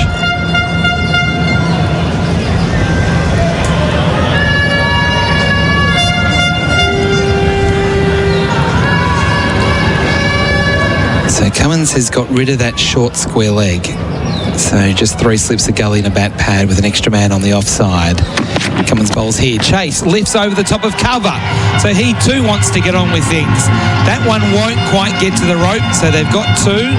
They'll come back for 3 with Steve Smith on the chase. And stop rolling about 3 metres short of the rope. Well, anything up they are really hopping into. Plenty of open space, of course, with 3 slips and a gully and a short leg. So they're taking advantage of that. Both players. So I wonder if they're seeing the target as, okay, if we're playing a one-day game, would we back ourselves to do it? Yes, we would. So let's bat accordingly. Cummins a bit closer to the stumps. Hope defending a ball that keeps a little low, and Hope, as a result, got low to defend away, trying to get us forward as much as possible. As Bryce McGain said, he's batting outside his crease to try and help combat the uneven bounce and also perhaps get the bowlers off their lengths. I wonder if it makes a difference with the LBW as well, that he's out there. If he does get hitting on the pad, might get him outside the line, or height might be an issue. Cummins again a bit wider on the crease, and Hope's been fending at that one. Good ball. And that's what happens when he comes wider. He draws the batsman into playing at balls they don't really want to play at, and if it does straighten like it did there, then the batter is in a bit of trouble. Well, he did something similar, going wide on the wicket in the first innings. He did exactly that. It was a setup, and then the very next ball, still wide on the wicket, he really swung it in. Same bowler, same batsman. Yeah, blew the stumps apart. Will he fall into the same trap? Surely it's got to be on his mind. Cummins up to the wicket, bowls to Hope. It's another one that stands up on the seam and bounces at about chest high through the batter and to chest high to the keeper. Cummins really wide on the crease to deliver that. Again, angling in, seaming away. He's hitting the wicket really hard here as Pat Cummins and fending the arms away. Maybe it was on Hope's mind that the second time he goes wide, it does come in. So I've got to play at it. One more ball left in the over. Cummins is playing him like a fiddle here. 3 slips in a gully, bat pad. Cummins again wide on the crease. That is the one that comes back in, but Hope finds the willow on ball and can defend away on the offside. End of the over. 4 for 47, chase 6, Hope 10. Hey, it's Taylor Fraser from the Melbourne Mavericks. When I'm training, I listen to my coaches. But when I'm off court, I listen to nobody but my body. And lately, it's craving nutritious flavour, like chipotle chicken with black beans and corn, or ginger chicken with edamame and wild rice. Yum! They're part of Lean Cuisine's new range, the MVP of my freezer. So, if your body's craving quick, nutritious and delicious, grab a Lean Cuisine. You know where to find them.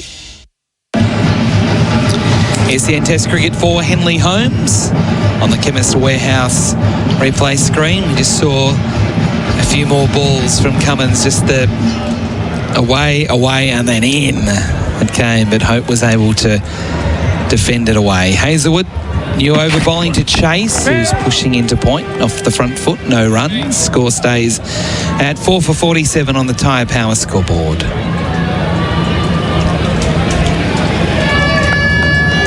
Hope 10, Chase 6.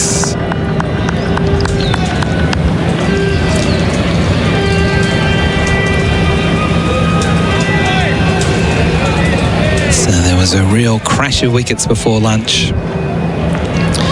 And in the first 10 minutes since, no wickets, but quite a few runs.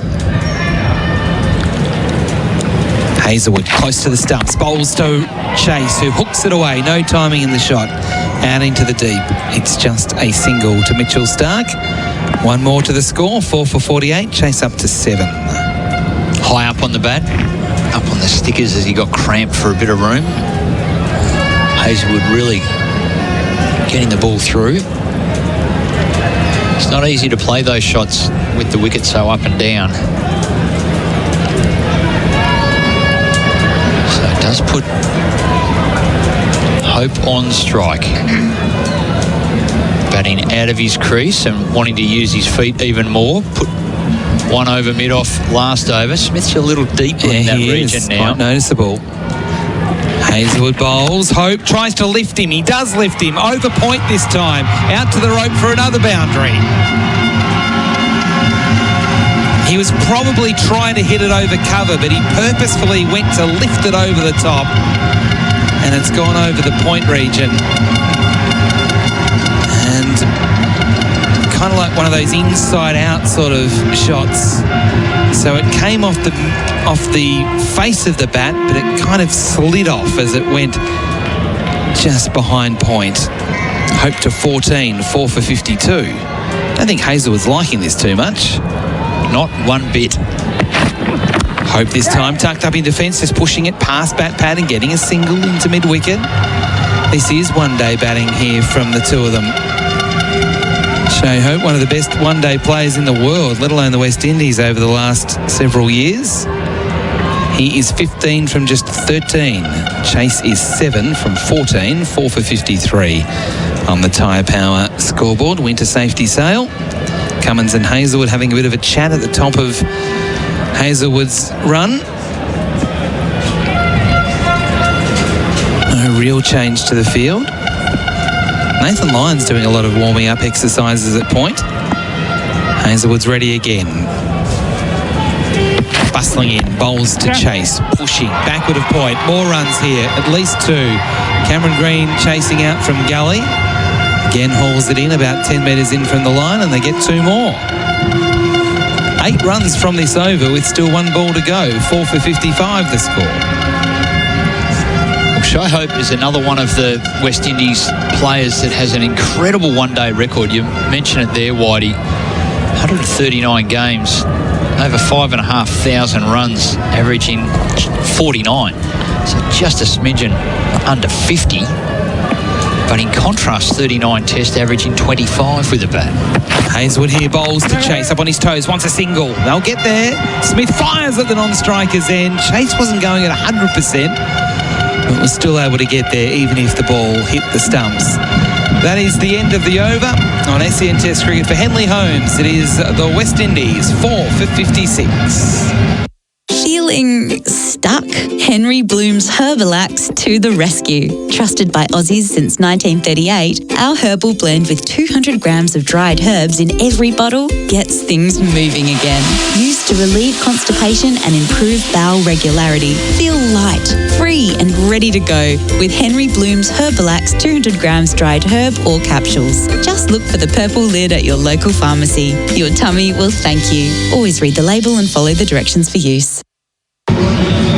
Pat Cummins is going to bowl again. I know I've spoken a lot about Andrew Mason's driving over the couple of weeks we've been here.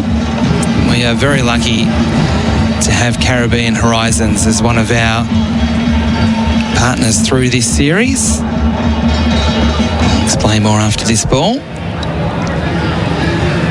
Cummins bowling to Chase. Chase is trying to drive, no timing in the shot. It was in the air for a little while up to Smith at mid-off. But if you are coming to the Caribbean, particularly here to Grenada, Caribbean Horizons has you covered. Need a ride? Cruise in comfort with our reliable car rentals.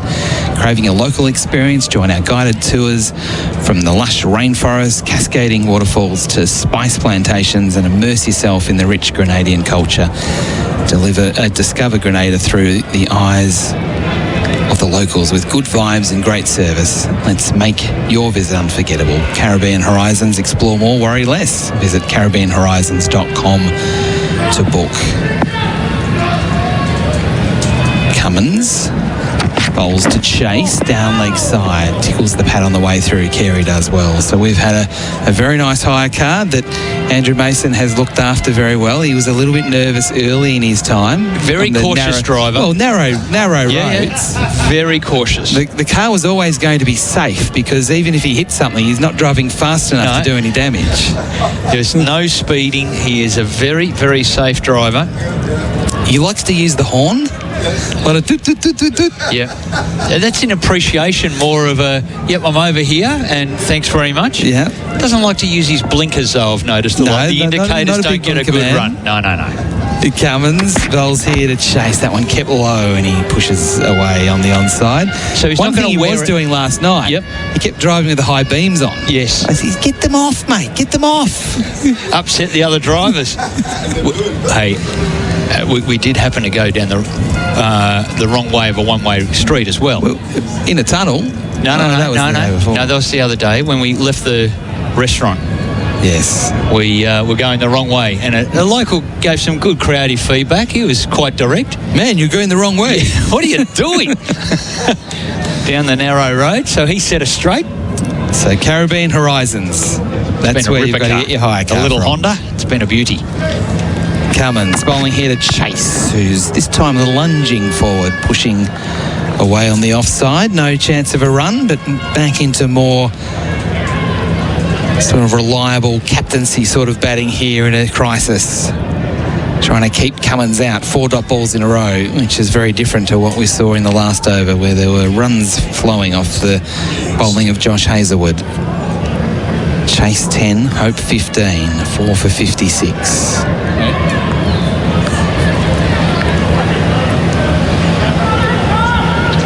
No change to the field. 3 slips and a gully. Cummins bowls. Chase, it's a bouncer. He ducks underneath.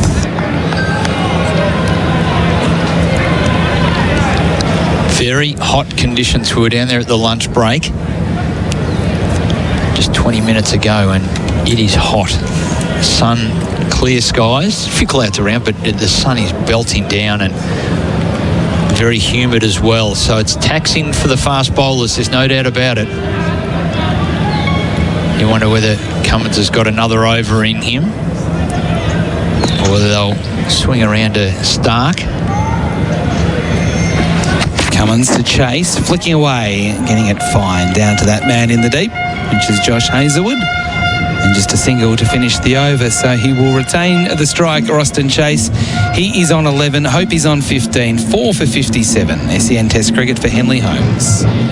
G'day, it's Andy Maher here. For a limited time and exclusively at Berwick BMW, you'll receive exceptional value for your trade-in. Right now, you can receive an additional trade-in bonus of up to $5,000 on selected models. That's right, that's an additional trade-in bonus of up to $5,000 on selected models exclusively at Berwick BMW. Don't miss out on this exceptional offer that ends July 31. Visit Berwick BMW today. Terms and conditions apply. LMCT 8953.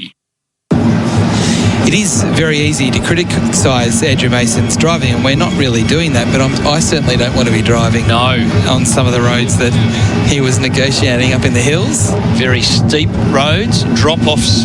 They're more like everywhere. driveways than roads. They are, and all two-way. And in many places, there's not enough room for two-way. No, so Hazlewood is out of the attack, and they're going back to Bo Webster, who had success in his 2 overs before lunch. Chase drives the big shot again down the ground, thick inside edge that goes forward of square leg into vacant territory. Hope wants the strike. He wanted a third. Chase went, nah, mate, nah, just 2.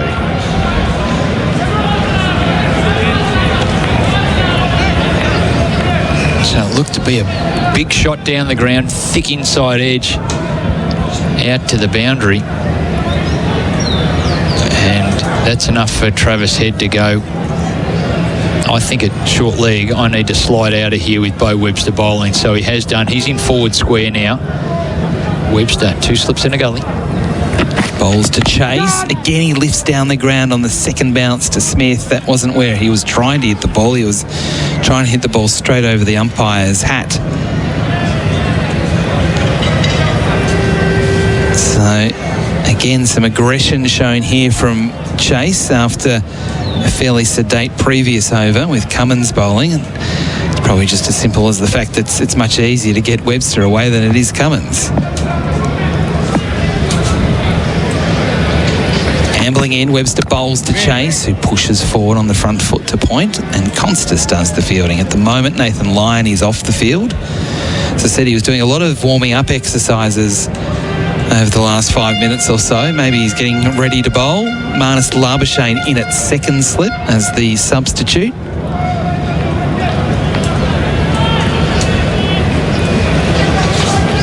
Webster's already got a wicket in this innings. Picked up Brathwaite, 100 test player. Webster bowls. Chase, this time launches high into the sky, long and over the fence. That was a real stand and deliver shot from the West Indian captain. Real purpose in that one. It went a long way, overlong on, and like a golfer, he just watched the ball in flight sail high into the Grenada sky.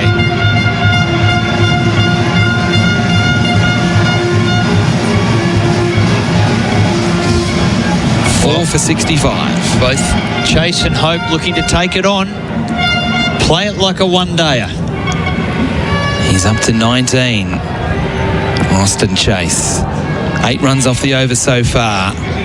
Webster bowls. Chase up on his toes, punching into cover. Straight to Cummins, the captain. So it was the captain hitting the ball, the captain fielding the ball. It stays at 4 for 65.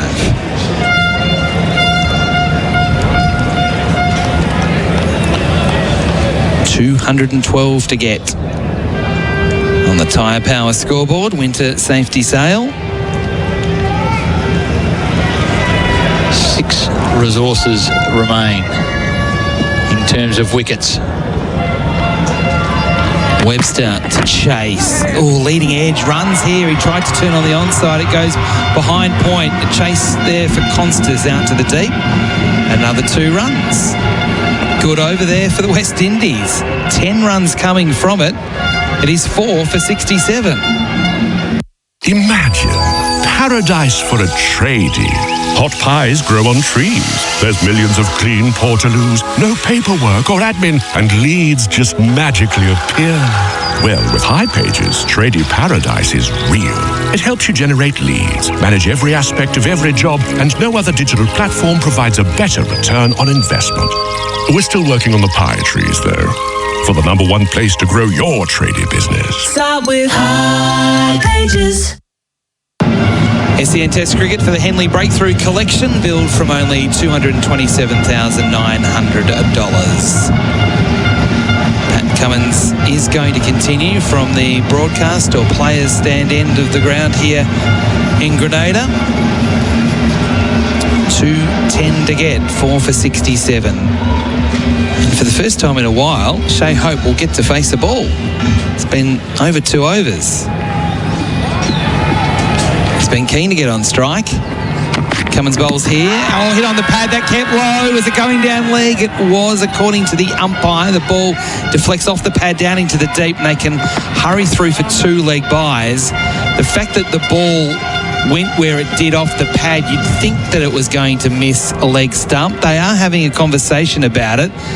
The fact that kept low was enough to keep them interested to go upstairs for IMAR. For Trusted Tradies Insurance, call 13 IMAR. We are going to have 3rd umpire intervention. Certainly it was going to be signalled a leg by, and then as they brought the committee together to make a decision, the players that is, around Pat Cummins. It's hard to see it given out considering how wide he gets on the crease and where the ball ended up. But the fact it kept so low and Hope was sort of jumping back. No. It's hit the calf, not the pad. It's missed the pad. He's turned. He stayed side on. So it's missed the bat. He's rotated the wrong way. It's hit him on the back of the knee, where the strap on his back pad is.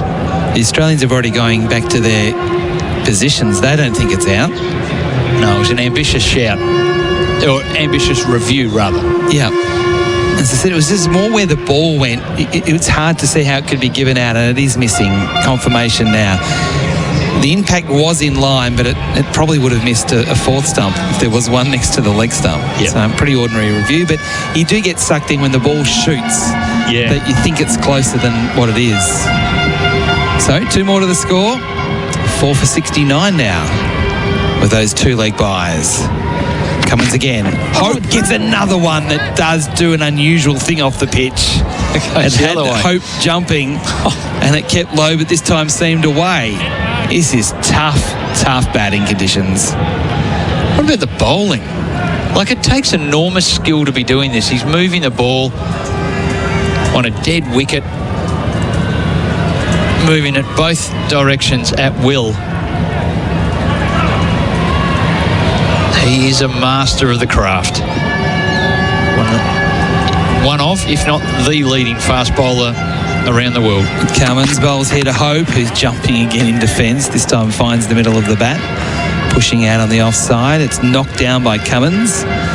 He decides he's not going to pick it up off the grass. That can be someone else's job. He's going back to the top of his mark. Lyon, in fact, it's Head that came in to retrieve the ball. He throws it to Steve Smith. And his job it is to polish it at mid-off before handing it back to the captain. Well, I think Nathan Lyon is off the field. He is, yep.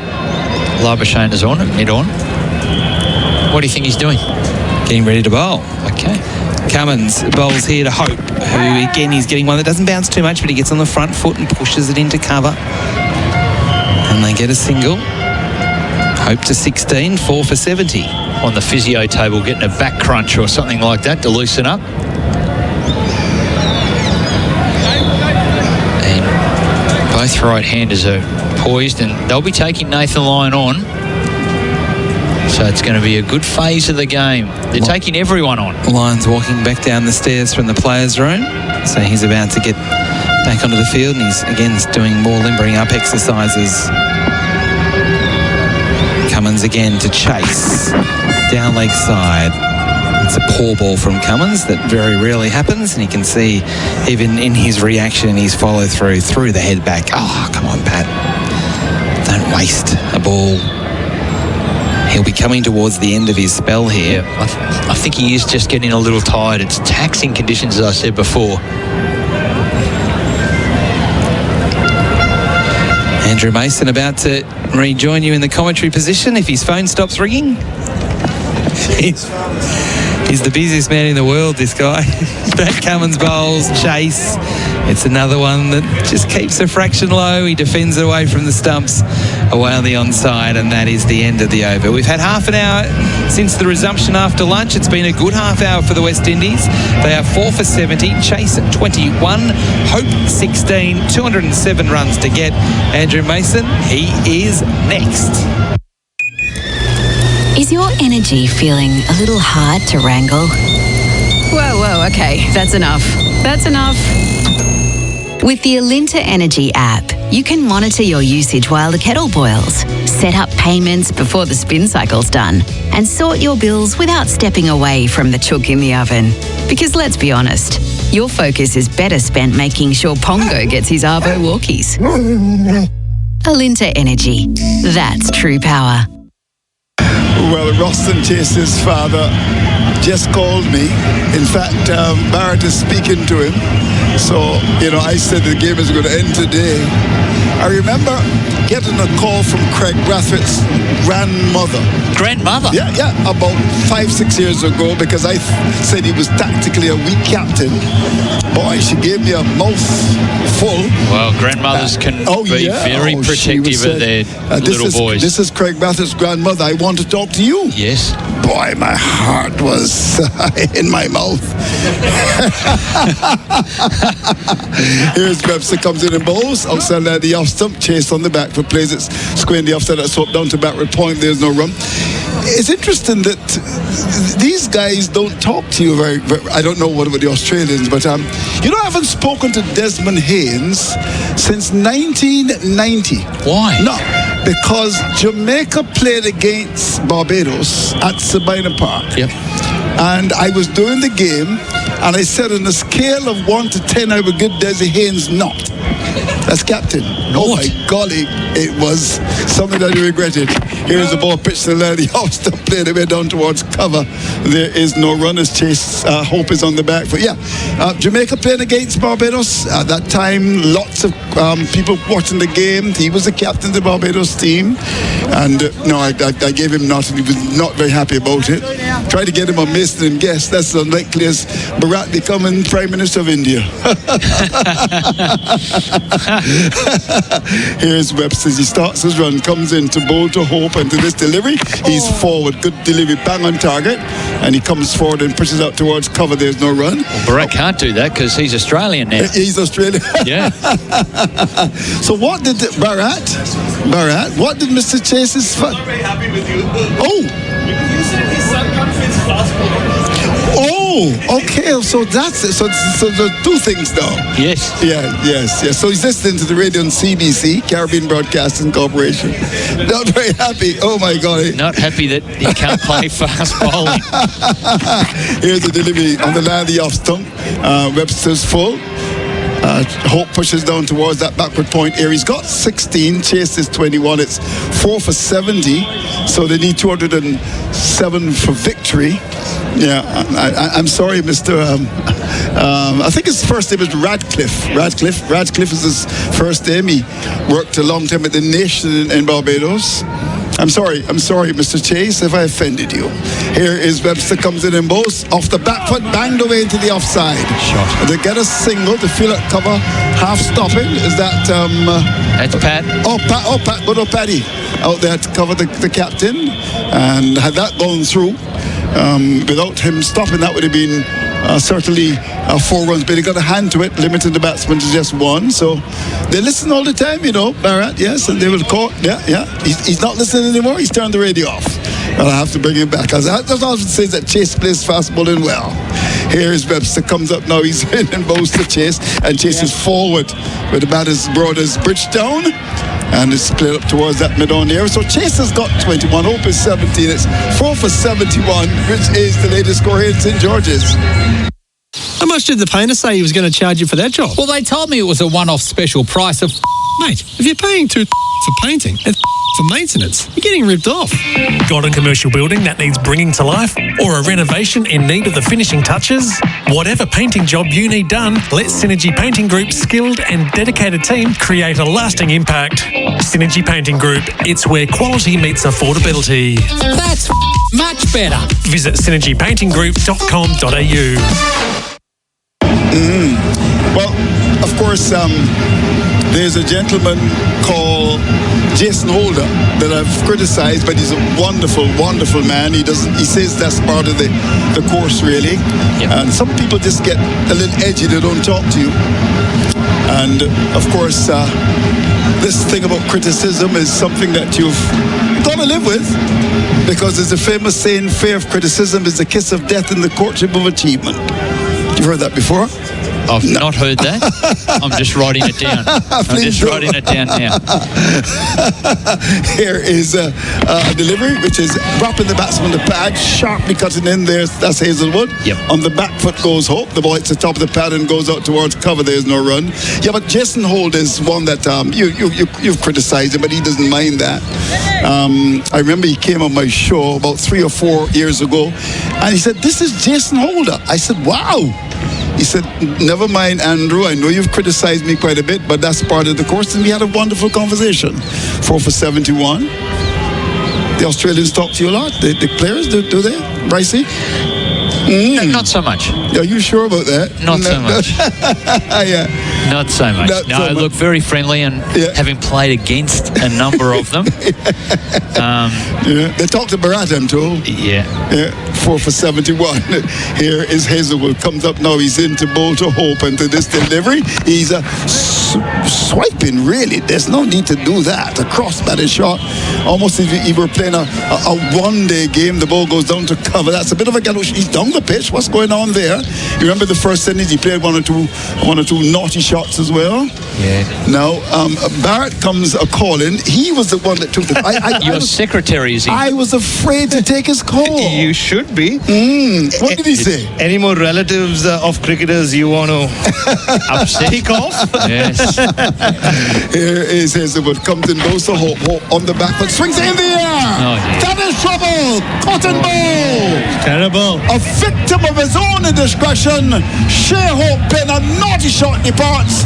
And the West Indies in the doghouse, they're 5 for 71.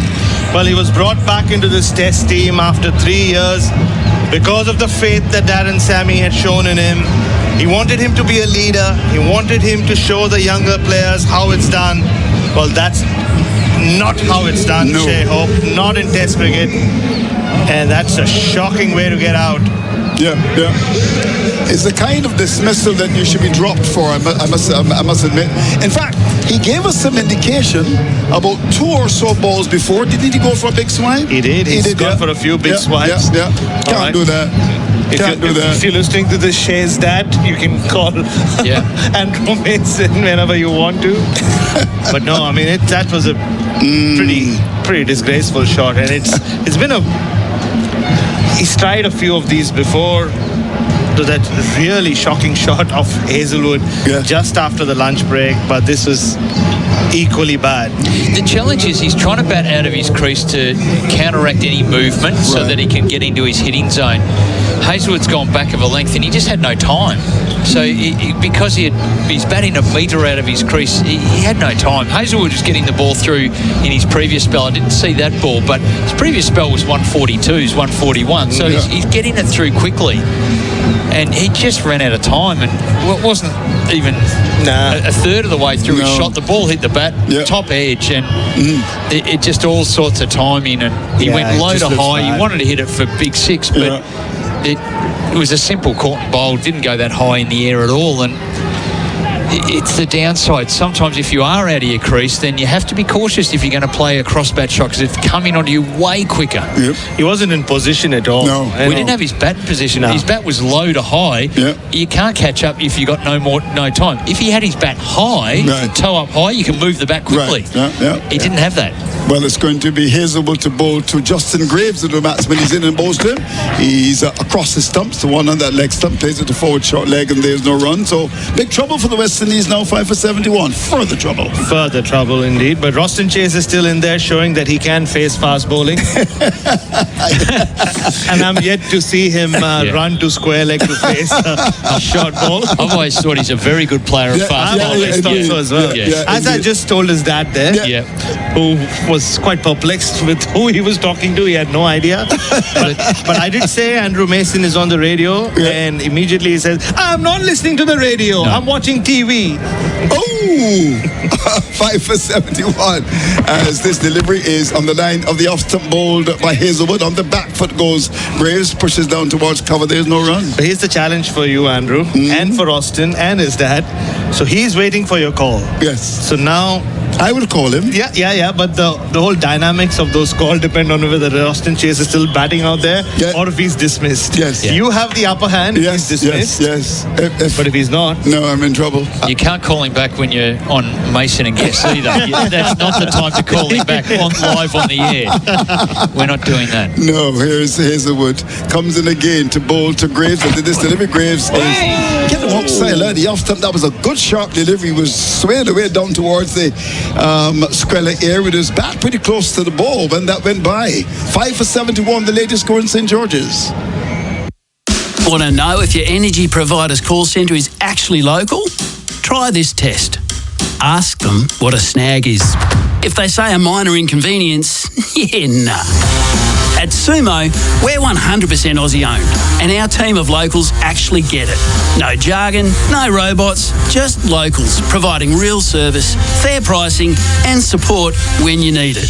Sumo, energy as local as the Eskita family barbecue, cold drinks and all. All right, so Webster to continue the attack. Well, I went across to the Junior Murray stand. Does he talk to you? Junior Murray? Yeah. Yes, he does. Okay. Yes, Just checking. Yes, he does. We're writing a list here. Affirmative list. Here's Webster comes up, he's in the balls off the back foot. There's a Chase steering the ball down to a third man for one. Went past Gully. Just have to wait for the ball to go past Green at Gully. Gets the run to go to 22. It's up to 5 for 72.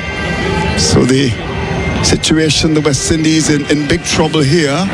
Losing wickets like those right mangoes that we've got there in, of course, the Grenadian market, which was rather quiet this morning. Of course, Saturday is really the big day across the Caribbean. Although in Guyana, they tell me that Sunday is a much better day for market day because the fruits are slightly cheaper. 5 for 72. Chases 22. Graves hasn't scored as yet. Is that because the bananas ripen later in the week? No, the plantains. The plantains. Well, that confused Whitey. Let's leave the banana family out of this. Here's Webster, comes up now. He's on his way to bowl to Graves, and Graves is forward. Plays about the pitch. That's good bowling, but he played it rather well. Justin Graves got a good defense. Elbows well caught. Plays up the pitch. There's no run. Also, just There's this TV coming through. So all the cotton balls for Australia, 4 of them in this game. This is first innings, bit of a record, first time ever. 2 cotton balls to the 2 first wickets to fall in the West Indian innings. Webster again with 1 for 14 from 4 overs and 2 balls. Comes up now, he's in bowls, pitched up. Nice. And there's a lovely flowing drive coming from the bat of Graves. He played some lovely shots in Barbados as well. The ball goes quickly down towards the mid-off here, such as the timing. And you see Justin Graves bat the way he has, the maturity he shows. And you wonder why he's down at number 7. In some of the shots we've seen from the top order, including Craig Brathwaite, to be honest, he's just not test quality. Whereas this guy just puts a price on his wicket. He has got good defense. He's a good player to watch as well. Webster comes in to bowl to Graves, and Graves is getting a short ball as soon as we give him credit. Well, commentator's curse looks to pull the ball away. It might have just got big on him, hits the toe end of the bat and dribbles down towards gully. There's no run. Yeah, not far away from just his timing on that pull shot. Got the toe end, you're right, but just with the lineup that the West Indies went in with, Andrew, the 4 quicks, a backup all-rounder bowling the same right arm over, or the right arm pace, 5 of those, and an off-spinner. Could they have done with an extra bat? Oh, well, that was quite obvious, I think. Webster's in, bowls off the back foot. Goes Graves and punches it down towards that mid-on. The ball got down to mid-on quite quickly. I was surprised, in fact. So Warrington went out and Anderson Phillip came in into the side, to strengthen a 4-pronged pace attack. Which didn't really need strengthening, because I think the work of this man who's batting now was pretty admirable in Barbados. You should have brought another batsman, and you really needed another batsman. Maybe you need about 10, really. But the reality is I thought it was a rather strained selection. Here's Webster to bowl the last ball this over, comes in, bowls and flicked away. We'll get a single. Well, it was a ball that was swinging back at him, more the inner portion of the bat. There was a scream from the bowler, goes down towards square leg to get Graves off the mark. So 22 overs gone, 5 for 73 is the latest score in St. George's. Look out for the sun. Come into your Sunrise local store and check out Sunny's latest promotion. It's the best within a country mile. And you could turn your favourite snacks into a $10,000 holiday. That's right. Buy a specially marked promotion, scan to enter, and you could win a holiday worth $10,000 plus 28 $500 travel cards. So do what the locals do. Sunrise, enjoy local choices. The best within a country mile. Sunrise, the store locals love.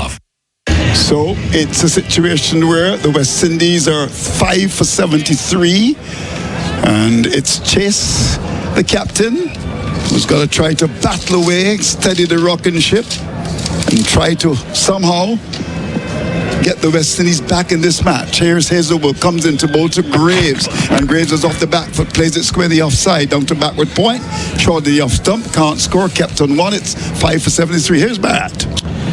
Just going back to the team discussion with the West Indies, I mean, they say, don't they, if 6 batters aren't going to get it done for you, there's no point playing the 7th. Right. But if the 6 batters are doing nothing for you, then maybe you do need a 7th batter. Yeah, I agree. Yeah. Well, it's strange that they brought him into the side. It was pretty clear they needed the extra batsman. Here's Hazelwood. Bright sunshine now. Hot day in Grenada. He's in. And balls. And ball pitched on that middle stump. Coming right across the stumps is Graves. And plays it down towards mid-on. There is no run. 5 for 72. And just on Graves, he looks like... We've spoken a lot about Bo Webster, how long he had to wait to get his turn. I remember Justin Graves when he came to Australia before he made his debut. Made it alongside Shamar Joseph and Kavem Hodge. Just speaking to him there, speaking to him about how long he's waited for this chance to come. He's been there and thereabouts for a long time. Here is Hazelwood comes up now and bowls. He's on the bat for the boss. Hits him on the pad, clearly going down the leg side. Goes down to that short backward square area. Leg by signal by the umpire. So it's up to 5 for 74. Someone from Barbados is sending me WhatsApp. The Australian commentator just told you exactly what he said. Another specialist batsman is needed. That's coming from someone called Colin Spencer, who's one of the top Calypsonians in Barbados. Oh, wow. Yeah, big guy. Loves his cricket. All right. Better singer than the cricket, I must admit. Hello, Colin. Nice to get that WhatsApp from you. I love my cricket calypso. So, Colin, do you have a cricket calypso for us? Kiki, make it now, I can tell you. Yeah, maybe. Yeah. Why not? So there's some of them who can just do it. The mighty Gabby. Mighty Gabby. I was just going to talk about Mighty Gabby. He does it on a daily basis. Yeah, he does it, yes, all the time. I'm sure you see it in the WhatsApp chat. Here is Hazelwood comes in, bowls to Chase. Chase gets a short ball and plays it rather well. Jumping across the stumps up towards mid-on. There's no run. I think his father, watching on TV or listening to the radio, with proud of his son there. Oh, speaking of Antigua, yep. I think he's still around, Lord Shortshirt. Yes. His famous calypso about Sir Vivian Richards. Yeah. That man Richards, he could bat. Yeah, indeed. Something to say him when he attacked. Yeah, man, lovely. You're doing a good job. There you go. Plundering bowlers. Yeah, again man. and again. Yes, It's remarkable how he could so play the game. Wonderful indeed. Hazelwood comes up now, bowls to Chase. Chase is wrapped in the pad. Oh, did that come off the outside? It cut back at him sharply. Ended up down at the gully area. Good in swing. 5 for 74. Of course, that famous calypso when the West Indies won the World Cup. It was fantastic to see tiny little Cali hit Tomo Lily boundary after boundary. There you go. You remember that one? Yeah. Yes. There. Yeah. We're going to get Adam Collins or White to sing it. You think he'll make it? He will, yeah. No bowler, hold that terror. You are very good. Vivian Richards. Oh, man. 5 for 74. Here is Hazelwood comes in most to Chase. Chase is driving, throw it off, 4 runs, pitched up, and he launches into a big drive. And there was Smith coming across to his right, couldn't stop it, and it goes over the boundary rope. Well played by Roston Chase to end the over. With that, he goes to 26, and the West Indies are 5 for 78, which is the latest score in St. George's. In footy, you've got one guarantee each week. It's not the win or loss. It's not the coach's spray. And it's not the cry of... It's the 4 and 20 pie. That classic taste of 100% Australian meat in delicious gravy wrapped in golden pastry. Like coming back to win from 10 goals down. Nothing beats the aroma and taste of a 4 and 20 pie. There's a win in every bite. 4 and 20, Australia's original fan food. Finish the song, my brother. Yeah, well, where did I start? No bowler holds a terror for Vivian Richards. No Lily or Thompson. Yes. No Beatty or Chandra. He's a perfect coordination of body and mind. Yes, man. My brother is so fine. Faster, slowly, we go into the boundary. Yes, man. We're going to grade you. We're going to start with Adam White, who was giving you 1 out of 10. I'm going to be a little bit more generous. He's giving me 8 out of 10. He did, yeah. Yes, like he gave Dexter's 8 out of 10 the other day. 9 out of 10. 9 out of 10. Hello to Dexter's who's listening. Now we're going to have a change. Lion comes in the attack. He's in and bows to Graves. And Graves is forward. And just pushes to mid-wicket. There's no run. 5 for 78. In fact, Sean Devers there in Guyana. You know Sean, the commentator who had 1 or 2 challenges. It's good to see Sean back. He says he's listening to you there in Guyana. Hello to Sean Devers. Hello to Sean. Yeah, 5 for 78. Here is a ball which is on the line of the middle stump. He elects to go back when he should have been forward and digs it out up to mid-wicket. Got to be careful out there. Gravesy going back. And the ball goes down towards that mid-wicket area. 5 for 17. He's got 1 from 13. Battling away in the sunshine of Grenada. As Lion comes in and bows him, he's going back again to one of the legs. Some turns to the 4 short leg. There's no run. Yeah, of course, the most famous cricket calypso in India had to do with the Little Master. Yes. Here we go. Lion again in his brand name shades comes in to bowl to Graves, and Graves is on the back foot. Well. Got to be careful going back. I think he's a bit worried about the forward short leg with the ball spinning across him, so he's just going back in his crease. The captain may just put some more pressure and put the city point in. 5 for 78. He's got 1. He struggled here against a Lion who's bowled beautifully. He comes in again for the River Road end. He's up and bowls. He's on the back foot, trusting his judgment. judgment, trusting the pitch. And he goes back and digs it out into the offside, down to cover. There's no run. Have a look at this. Yeah, beautiful bowling. Beautiful bowling. Just able to get that extra bit from the pitch, the revs, the overspin. You can see that kind of jumped at Justin Graves. When he comes up again on his way, this is line to bowl to Graves, and Graves is forward. One of the off stump just plays it in the offside. The end of a fine over, maiden over bowl by a champion off spinner. It's Chase on 26. Graves has got one. 5 for 78 is the latest score in St. George's. With over 1 billion vehicles on the road worldwide, finding one of yours can be tricky. But with vehicle tracking systems by Radius Telematics, they'll not only find your vehicle, but they'll also tell you where it's been, where it's going, and how long it's taken, including location and speeding alerts, even driving behaviour, plus so much more. Speak to Michael and the team about dashcam and asset tracking technology that'll help keep your business's valuable assets safe and secure. For more, visit radius.com today. All right, so 5 for 78. The West Indies, 199 to get. That may be of academic interest, really, given what has happened. And the pressure continues. Stark is back. Stark is back. And yes, it is just academic at the moment. Just the bowlers to come after this. Here's Stark, comes up now in bowls to Chase, and Chase is coming onto the front foot. One of the off stump plays it quite well up the pitch. The bowler comes across to pick it up. There's no run. Well, how about that boundary to finish off the last over from Hazelwood down the ground, smashed it down the ground. I think he was looking in your direction as well, Andrew. Yeah. Not often has a West Indian captain and the history of their Test cricket ever been accused of not being good enough against fast bowling. So he has a statement to make. Yeah. These things happen. Not really. 5 for 78. Well, I'm going to get a roasted on Mason and Guess. I would imagine if I open the lines. Here is Stark on the wicket, bowls to Chase, and he's get the ball in the line. The next time whips it beautifully. That's gone for 6. I'm sure his father's listening to the broadcast and saying, "Take that, Mason." Ripped away. Over the wicket, that's gone for 6. Well, he hit Cummins for a 6 in exactly the same fashion in the first innings. Beautiful. Same direction, and that time as well, the bowling was from the Darbo end. So classy, and it's not really a heave over mid-wicket. It's all wrist. Yes. Just turns the wrists at the last moment. He just whips it away. And, well, Roston Chase, second 6 of that kind in this test match, and now he's 32 of 37, so he has made his intentions very clear. The forward shot has been pulled away.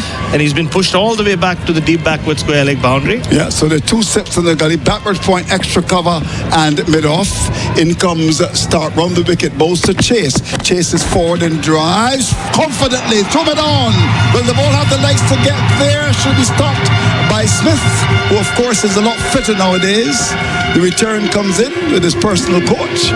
Fires the return to the non-strikers in, and Roston Chase is on to 34 now. 5 for 86, not looking bad at all. Yeah, Steve Smith didn't mind chasing that ball. I don't think he enjoyed throwing that ball in one motion. He's still not 100% with that arm of his, and you can see him just grimacing as he goes back to his position at mid-off. But Roston Chase is turning it on here. He is indeed. The Grenada National Stadium. But of course, he's the captain. His side is in strife here, and he's got to understand that the leader's got to come good. You've got to be the exemplar here. He's on his way again. This is Stark round the wicket, bowls to Chase. Chase to this delivery is beaten outside the off stump with the beauty. What a good comeback delivery. Test cricket is his best. The ball flies through to be taken by the keeper low down. Yeah, the ball that Wasim Akram really trademarked when he was at his peak, round the wicket with the angle on a length, and just straightens, and if anything just darts away from the right-hander. Roston Chase, like so many other right-handers, feeling for it. Yeah. But lucky not to get Talking outside about edge. Wasim Akram, Desmond Haynes said he's the best fast bowler he's ever faced. Yeah, Desi said that. The last thing he said to you before he stopped talking? 1990. Here is Stark, comes up, he's in and bowls, and Chase is on the bat. He looks good, Chase. Plays it out towards cover. There is no run, but he he said that Akram was a handful.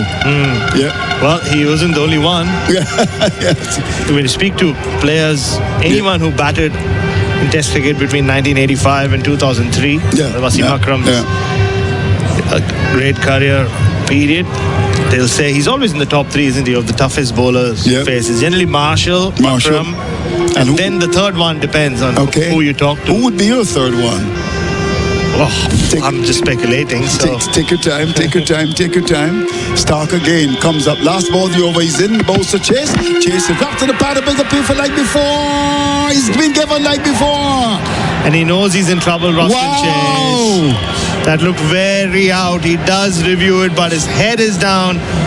He's just punching his thigh. He knows the one thing he couldn't do was stay stagnant in his crease to a full ball from Mitchell Starc. And he knows it. He had to review it, the last of the specialist batters. And as we see here on the replay for Chemist Warehouse, it's high. Good height, save him. Well. What's your gut feeling here? Is going up? You think it's going to go over the top? I think Mitchell Starc's a little worried about it. Yeah. He's going back to his mark. Well, hit in front, but the height I think could be. It's been given, so let's see. On a pitch where the bounce has been uneven, Mitchell Starc just walked up to Richard Kettleborough having a chat. Here we go. The angle. Oh, it's umpire's call.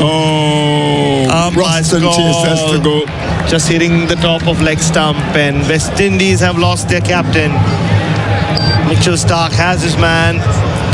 Went after him in this over, whipped him for 6. A couple of drives down the ground, but he made the cardinal error of playing back to a full one. It was hit him pretty high, but he was rooted to the crease, and that's what meant that it stayed as umpire's call. Yeah, and I think you remember the umpire took a little while just before we go to the break. I think he was worried a little bit about the height, so he took his time and felt it was on and gave him on. Anyhow, time for drinks. The West Indies in trouble at 86 for 6. With Rustin Chase being given out LBW on the last ball before drinks. How about that timing though, Whitey, for our fellow commentator? Yeah. I said, like, he anyway had to call Mr. Chase, Rustin's dad, as soon as he got off air. I think he's doing that as we speak. I'm out not the back. surprised. With his chest puffed out. Nathan Lyon will bowl again. He's bowling to Greaves on 1. Greaves will flick it away on the onside. Good fielding there from Cummins at mid-wicket. If it got past him, it would have been at least 1 run out into the deep. Greaves will just bat normally like we've seen so far in this series. Lyon bowls. Greaves goes back. Doesn't bounce a lot. Full face of the bat, pushing again to Cummins at mid-wicket. There was this inevitability wasn't there, Adam, about the way this innings should go. Yep. I've seen the pitch play a couple of tricks yesterday, more than a couple. Lyon again. Bowls. Again, Greaves back, pushing on the onside. We'll talk about this more in the new ball after play, but it again begs the question of the West Indies judgment that they were going to always bowl first. This was not a pitch that you'd want to be batting last on. Lyon here bowls. Greaves tugs it away this time, getting the gap out into the deep. There's 3 on the fence on the onside. This one's fielded by Cameron Green at forward, square leg and just a single. So we sort of reversed it around here. If Australia had to get even 150, 160 batting last, even if it was on a 4th day, not a 5th day, it's nearly 50-50. It is. So you go back to that judgment call, and in the end it didn't matter because Australia won the toss, but West Indies would have been really regretting the decision if they had bowled first. Lyon again over the wicket, bowling to Alzari Joseph, who heaves it high, straight and 6 into the sight screen. So 3 West Indian batsmen have opened their accounts with boundaries. King and Hope with 4s, Alzari Joseph with a 6. Well, that's the shot he got out to in the first innings. That time he didn't get enough of it and hit it down long on's throat. This time he went a lot straighter, made very good contact, and it almost hit the side screen on the full. It did. It went 20 metres over the rope. Does he try again? Line bowls, gives him a chance to. He does try again. Swings it into the deep. Constas can't get there. 6 more.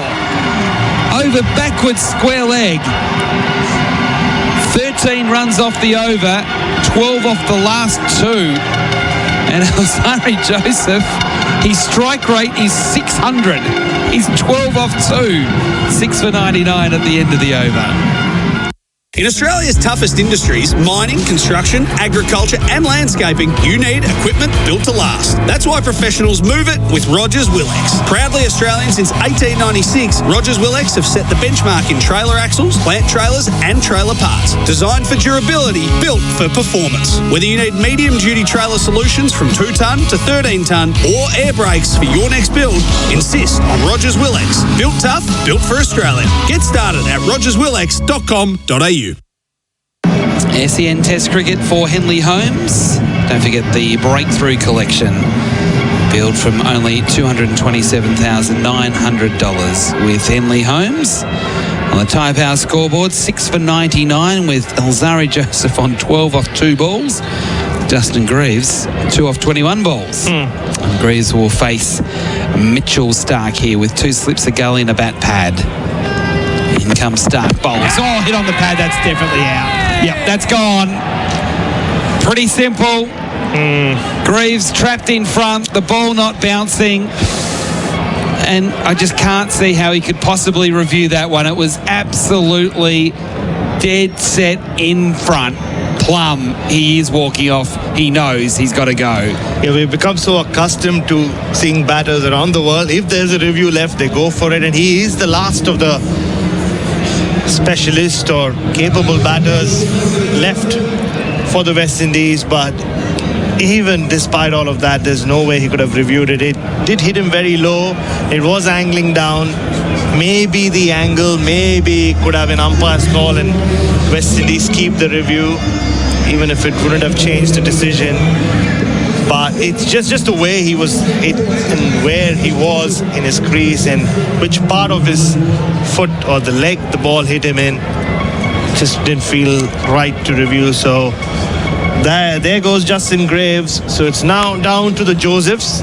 And whatever happens from now will happen quickly. Either West Indies chase this down in the next 12 overs or they're bowled out well before then. So this game rapidly progressing towards an early finish on day 4. Alzari Joseph 12 of 2 balls at the other end.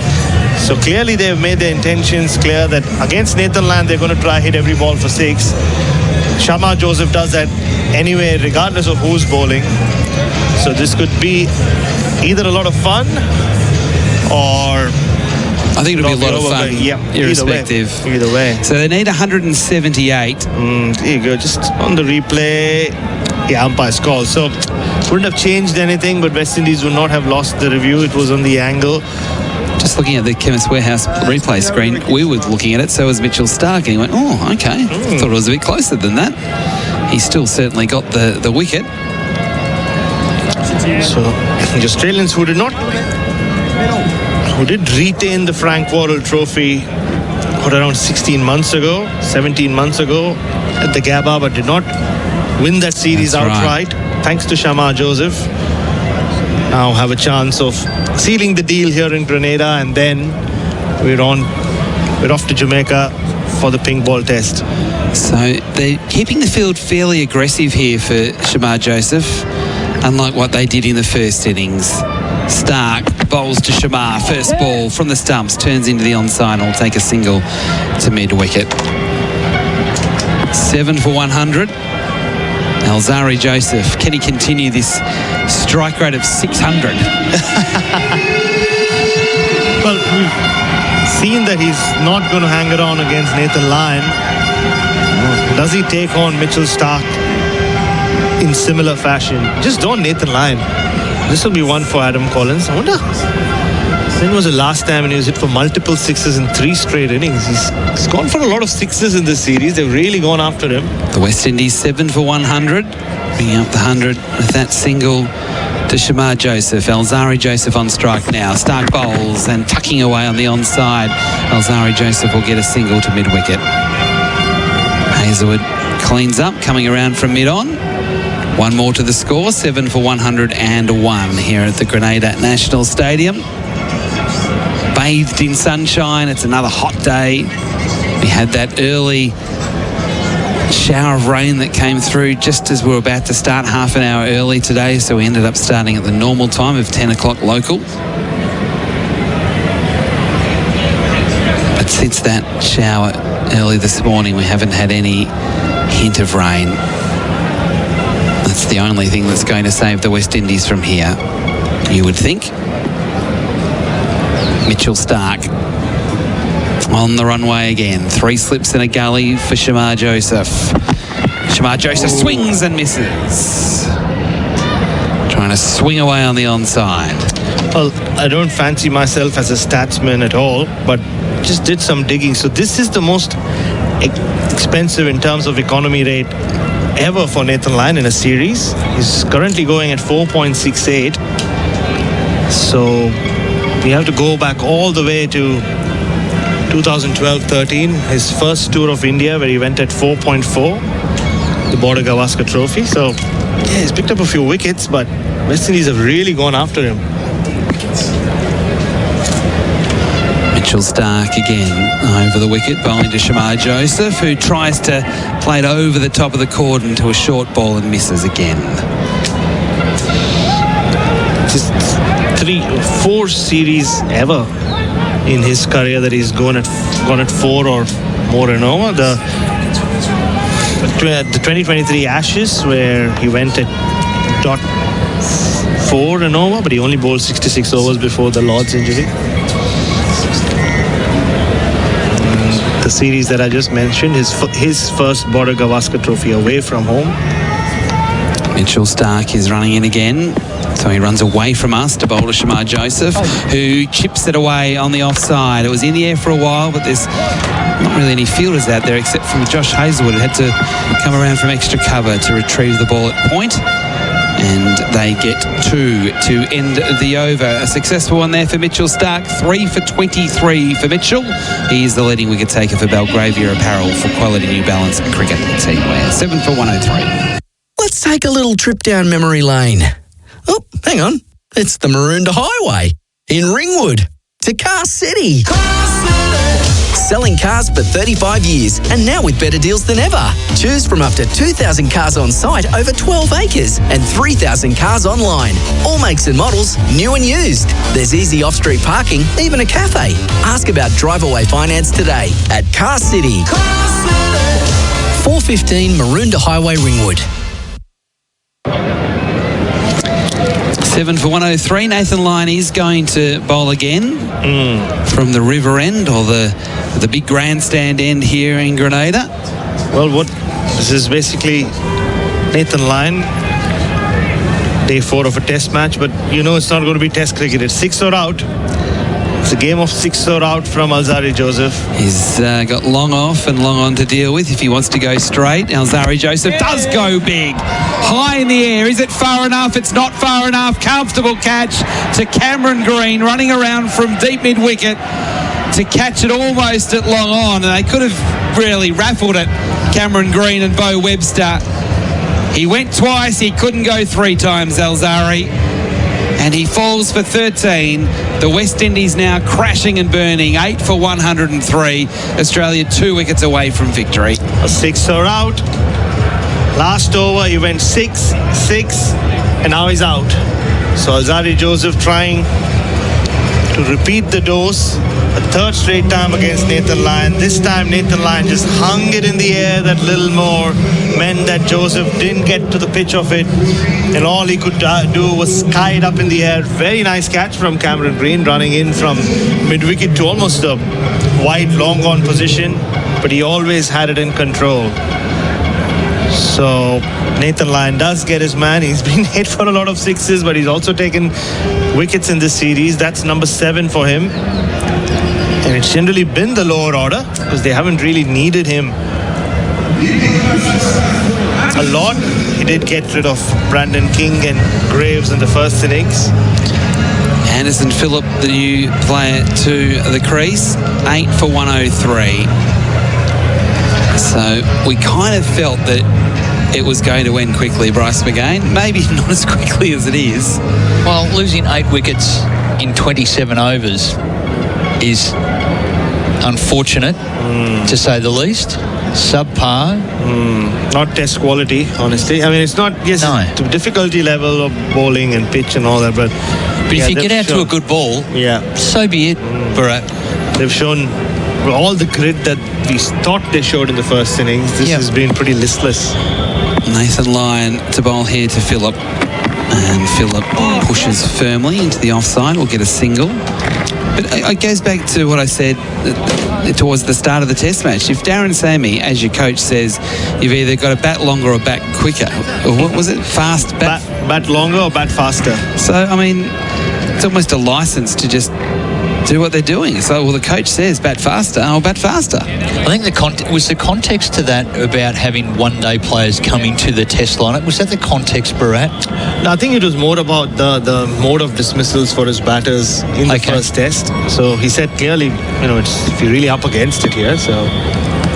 Shamar Joseph back on strike. Well, you know what he likes to do to Nathan Lyon. This time he just pushes defensively, opening the blade and guiding it into backward point where Khawaja does the fielding. Oh, he has better ideas. He wants to see himself in, and he'll back himself from here. Just 273 away, or 173 away. Lyon bowls, Joseph swings and misses. Strike one. Back to 6 and out. Yeah, normal transmission now from Shamar. The big swing. He loves a slog sweep, doesn't he? 2 balls left in the over. Line around the wicket. Joseph goes high. 6. Long. Oh, that's gone up into the upper deck of the grandstand. That made such a beautiful sound off the bat and looked just as beautiful high in the sky. Massive from Shamar Joseph. Massive. This was probably the biggest of the lot he's hit. This is the third slog sweep 6 he's hit of Nathan Lyon. Going back to the second innings in Barbados, he got one 2 days ago here as well. This just the way it sounded. It made that sweet sound, didn't it? 9 off 7, 8 for 110. Did I mention he likes the slog sweep? Line again, last ball of the over. Joseph goes again and misses, and they could get a bye, but they decide against it. Over bowled. SEN Test Cricket for Henley Holmes. The West Indies 8 for 110 with Shamar Joseph on 9 and Phillip on 1. When I shop at Snaffle, I strut like a Melbourne Maverick after a victory because I get what I want when I want. All the big brands in phones and computers, appliances, furniture, even the latest e-bikes, all with delivery included. And at Snaffle, I have the option of shopping in bite-sized payments so I can keep my cash for living life. To get your strut on, shop at Snaffle. Go to snaffle.com.au. SEN Test Cricket for Henley Holmes. The West Indies 8 for 110. Don't forget, SEN is your home of live sport, AFL, NRL, State of Origin, the cricket, and also the Matildas, all live right here on SEN and the SEN app. Mitchell Stark will bowl again here from the broadcast or Players Pavilion end. Phillip on strike on 1. Stark bowls around the wicket. Phillip goes back to a ball he should have gone forward to, and it gets through to the keeper. And also, this game's going to finish quite quickly, so follow SEN Cricket on Instagram, X and TikTok, so SEN_cricket for all the highlights, analysis, behind the scenes action from the SEN Cricket team. Plus subscribe to SEN Cricket podcast content by searching SEN Cricket wherever you get your podcasts from. Yeah, you might even see clips of West Indian captains' fathers calling up to complain about what they It certainly wasn't phone a friend. No. Stark to Phillip. 3 slips. Phillip's beaten again. It's a bit quick for Phillip.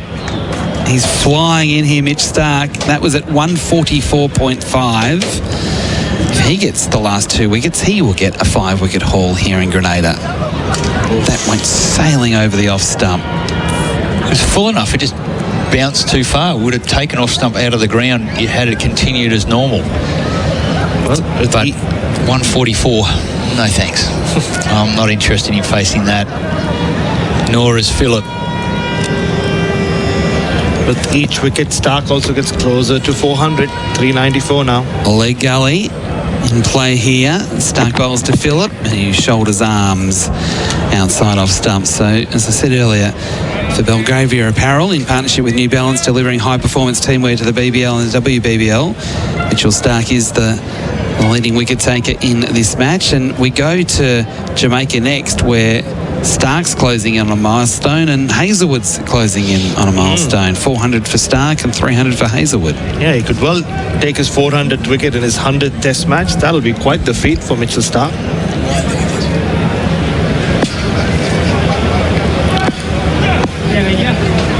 Phillip waits for Stark, who bowls, and Stark again Anderson leaves the ball from Stark outside off. Has anyone done that? No, Adam Collins just said Nathan Lyon almost did it. If only Tim Payne had a better day at the Gabba.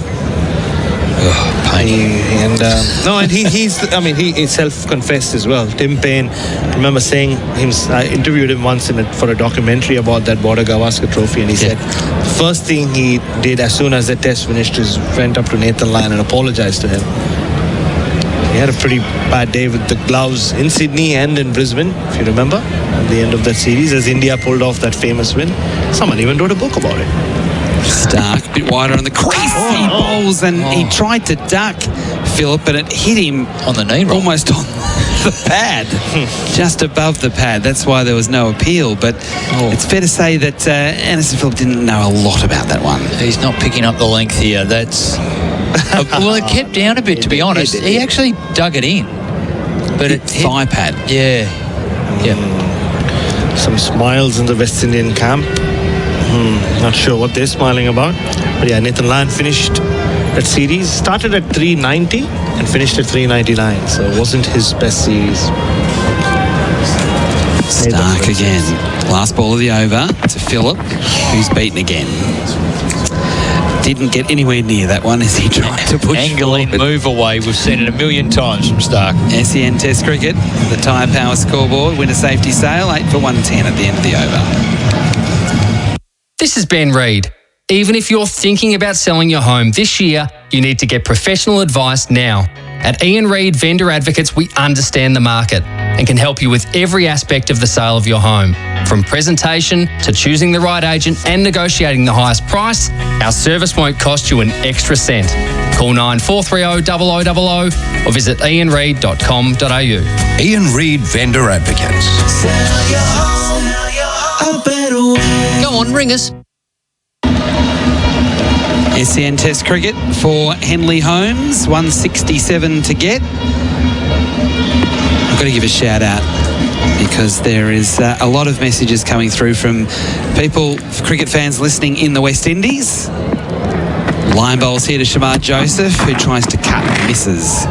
Really enjoying the coverage on SEN on 94.7 FM. You are flying the West Indies flag proudly. The overall commentary is fun, knowledgeable and enjoyable to listen to. Thank you to Andrew Mason's mum for texting in. Shamar Joseph again flays at a wide one and misses outside off stump. Well, 94.7 FM. Well, if it That's isn't in Barbados. If it isn't Craig Brathwaite's grandmother or Austin Chase's father. Line bowls to Shamar Joseph, who again swings hard down the ground. They don't take the single to long on. Oh, hang on. I think Phillip would be a whole lot better up the spinner's end, wouldn't he? Yes, but Shamar can still hit sixes. Well, that's no entertainment. You're right. Yeah. He just wants to hit sixes. Entertainment level is on high at the moment. Line around the wicket. Joseph cutting and beating point. They've got one. They should be able to come back for two. They will be able to do so with the sweeper out there in the deep Constas, unable to make 2-1. So it's 8 for 112. on the Tyre Power scoreboard. Joseph 11, Philip on 1. 2 balls left in the over. So does Shamar try and get a single here? No, 6. 6. Swing hard. Line bowls. He does swing hard. He swings very hard. He swings it over the fence for 6 again over mid-wicket. He likes that shot and he plays it very, very well. He's up to 17. Lion flighting it up, outside off stump, spinning, but straight into the hitting zone of Shamar Joseph. It looked right out of the textbook when we saw that replay on the Chemist Warehouse replay screen. Save on prescriptions at Chemist Warehouse. Last ball of the over. Line bowls. Joseph goes again. Misses. Shamar, you meant to get a single and retain the strike. Well, he just wants to play against Nathan Lyon. I don't think he's too keen to get down Stark's end either. Over bowled, 8 for 118. That is on the Tyre Power scoreboard. In the market for a new ute, Werribee Isuzu Ute has you covered. With over 60 pre-owned vehicles in stock, from small hatches to 4x4 dual cabs and 7-seat SUVs, there's something for everyone, all priced to sell. Check out single cab D-Max in stock from $32,990 drive away. D-Max X-Terrain in stock $68,990 drive away. The all-new MUX X-Terrain in stock $73,990 drive away. Test drive and buy today at Werribee Isuzu Ute, Victoria's #1 selling Isuzu Ute dealership. LMCT 114. SEN Test Cricket for Henley Holmes. And on the Chemist Warehouse screen, save on prescriptions at Chemist Warehouse, we're seeing some heavy clouds coming across the hills. Philip here to face a new over from Mitchell Stark. He bowls and Philip swings and misses. It's his turn to try and play an audacious stroke. 144.1. Why should he be left out of all the fun? Well, he's looked at the scoreboard and said we only need 159. So if we keep our tempo up, we should be right. Finish it off before the rain comes. Catch up to Alzari Joseph, who unfortunately is back in the shed. He was striking at 324. So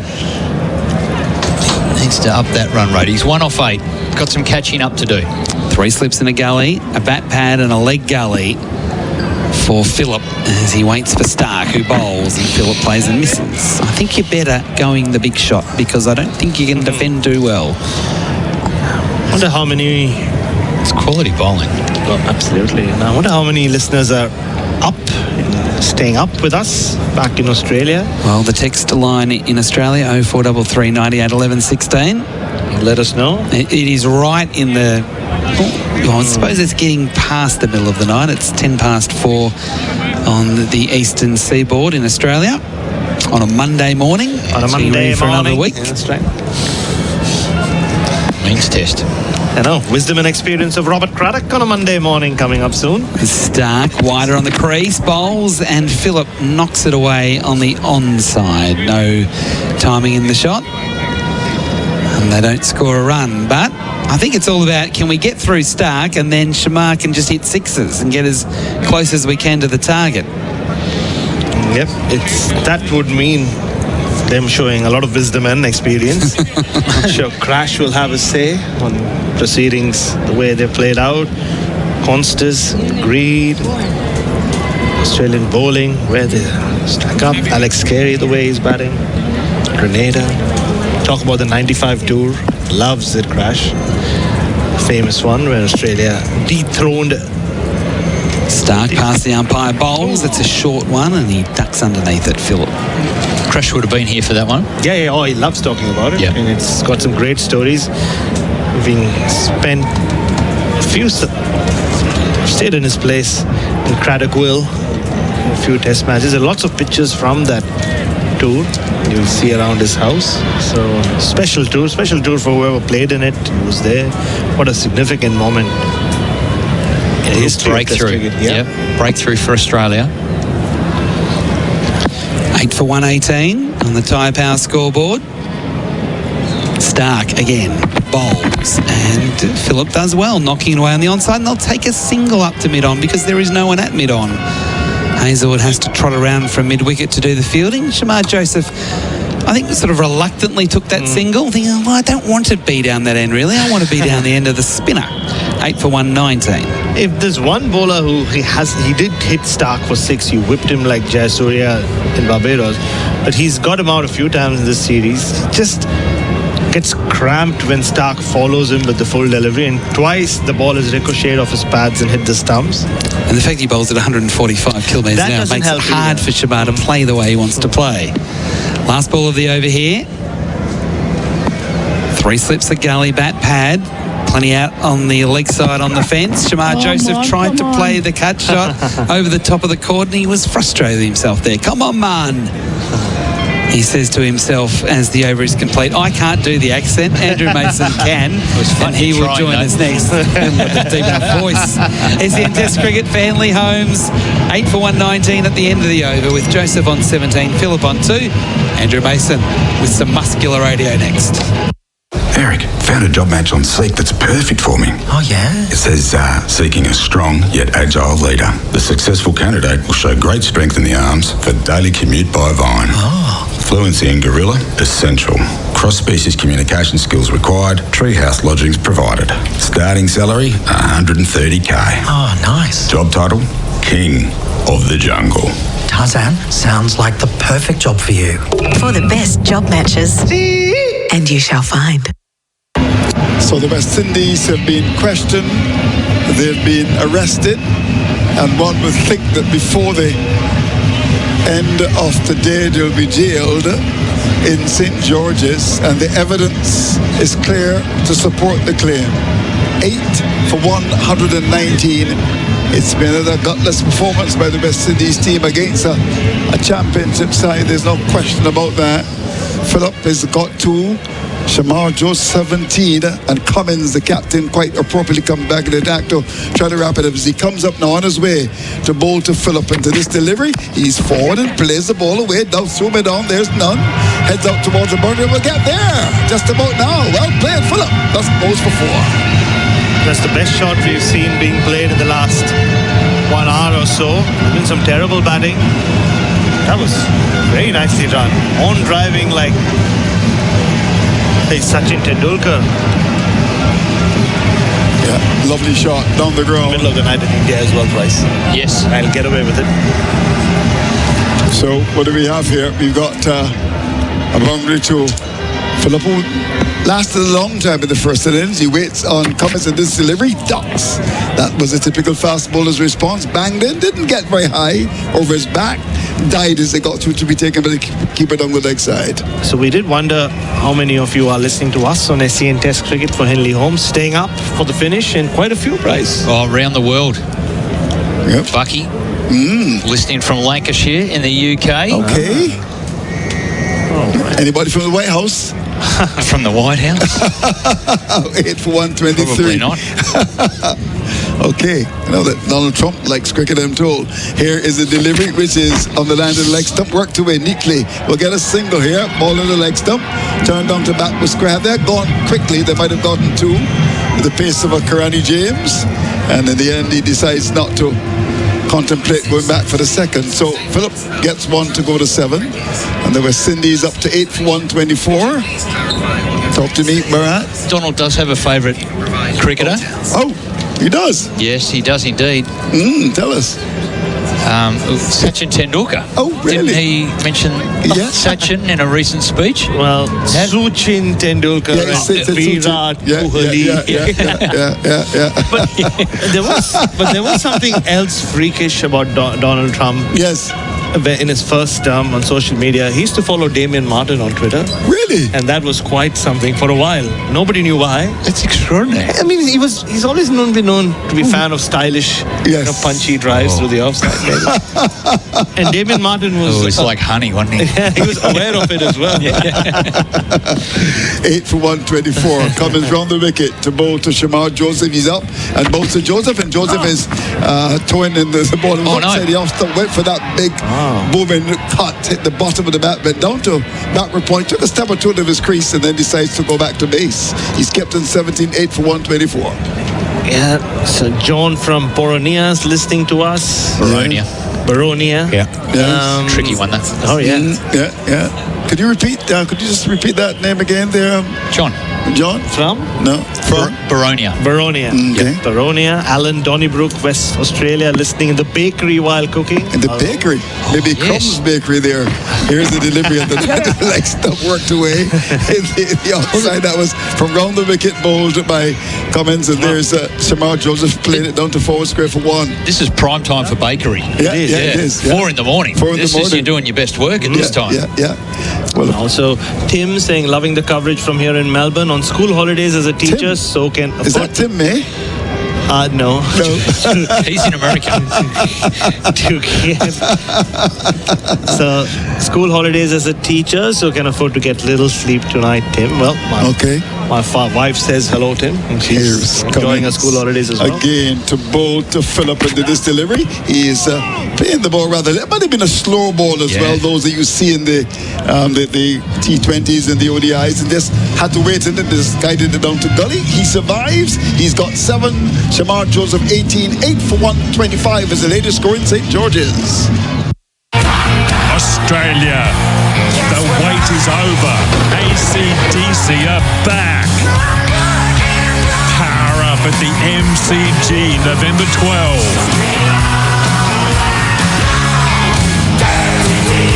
One of the world's greatest rock bands. AC/DC with special guests Amel and the Sniffers. Get tickets now at Tick Attack.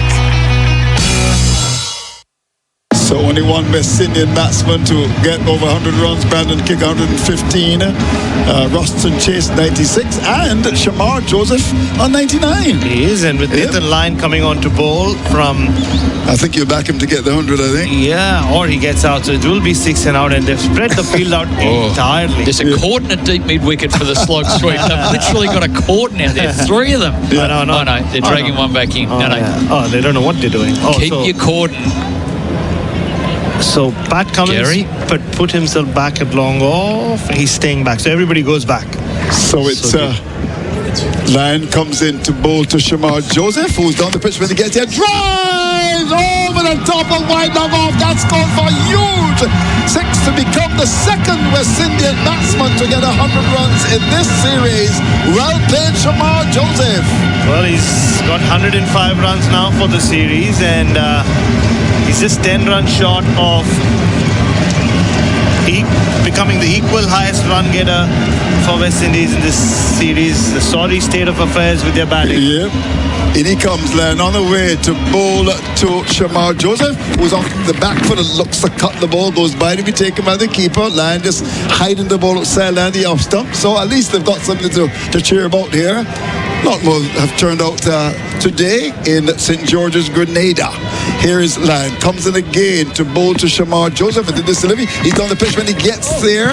Has to get back into his crease. The ball was thrown wide. Well bowled there by the champion off spinner. He's down the pitch. Here we go.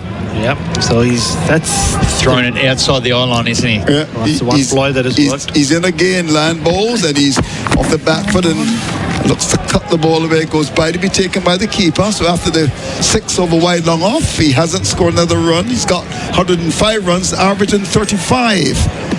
Here we go. As he comes in again from round the wicket, this is Lyon to bowl to Shamar Joseph, and to this delivery, he's going back to a ball that keeps low, goes by to be taken by the keeper. Swung at a few of them, went to cut, went to back foot drive. The slog sweep's the one he can get. He's keeping him away for it.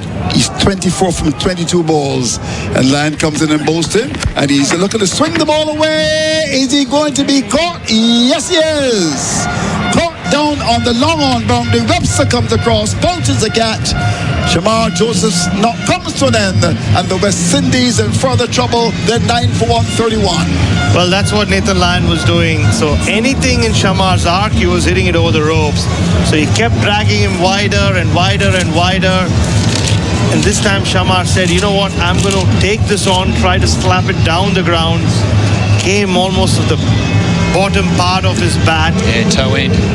Toe ended it, and Bo Webster, well, he saw something unusual earlier today. Ball burst through his hands and go for 4, but this time coming around from long on, snaffled it right in front of us here. well within the rope. So Shamar Joseph's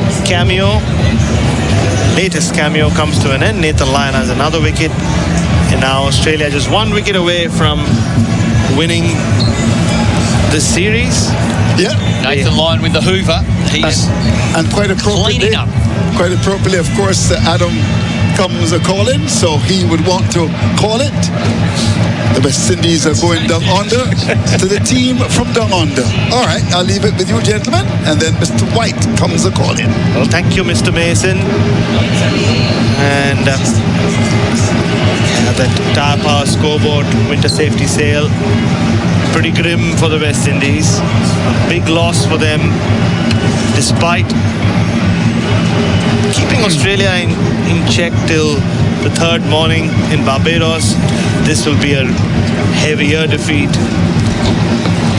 And Australia can now be a little easy now that they have won the series. They'll go to Jamaica and see if they stick to the same playing 11, and other question marks will be raised. But for now, it's Pat Cummins, in he comes, bowls, short one. Phillip tries to swing it away, hits him on the shoulder and balloons away into the court. And 9 for 131 on the Tyre Power scoreboard. 146 to get. That's another question for you later on the new ball, Bharat. Is 150 a big margin or a smallish margin? In a low-scoring game, it is a huge margin. Yeah, that's fair. Cummins bowls to Phillip. He's up on his toes, pushing into backward point, no run. Yeah, when in a game where no team has made 300, you would think that is a significant margin. But there are certainly some similarities between Barbados and here, in the sense that after 2 innings it was quite even. But the West Indies batting a second time just couldn't do it again. Yeah. Couldn't fight hard enough. Australia just found a way in their second innings, even though the top order didn't fire, to get enough runs in both test matches. Cummins charging in. Bowls to Phillip, who's hit on the pad. It's going down leg side, and Carey, to retrieve the ball, has to dive away as it's scuttled across the turf. 9 for 131. So a bit of management with the bowling crew here. Stark could have been eyeballing a big bag. He's resting. He's bowled 8 overs, 3 for 24. Hazelwood 8 overs, 2 for 33. Pat Cummins now into his 8th over. He's got 1 for 22. So they're sharing the load. And Nathan Lyon, well, he's got the Hoover at the other end. He's just cleaning up wickets.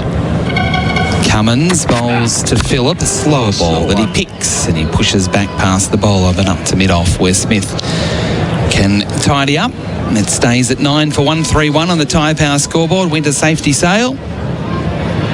Alex Carey also is 1 wicket away. Must be thinking about the team song now that he is in charge of. He could be getting nervous about that. Nah, he's done it once. He did it in Barbados, but now he's had time to prepare. Yeah. Well, you've got to note the performances. Cummins bowls. Phillip tucks it away off his thigh pad out into the deep. They've got 1. They're going to come back for 2 here. In fact, it's going to go for 4. Lyon had a lot of work to do. He's at backward square leg rather than that traditional fine leg position. And it was timed very nicely. 4 more. 9 for 135. Phillip into double figures. He's up to 11. Lyon really not pushing the calves there too much. Double figures? Double figures again. After 3 years of no double figures, back-to-back innings. He's in form. It's flooding in now. He's drowning in runs. Cummins bowls to Phillip. Short ball swings and misses, trying to hook it away. And that is the end of the over. 9 for 135. The West Indies need 142. Australia needs just 1 wicket. Launch into your work faster on the worksite thanks to StackTech rolling locking boxes from Tufton. Forget multiple trips with loads of gear. This totally customisable and durable modular tool storage system starts with a 1 or 2 drawer lockable toolbox featuring all-terrain wheels. Durable with a lifetime warranty. The all-new rolling drawer options are rugged, expandable and ready for anything on any worksite. Build your ultimate setup with tough-built StackTech. Available at Bunnings and TKD. Nathan Lyon is going to continue. He's having a chat to Pat Cummins about what field to set.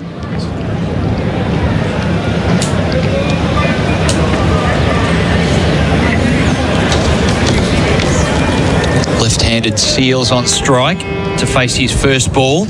Again, it's a spread field. Short leg slip, catching cover, and all the rest spread out. Seals hits it high, hits it long, hits it over mid-off. Wow. And that's gone for 6, almost up to us. I think that surprised everybody, maybe even Jaden Seals himself. Well, Nathan Lyon continues to concede 6s in this series. I really do wonder if he's ever conceded so many 6s in the same series as he has here. Line again to bowl to Jaden Seals, and Seals swings it into the onside, along the ground, backward of square, 1 and now 2, with Hazelwood having to do the fielding. More runs to the West Indies, more runs to Seals. We're talking before about 2 players getting off the mark with a 4 and 1 with a 6. It's now 2 getting off the mark with a 6. Well, they both win the lottery, Seals and Alzari Joseph, after 1 ball, striking 600. Lyon aborts mission halfway through his approach to the crease. Alzari, of course, hit his second ball for 6 as well. Lyon around the wicket, bowls to Seals. Another high one. Lyon going back. He could take a great catch. He does! Going back with the flight, taking the catch and winning the match for Australia. Australia keeps its hands on the Frank Worrell Trophy, not just retaining the trophy, but winning the trophy in the island of Spice here in Grenada. They win by 133 runs. A dominant display. After 2 test matches, Australia leads 2-0 with 1 to play in Jamaica. A dominant performance on day 4. And again, it's the bowlers that get the job done for Australia. Well, Australia came to Grenada with some question marks despite the win in Barbados.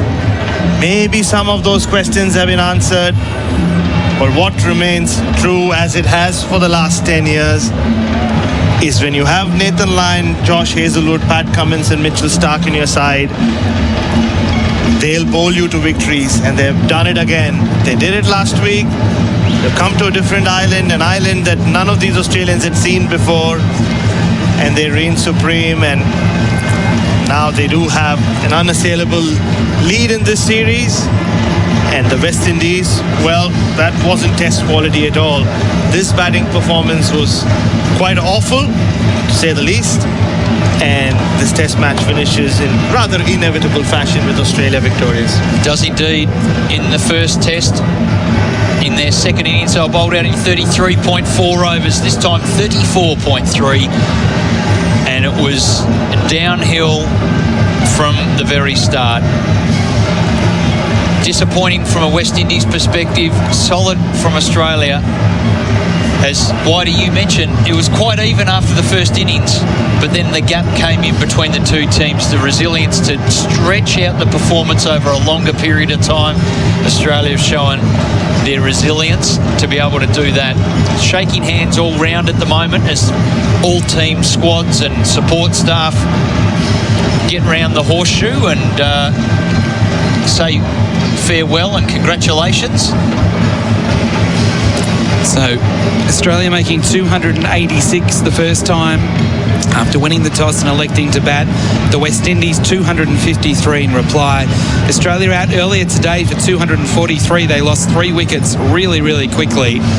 And then the West Indies dismissed in its second innings for 143 when needing 277 for victory. As Bryce McGain said, our players are shaking hands. The presentation's not far away. You'll hear it all on SEN.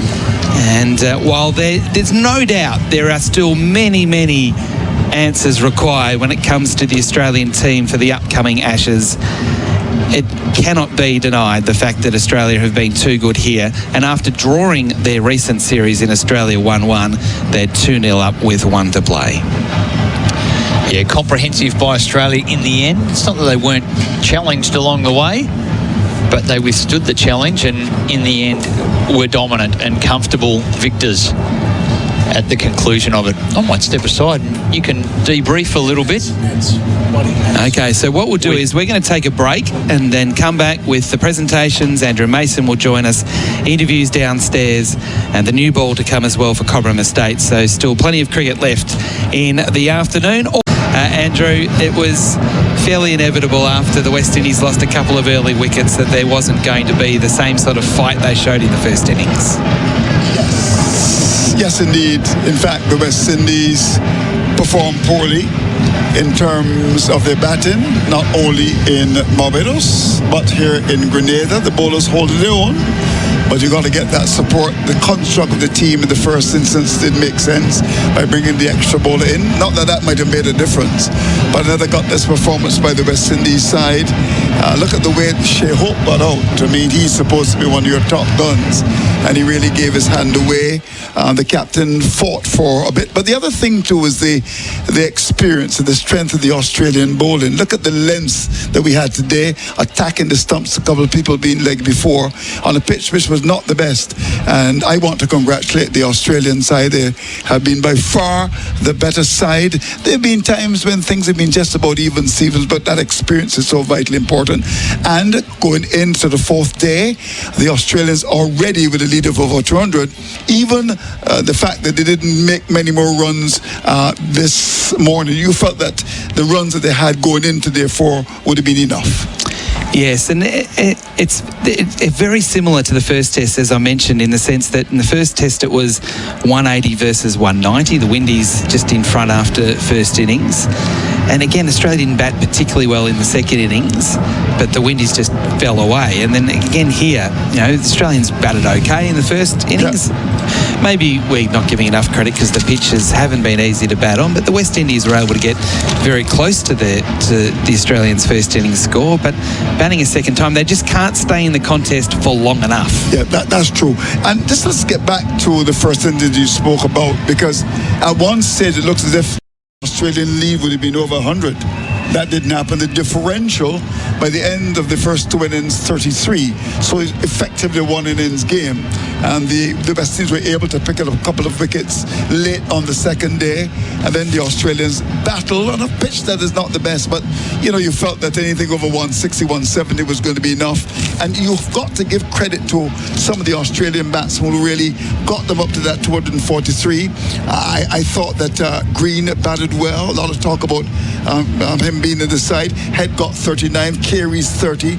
So those were the kinds of scores that got them up to that 243, and the eventual 277 I think was going to be too much. In Barbados it was 301, in Grenada on difficult pitches 277. So I'm not at all surprised by the victory, which turned out to be big, 133 runs. The presentation parties are starting to make their way onto the ground, and they're going to be positioned right in front of us. And we'll hear from both captains, the man of the match, and I'm assuming that the Frank Worrell Trophy, that presentation won't happen until after the completion of the match in Jamaica. Just seeing some of the Australians walk down. Cameron Green, I'm trying to work out who the man of the match will be. He's actually going to go for a bit of a run and maybe a bit of a bowl, so he's not the man of the match. But it's a difficult one to work out, Andrew, who the best player was, because it was so spread across both teams, but particularly the winning team. They all had contributions, but... Well, Carey got 63 and 30. Yeah. So in case... He'd be close. Yeah, I think he would be close. He's the only one that really got runs in both innings in difficult circumstances. So, in terms of the bowling, well, we saw some pretty decent bowling as well. You think he'll go to a batsman?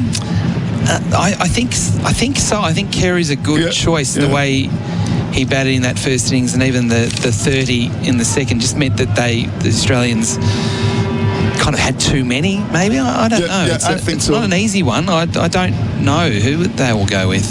Yeah, it's going to be interesting, and certainly it was not one for the batsman. Second pitch in the Caribbean that, in fact, Cummins said in an interview he did that, look, he wasn't quite sure what to expect. We're not far from the presentation getting underway, Andrew, so we might be able to, any moment now, take it down to the ground. Carey's coming up, so he may be the man of the match. You've just spoiled it. You've just spoiled the You think you've so? just spoiled the whole intrigue. And you think so? I think you have. No. We're just waiting for the presentation to start. A quick end to this second test between the West Indies and Australia. Congratulations to Australia going on to win by 133 runs today. Welcome to the end of match presentation of the second test of the Cricket West Indies Test Series, West Indies versus Australia 2025. We'd like to thank the official sponsors of the series who have made this possible. CG United, Betcage Sports, Dasani, Courts, Macron, Coca-Cola, Powerade, Caribbean and Pure Grenada. It's my pleasure now to welcome the Honourable Dickon Mitchell, Prime Minister of Grenada, who will present the award for the CWI Player of the Match. And the winner is Alex Carey for his batting efforts and his brilliance behind the stumps. Of course, we had a few other contenders. Bo Webster also had a good test match. But his innings of 63 from 81 and 30 from 35 with his catches really doing the business for his team, Australia. First, Alex, congratulations to you. I did mention the scores you produced in this test match and your brilliance behind the stumps. With those sort of successes, what have contributed towards you being at your best? Look, I think going out there with a pretty good intent. The wickets haven't been easy to batter, and I think, looking at the likes of Travis Head and Bo Webster ahead of me, the guys that go out there with that strong intent, look to score, try to put a bit of scoreboard pressure on, have had the success. So that's been the method so far.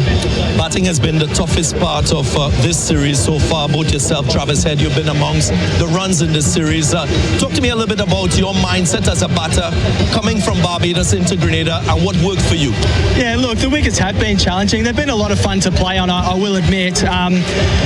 Test cricket, it can be tough. It can be a 5-day grind, or it might be a 3-day grind as well. And I think, having a method, having the ability to adapt in game. I thought in Barbados we were probably behind a little bit in the first innings, and then for the boys to come out and adapt their game on that wicket.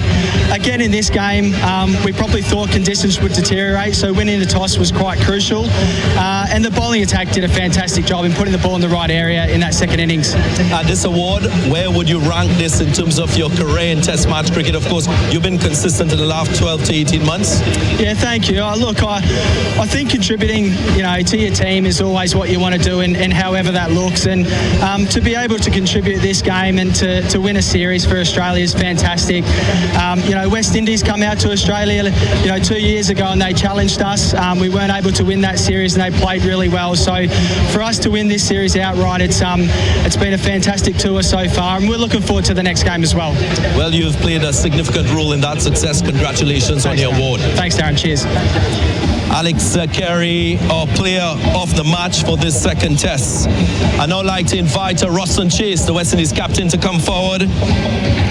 Ruston, commiserations to you. Of course, it's a second test match where you set the game up nicely with a target in the fourth innings, and your batting has let you down. Yeah, I think it's a case where we never really got those partnerships going, especially up front with the new ball. I think the new ball was the hardest challenge on the wicket, and we lost too many wickets up front, and then we asked in the middle order and the lower order to do too much. So yeah, I just think it's a case where if we could try to avoid some wickets in first 10 to 15 overs, I think we have a better chance at scoring more runs. Just want to dive deeper into the messaging just before you started that chase to get that target of 277. What were the words being passed around with your batting as a group? Well, 270 was always a challenging task, but as a team, you always have to believe in every chase, despite the conditions, despite what's happening before. You just have to put all that to the back of your mind and just go and believe and play confident and play positively and try your best to execute your skills. Yeah, now that the series is lost, you go to Jamaica for that third and final test. How would you rectify this batting in that short space of time? Well, as I said, it's just for the guys to stay confident, stay believing in themselves and their ability. And as I said, we keep falling down with that new ball. If we could set the tone early in terms of the opening partnership or the top three batters, just staying out there for a few more overs and nullifying that swing, nullifying that hard ball, I think we'll be in with a good show. Your brightest spot has to be your bowling matching the excellence we've seen from the Australians. How do you keep that group of bowlers motivated? Well, those guys are really hungry. The guys always want to bowl. When I call on them, they're always eager to bowl. And when I want to take them off, they always ask for one more over. And it makes it tough for me as a captain to rotate my bowlers. But as I said, those guys are really performing well. They're really hungry, and they're world-class bowlers. Well, I know it's a tough result for you to comprehend and contend with. Wishing you all the very best in that third and final test of the series. Thank you. Right, that was Roston Chase, the captain of the West Indies Test side. I now invite Pat Cummins to come forward. Pat, smiling as ever, congratulations to you. I mean, when you look back on this Test match, now that you've won the series, after drawing that last series in Australia, what pleased you the most? I think they're both really good Test matches where, pretty tight at times, and had to kind of graft our way out of a bit of a spot in both the Test matches. So, yeah, to find a way to win, West Indies strong side, especially at home. So pretty proud. The real difference in this Test match and the last Test match was the quality of batting that your side shown. As a group, when you sit down to discuss the approach to batting and the output that you require, what are the key points that are being shared? I think the new ball's been pretty tricky for in both games for both teams. I think just finding that way, weathering that good spell, perhaps the conditions turn a little bit in your favour, and just being really clear on the couple of areas that you want to score. Your bowlers came with their A game once more today. Did your plans change from the first innings to this second innings? Not really. The pitch deteriorated a little bit, so I got a little bit more simpler really for our plans. Just kind of hit good areas, ball after ball, and wait for the game to come to us. Yeah, and you have one Test match in this series. What will be that focus and maybe that strategic objective? I think much of the same. Keep the high standard. Playing for World Test Championship points. It sounds like it's going to be a pink ball, which is always a bit of a different way to approach it, which is going to be good. So yeah, see how we go. But yeah, we've got about a week now off, which is well deserved. And Alex Carey picking up that Player of the Match award, well deserved. Yeah, I mean, he was great last week as well.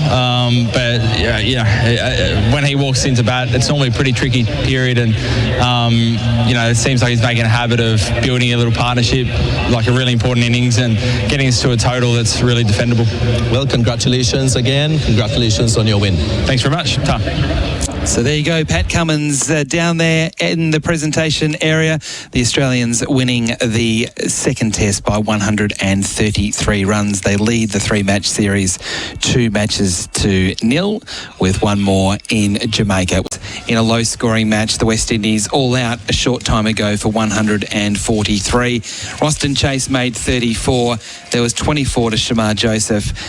But apart from that, no one else made over 20. The bowling figures for Australia, it was 3 each to Lyon and Stark. Lyon 3 for 42 off 5.3 overs, 3 for 24 for Mitchell Stark, and then 2 to Hazelwood, 1 each to Cummins and Webster.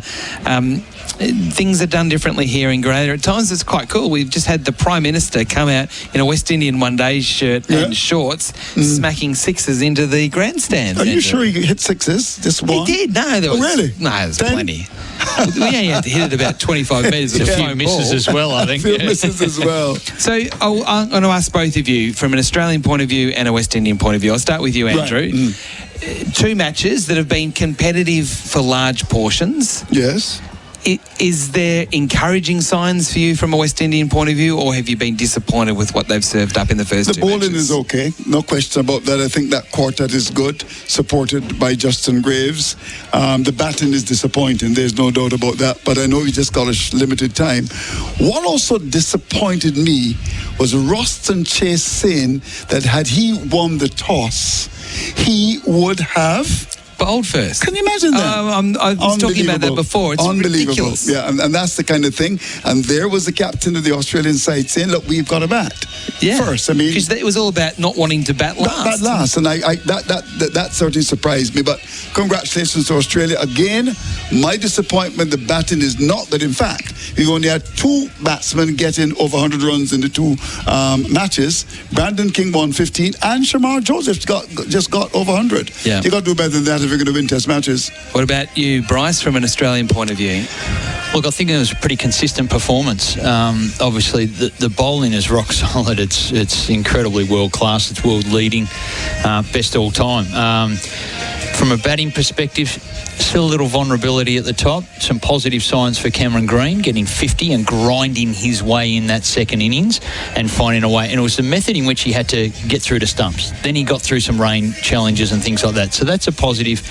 Alex Carey, we had a little chat to him before.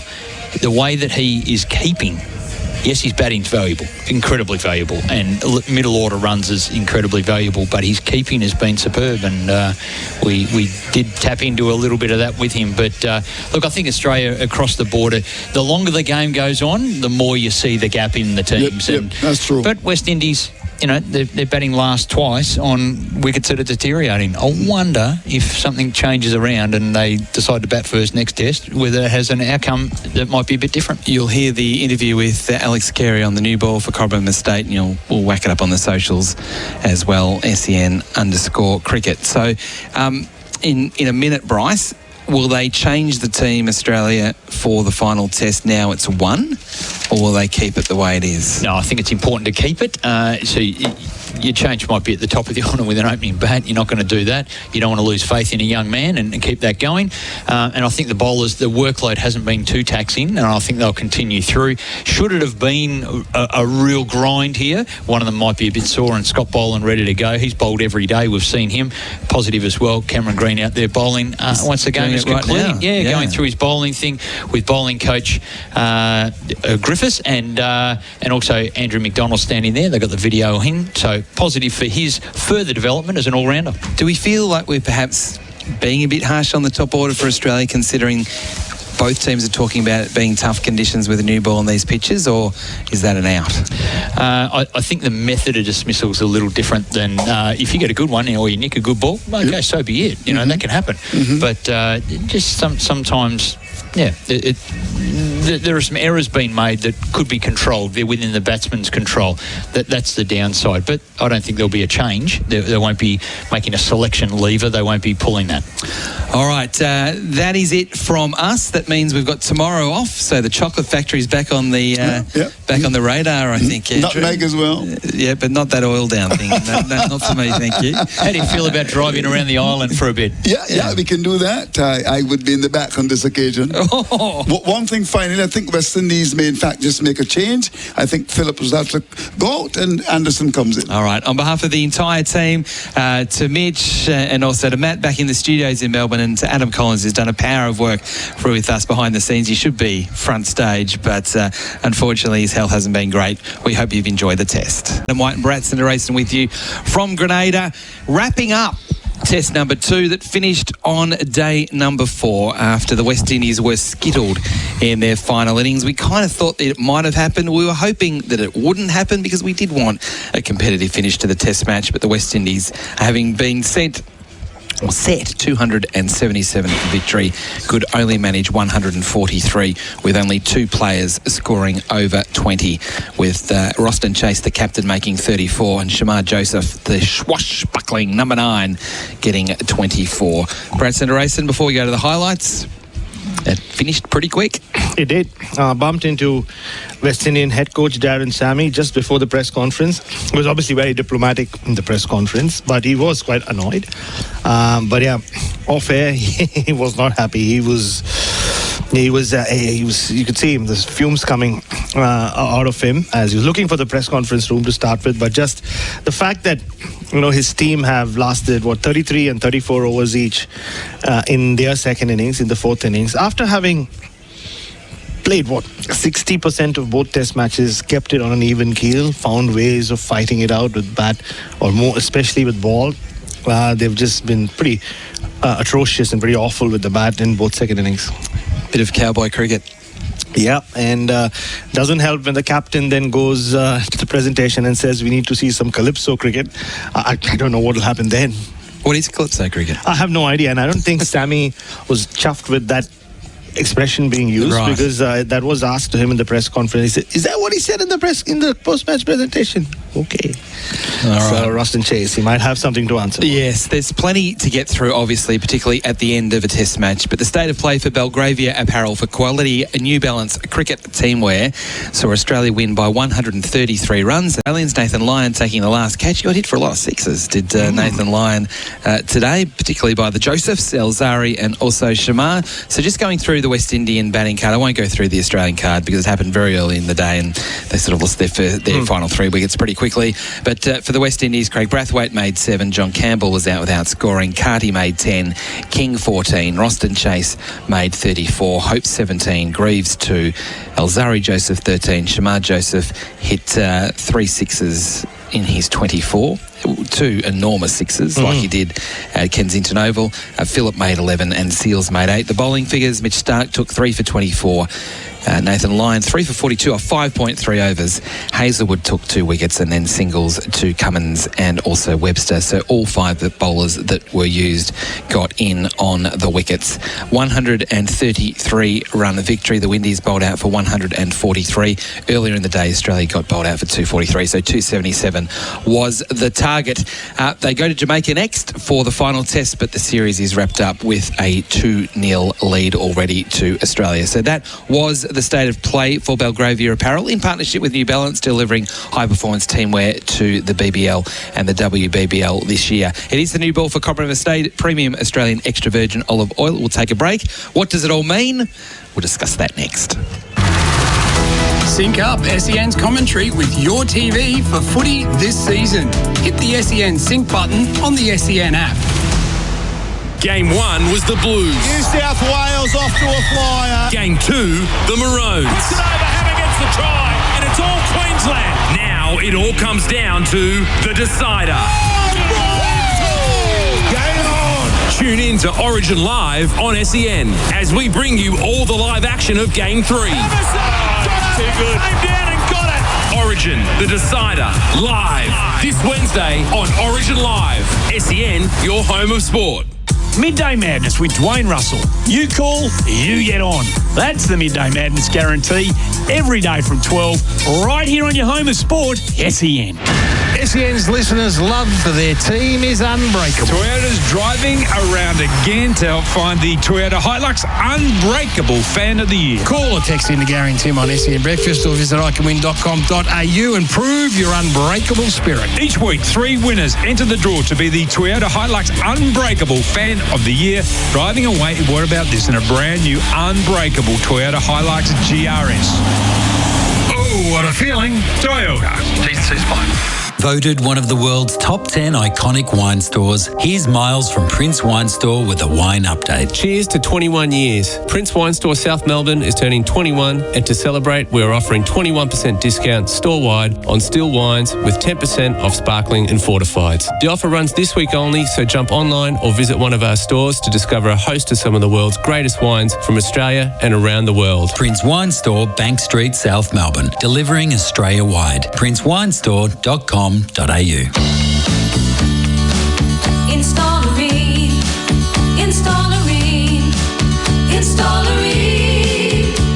For the hottest of hot money you've ever seen. Ream comes on steady, hot and strong.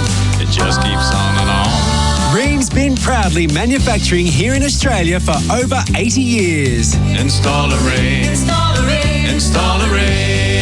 So So ask your plumber for Ream, Australia's #1. Belgravia Apparel, in partnership with New Balance, is now the official apparel supplier for KFC Big Bash and Weber Women's Big Bash Leagues. And Belgravia Apparel give community cricket clubs the same opportunity, offering high-quality New Balance playing, training and off-field teamwear. Plus, place a club order by July 17 and you'll enter the draw to win 20 GA tickets to take your team to a Big Bash game in your state. For all the details, follow Belgravia Apparel on socials. T's and C's apply.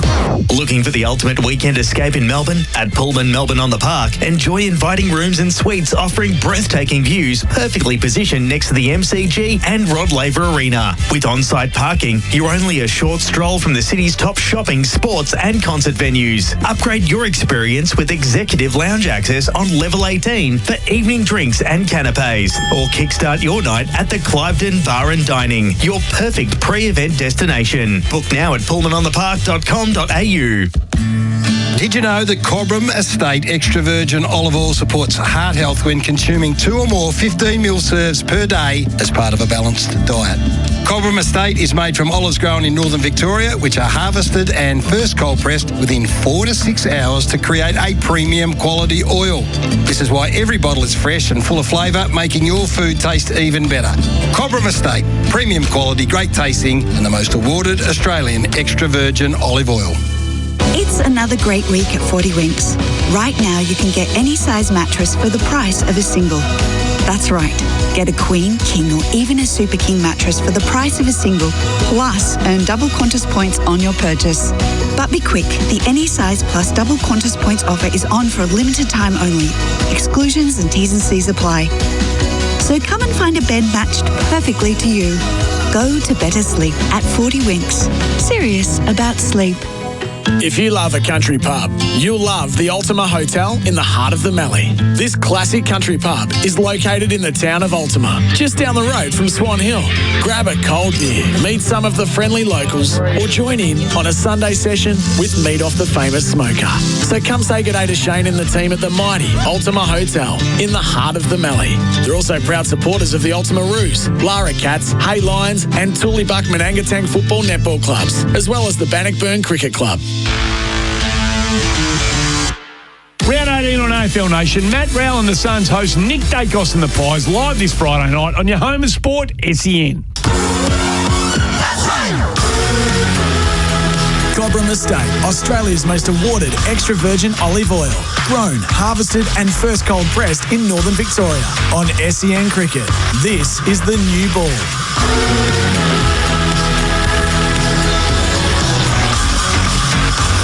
And welcome back, yes, to the new ball for Cobram Estate, premium Australian extra virgin olive oil. Adam White and Brett Sundaresan with you late afternoon here as we are recording this from Grenada. The sun is shining. We should be playing cricket, but it finished early after Australia was so dominant on the final day to dismiss the West Indies in its second innings for just 143, which meant a 133-run win to the Australians. Bharat, what does it mean? Let's start from an Australian point of view. How do you assess the performance?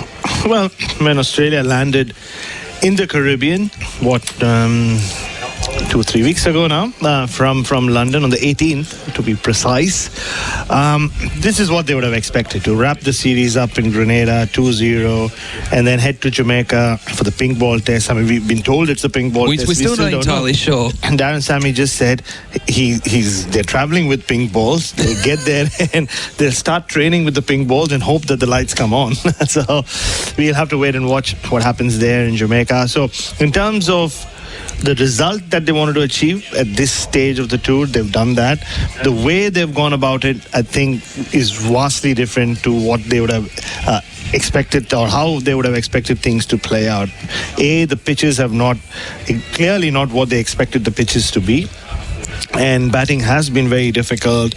So, and this is a great example of that. The fact that in 4 innings or 8 innings so far, only one team has got to 300. That was Australia, who somehow found a way, despite top order collapse and a late collapse, to get there in the second innings in Barbados. Kind of is a sign of how difficult batting has been. They ideally would have wanted to be 2-0 up and have retained the Frank Worrell Trophy, having their top order scoring runs for fun, Steve Smith back in form, Cam Green back owning the number 3, and the rest doing what they've done. But instead, it's come down to their middle order saving the day on 3 out of 4 occasions, and then leaving it to their all-time, one of the all-time great bowling attacks to lead them to victory. And that's how it's played out. So we said this after Barbados.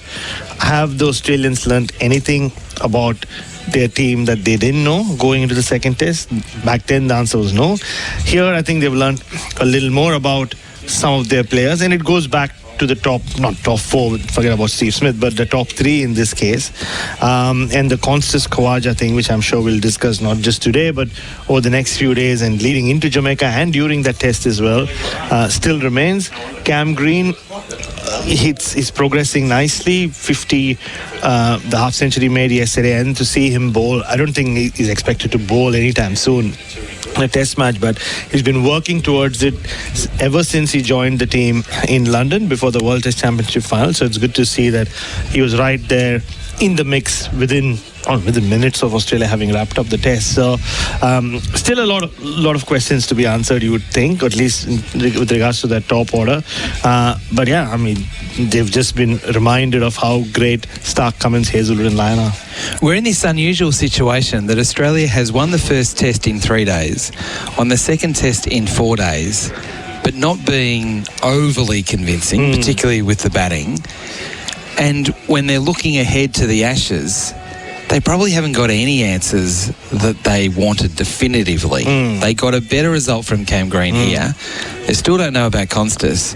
And now they can't be sure about Khawaja. So while one problem might have been half solved, we might have another problem. And this is an issue because there's only one more test match now until the Ashes start. Plenty of cricket. Australia A cricket, Sheffield Shield cricket. That's great.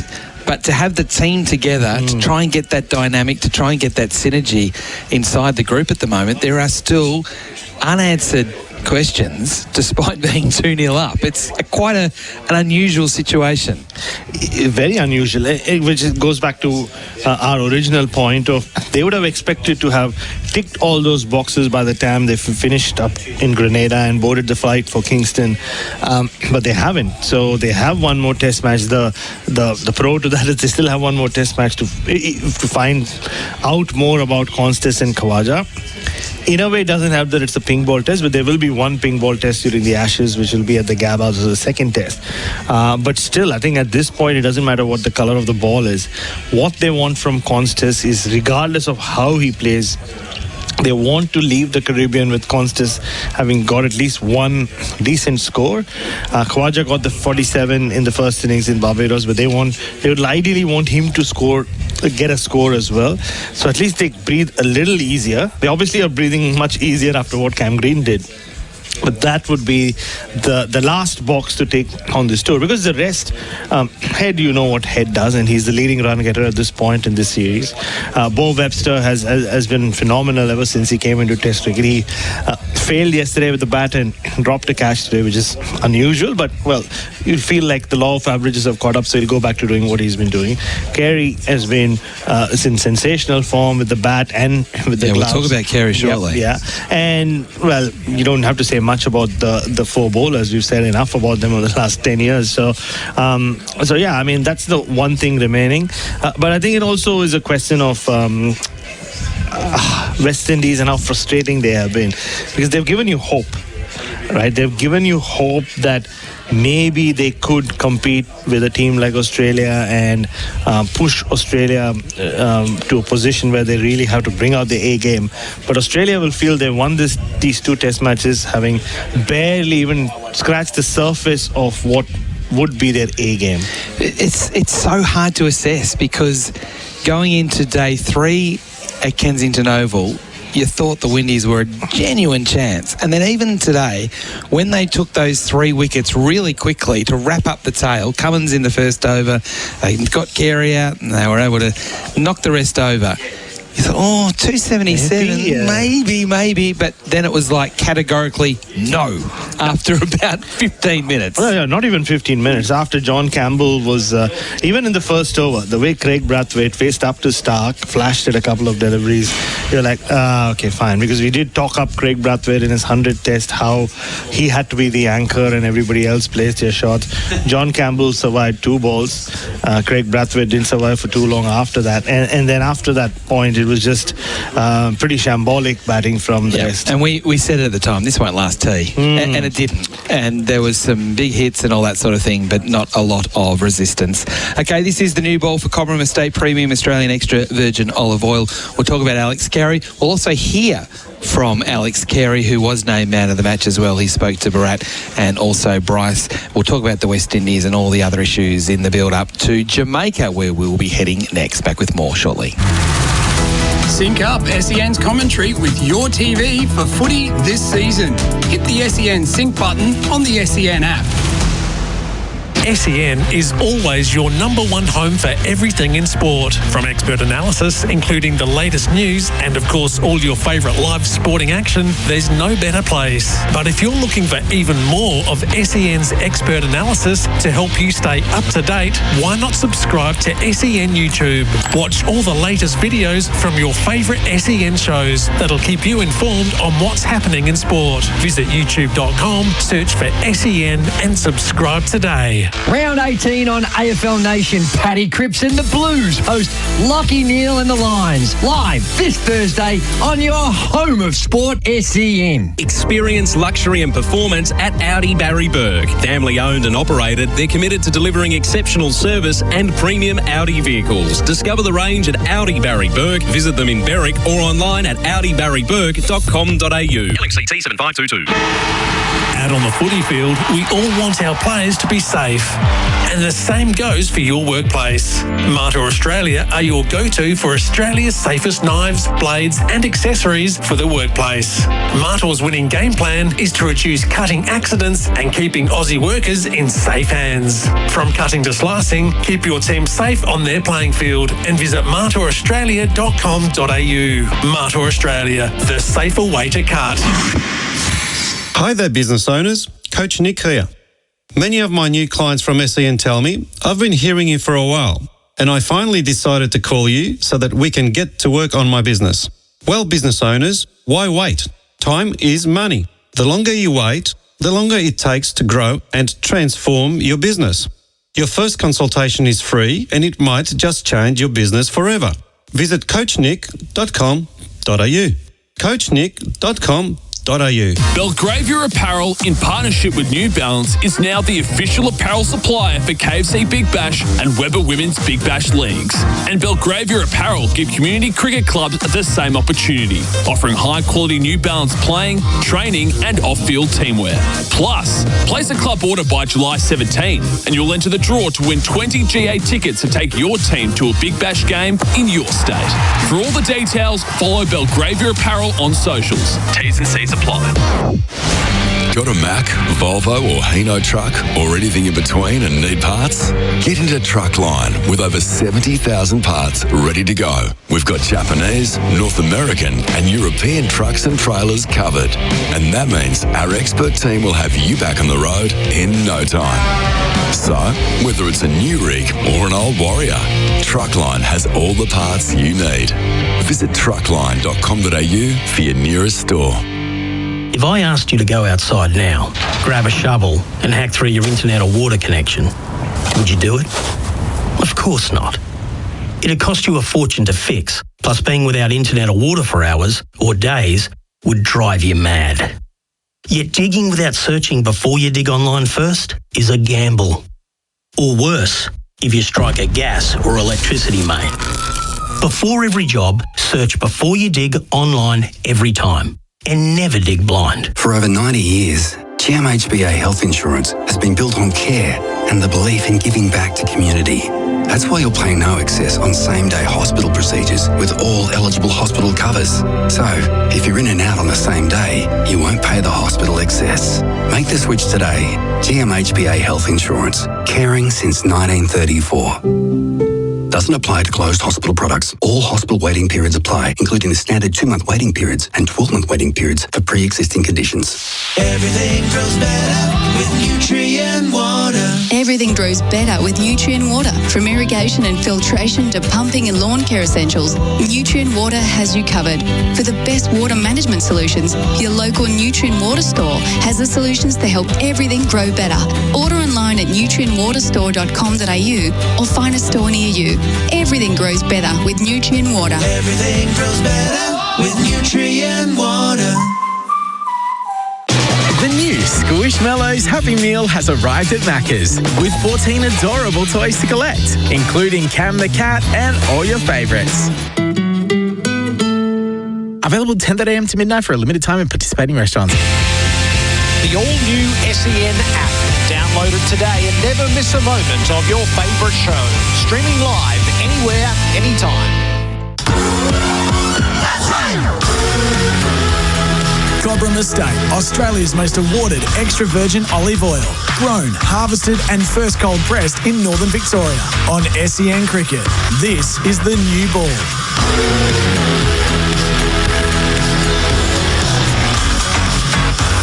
It is the new ball for Cobram Estate Premium Australian Extra Virgin Olive Oil. Australia 2-0 up in the Frank Worrell Trophy Series here. 2-0 up after 2 with still 1 to go in Jamaica. A 133-run win to the Australians today.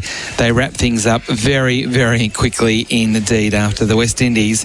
Well, they were dismissed for just 143 in 34.3 overs in their second innings.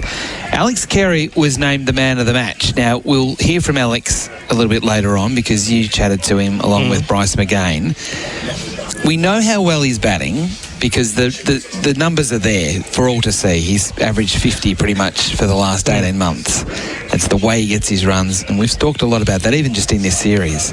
But I don't think we're giving enough credit to his wicket-keeping. He took an amazing catch yesterday, but he's on a wicket that he's up and down. We keep hearing about how hard it is to bat. He hasn't made it difficult to wicket-keep. He hasn't, and when you look back at how his troubles through 2022 and early 2023 when he went to the subcontinent for the first time, kept exceptionally well in Pakistan on the slow pitches there. The first ball he kept to off spin in Galle in 2022, hit him flush on the helmet from Nathan Lyon. The test match that finished in just around 2 days, and there were some misstumpings. It wasn't easy for either keeper in that series because of how much the ball was ragging. It was the same in India. There were challenging times for him. He kept well, but it was patchy. But I think alongside the confidence he's got with his batting, the keepings also come through. Because there was a time, let's face it, Whitey, as a proud South Australian, I was sticking up for Alex. But when we got to Christchurch, how long back was that? 14, 15, 16 months ago. February last year. Not a year and a half ago. Yep, a year and a half ago. Not even that. Not even that. I think anyone who was not from South Australia said, come on, it's time, get rid of Kez or Alex Carey and bring in Josh Inglis or whoever else. It's time for him to take over. They can't keep him on the bench anymore. And he would have known that as well. And he'd lost his spot in the white ball game. He'd already lost. The narrative was pretty strong that is he the best? In that period as well, right? 2023 50-over World Cup, plays the first game, gets dropped after the first game. They lost against India in Chennai. And I remember being there in Lucknow the day before the game against South Africa, which Australia lost as well. Him sitting on an esky by himself, just staring into the distance, and you rarely see Alex Carey in that kind of phase. But obviously, then he recovered and he became the team man that he is. But last year, Christchurch, when he walks out to bat with Australia 5 for 90 or chasing a big total, it was make or break. If he didn't make runs, it was all over for him, and we would have struggled to come back in any format. But the fact that he did that, then he went to England, played as a specialist batter in 50-over cricket, scored runs in Inglis's absence, and then now that he's become a regular member of that 50-over playing 11 again as a specialist batter mainly, tells you that the form has been across formats, and his keeping in Test cricket has just been sensational. He did drop a catch at Lord's. He dropped a catch here last week, but his keeping to Nathan Lyon and that's the feature, I think. It's his keeping up to the stance. Yes, the way he kept in Sri Lanka, and we were there, Bryce and me and Adam Collins in Sri Lanka. The amount of work he does. So even there was a point, Whitey, when he was unbeaten on I think 120 or 130 in sapping conditions. Even then, he came the next morning at 8 a.m., did his keeping drills with Andre Borovic for around half an hour, between 8 to 8:30, and then padded up and had a bit of a hit before walking out to bat to resume his innings. So it's that diligence and it's that just professionalism that he brings to his cricket that's holding him in great stead. And yeah, two of those takes 2 days back when West Indies were in a good position played a huge role. And what about that vital knock from him in the first innings for 5 for 110 when Travis Head gets out? Different kind of innings to the one he played in Barbados when he made 65 quickly and Australia was setting a target.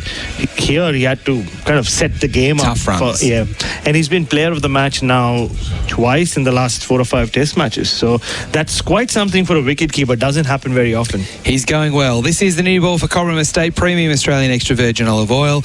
More after this.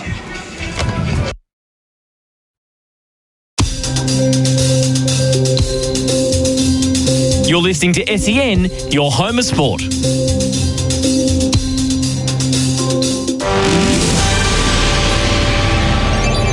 Powered by Signet. Good morning, I'm Adam Pont with SEN News. Labor is on track to win an historic 4th straight election in Victoria. A new poll in today's Herald Sun revealing the government leads the coalition 51.5 to 48.5% after preferences. 38% of Victorians backing the coalition, 5 points less than when Brad Batten took over as leader in December. Jacinta Allen will visit the synagogue that was firebombed on Friday, with more anti-Semitic incidents taking place over the weekend. The Premier will announce an anti-hate task force to be set up to tackle the rise in violent incidents. Jurors in the mushroom murder trial will resume deliberations later this morning in Morwell. It's now entering a second week to decide the fate of Erin Patterson, who has pleaded not guilty to 3 charges of murder and 1 of attempted murder. She's accused of killing 3 people by feeding them a meal laced with toxic mushrooms. A 20-year-old man's been charged following a fatal collision in Melbourne's west. It's alleged 2 cars collided with 2 motorbikes on the Western Freeway at Grangefields on Saturday night, killing a 58-year-old woman. And today's the one day you shouldn't feel guilty about hoeing into a block of Cadbury's. It's World Chocolate Day, celebrating the cocoa bean in its most delicious form. The day believed to have originated from when it was first introduced to Europe back in 1550. The land of chocolate. SEN.com.au Sport is coming up next. All the big games, called by all the big names. Your home of sport, SEN. Oscar Piastri not happy about getting stung with a 10-second penalty for a safety car infringement at the British Grand Prix. Yeah, I mean, apparently you can't brake behind the safety car anymore. I mean, I did it for 5 laps before that, and again, I'm not going to say too much because I'll get myself in trouble, but thanks to the crowd for a great event. Thanks for sticking through the weather. I still like Silverstone, even if I don't like it today. Lando Norris took out the race. The SEN app. Download it today and never miss a moment of your favourite show. Streaming live anywhere, anytime. Game 1 was the Blues. New South Wales off to a flyer. Game 2, the Maroons. Puts it over, Hammer gets the try, and it's all Queensland. Now it all comes down to the decider. Game on. Tune in to Origin Live on SEN as we bring you all the live action of Game 3. Too good. Came down and got it. Origin, the decider, live this Wednesday on Origin Live. SEN, your home of sport. Midday Madness with Dwayne Russell. You call, you get on. That's the Midday Madness guarantee. Every day from 12 right here on your home of sport, SEN. Heading to the footy this season? Bring your headphones and listen live on SEN Stadium on the SEN app. Subscribe to SEN on YouTube and watch all your favourite shows from inside the studio. partly cloudy at 19 today for Sydney, mostly sunny at 19 tomorrow. In Melbourne, mostly sunny 17 today, showers increasing 14 tomorrow. And in Brisbane, early shower or 23 the top. And SEN is your home of AFL and NRL live on the SEN app.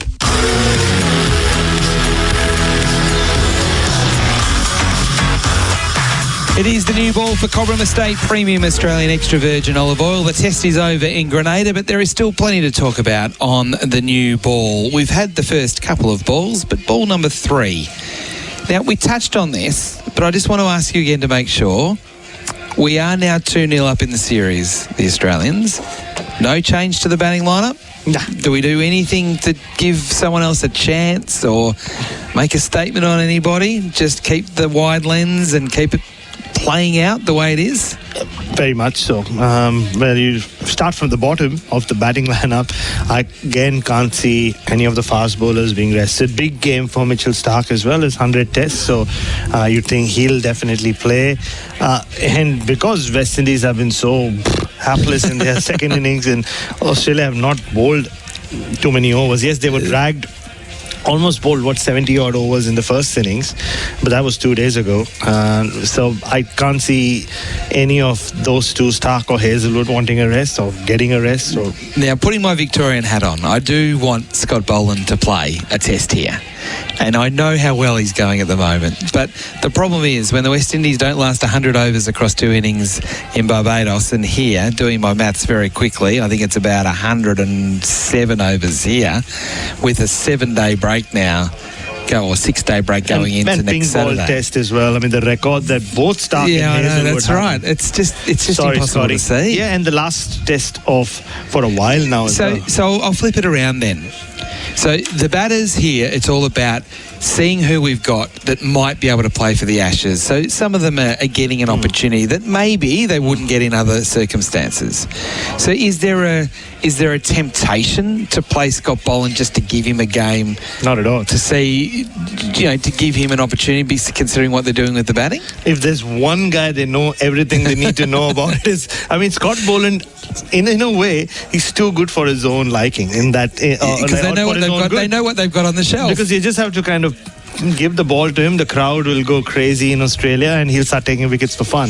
So his record in Australia is such that even if he goes away for 4 years not playing Test cricket, you can still just bring him in, and because that's just how unbelievable his performances have been on Australian soil.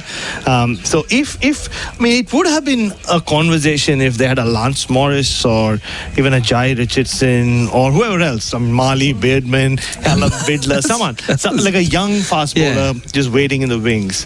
You can argue Sean Abbott is part of the squad, but I don't see any of these three, not playing. So it's a valid question to ask though. Around, I think it would be too much of a stretch to say, do we give Kuhnemann a game and give Lyon a rest? Yeah, and again, there's no Test cricket now for a number of months. I think that's the thing. That's the other part of it. So it's not that they have something coming up soon in 2 months' time. They don't have to rest them for any particular reason, and the fact that, and don't forget, they would have seen how the West Indies are batting. They want to cash in. There's no doubt about that. Hazelwood particularly has got this look in his eye. He doesn't want to give anyone and he's about chance. To get to 300 wickets. Stark's about to get to 400 wickets. But I do think though, Brat, and I'm not trying to be smart here or cheeky, but they've got to be aware of the fact that if they keep rolling out the same 4 bowlers and they all retire around the same time and they don't know what they've got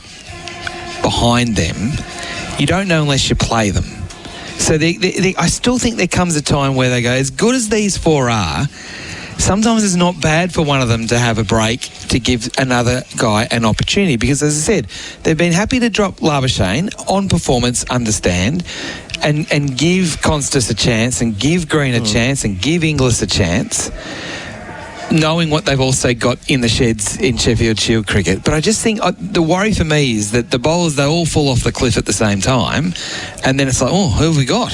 So we're 2-0 up in a series that we can't now lose. If they had a young fast bowler here, I think that this conversation would have been different. Okay, that's fair. Then I think it would have been even more, because Scott Boland at 36 is, you want to keep him for when it really matters. When like the best example being the Border Gavaskar Trophy, the moment Josh Hazelwood went down, Scott Boland was ready-made, and he made a huge impact in that series. In Adelaide, then he was player of the match at the SCG. So you don't really have to worry about Scott Boland in that sense. And speaking of these four, Hazelwood is coming back after a break. He didn't finish the Border Gavaskar Trophy. Obviously, he wasn't needed in Sri Lanka. He didn't go there anyway. So he's just come back into the side, and he has missed a few test matches in the last 2-3 years. Mitchell Starc is in probably the best rhythm he's been in ever in his test career, even though he's about to play his 100th test.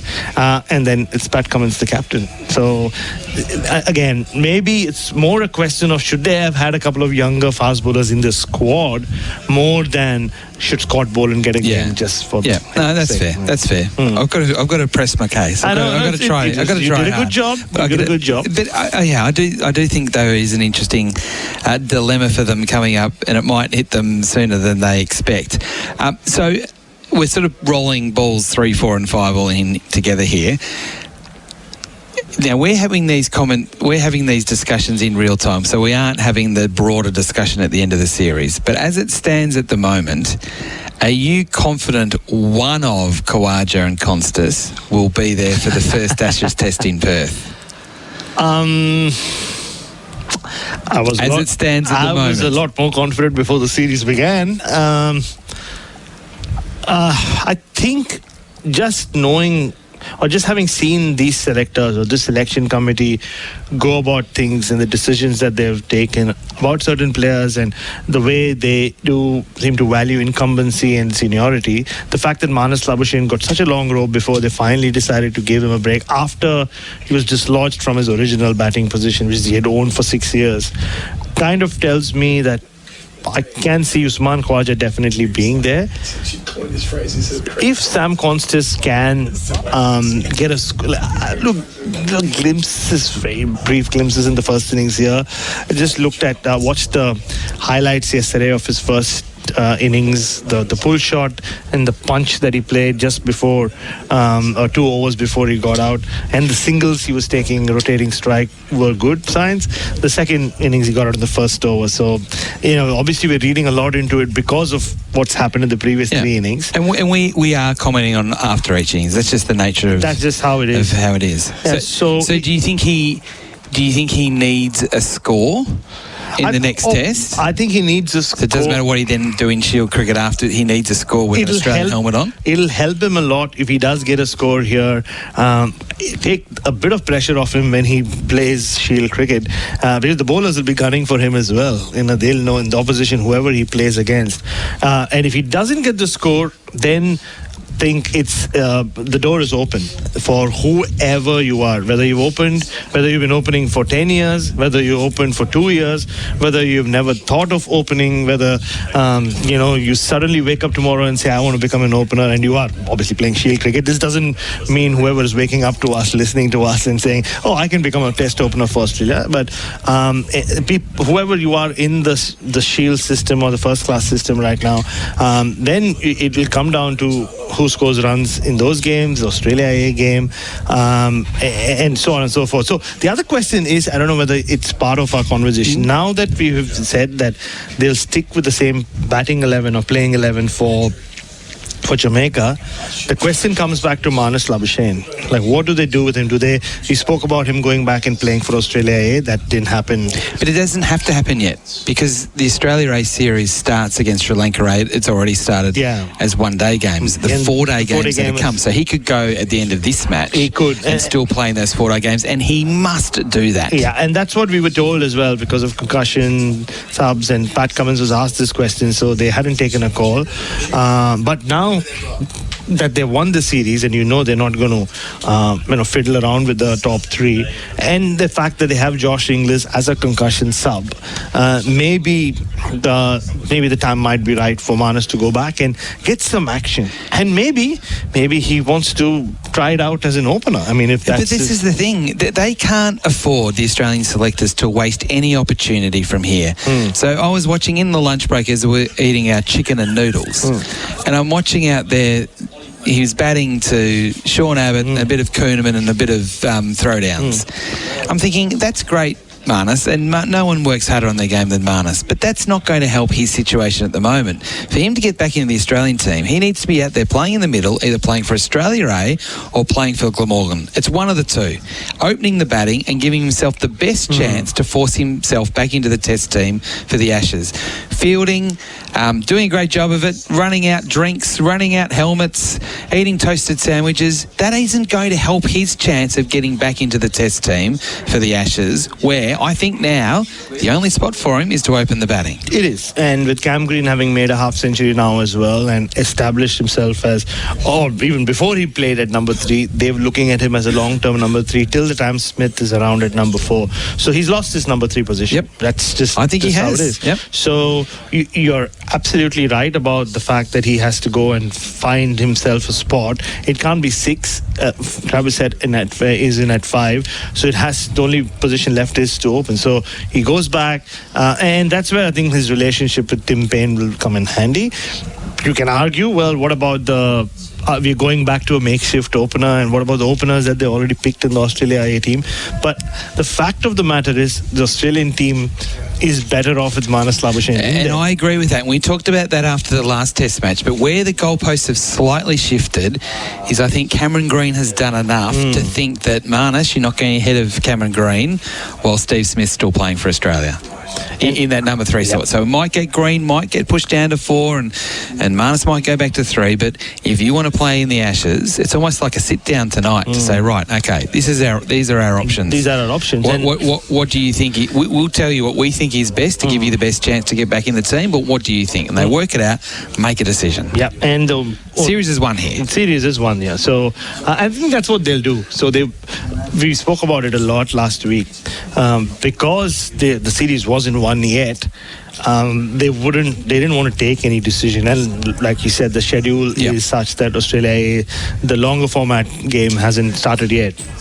So maybe this is it. Maybe he does go home from here and joins the A squad. Because in my opinion, it makes more sense for him to be around the Australia A squad than go back to Glamorgan. The other argument is what about the guys they already picked in the Australia A squad? But going back to what I said, that's just how it works. Exactly. It's about it's professional sport. How valuable. And Andrew McDonald said this after the Lord's Test. When you have someone at age 30 who's played 58 Test matches and still averages 46, you can argue all you want about him. He used to average 63, but he still averages 46. That's the kind of player in any other scenario you'd be building your future around. But because it's diminishing returns in the last couple of years, he's lost his place in the side, but you still feel like if he can get the confidence, I've been loving the way he's been batting in the nets. But that doesn't mean anything, does it, really? Yes and he's been batting well in the nets. Not when really. He wasn't playing. Okay. I think there is, just the intent and what the focus has shifted for him. Like, it's no longer just the tinkering and figuring it out, which he used to do a lot when he was in the team. Now that he's out of the team, he knows what he needs to do to get back into the team. So that's what he's focusing on. And so, while it's the job of the selectors to pick the team, it's also the job of the selectors and the coaching staff to get the best out of a guy that used to average 63 but only averages 48. So as much of it is Marnus as well, clearly, it is also up to the selectors to come up with a solution to a problem, because they haven't found the solution yet to get him back playing his best cricket. So they've got to look after him. Oh, they have to. They have looked after him to an extent, you can say. He's still here. There was some talk in some circles that, they might not even take him to the West Indies, which I didn't buy at all after the two innings at Lords and the fact that they lost that Test match.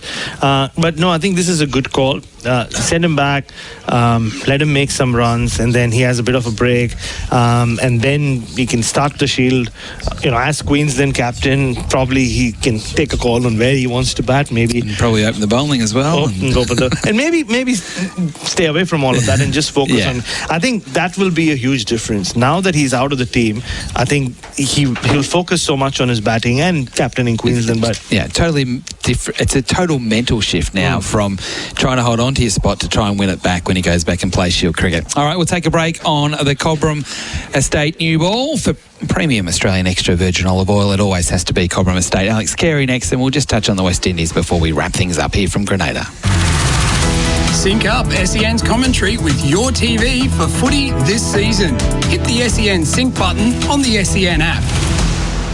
This AFL season, catch every goal with the zero latency radio stream on your mobile phone. On the SEN app, click on SEN Stadium to hear the broadcast play-by-play with no delay. Can you feel it? This is the most beautiful game in the world. Each exciting moment of the game in real-time commentary. Play-by-play, no delay, live commentary. Got it! Kicked it like a true champion! Be there and never miss a moment. SEN Stadium, a fan experience like no other. SEN is the home of rugby league in 2025. Stream 4 live games every round. No one talks more rugby league than SEN. Rugby fans, it's time to raise your glass and your game. Liquorland is the official supplier of the 2025 Lions Tour and the Wallabies. From kick-off to the final siren, we've got your game night drinks sorted. Whether it's beers with your mates or sharing a bottle to celebrate, make it a win with your favourite drinks from Liquorland. Drop into your local Liquorland store or shop online today. Cheers to the Wallabies, cheers Liquorland. Choose to drink wise. SEN's listeners' love for their team is unbreakable. Toyota's driving around again to help find the Toyota Hilux Unbreakable Fan of the Year. Call or text in to Gary and Tim on SEN Breakfast or visit iCanWin.com.au and prove your unbreakable spirit. Each week, 3 winners enter the draw to be the Toyota Hilux Unbreakable Fan of the Year. Driving away, what about this, in a brand new Unbreakable Toyota Hilux GRS. Oh, what a feeling. Toyota. T&C's fine. Before hitting the road on your next Aussie adventure, do your vehicle a favour with Maxliner. Maxliner has now landed in Perth, stocking premium 4x4 accessories available for your vehicle. They're made for tough Aussie conditions and are ready for you to explore, like canopies, floor mats, tub liners, roof racks, rooftop tents and more. Every product is built with durability and functionality in mind. Maxliner, ready for workdays and weekends away. To find your nearest stockist or to shop online, visit maxlineraustralia.com. Did you know that Cobram Estate Extra Virgin Olive Oil supports heart health when consuming 2 or more 15ml serves per day as part of a balanced diet? Cobram Estate is made from olives grown in northern Victoria, which are harvested and first cold pressed within 4 to 6 hours to create a premium quality oil. This is why every bottle is fresh and full of flavour, making your food taste even better. Cobram Estate, premium quality, great tasting, and the most awarded Australian extra virgin olive oil. Greenworks is your ultimate battery-powered garden brand for cutting-edge performance. Start in the yard with a big range of mowers, trimmers and blowers. Then take adventure to the next level with their high-performance e-bikes, mini-bikes and go-karts. No petrol, no fumes and no limits. Just pure Greenworks power from your yard to the trails. All backed by a 4-year tool and battery warranty. Go to greenworksaustralia.com. When it comes to your farm, you're always thinking about the future. And when you do, what comes to mind? Is it innovative tools and tech? You might want to stay ahead of the markets or just need some advice. Whatever comes to mind, Nutrient Ag Solutions can help. With specialists in fertiliser, crop protection, farm supplies, livestock finance, insurance and more, we'll help take your business further. Nutrient Ag Solutions. Going further. Mate, if I say the word laser, what do you think of? Laser tag? Pew pew. No, you clown. Laser cutting. Close. Laser welding? Correct.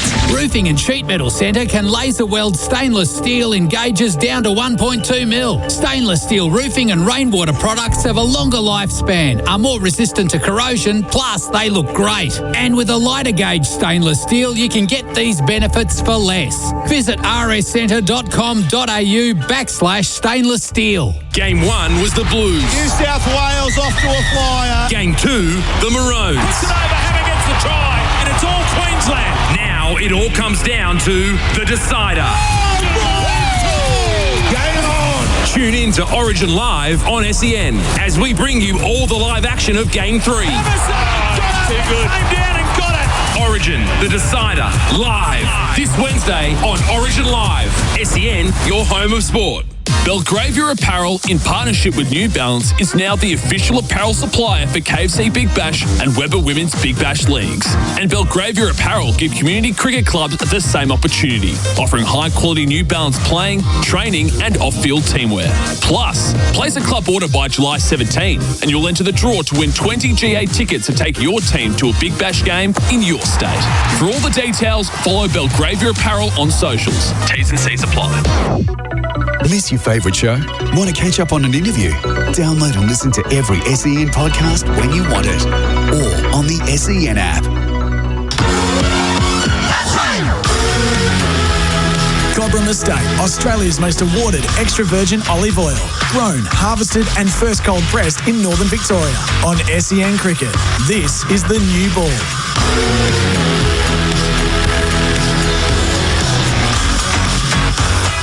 It is the new ball for Cobram Estate, premium Australian extra virgin olive oil. Bharat's dancing to the music in the background. The test has finished early. He's got a day to explore. It's probably, we don't have a day to explore. We've got a little bit of the day to explore, but very exciting. The Media 11 here is going to play a game tomorrow on the main ground here, the National Cricket Stadium. We're going to play a game of cricket. So Adam Collins will be tossing the coin. It's a big moment in your life, Adam White. I know you played cricket all around the world. Tomorrow on the field, you get to play under my captaincy. So really? It's going to be... he doesn't have a voice, Adam. What? So whenever that happens... He will still captain. Mark my words, he will still be in charge.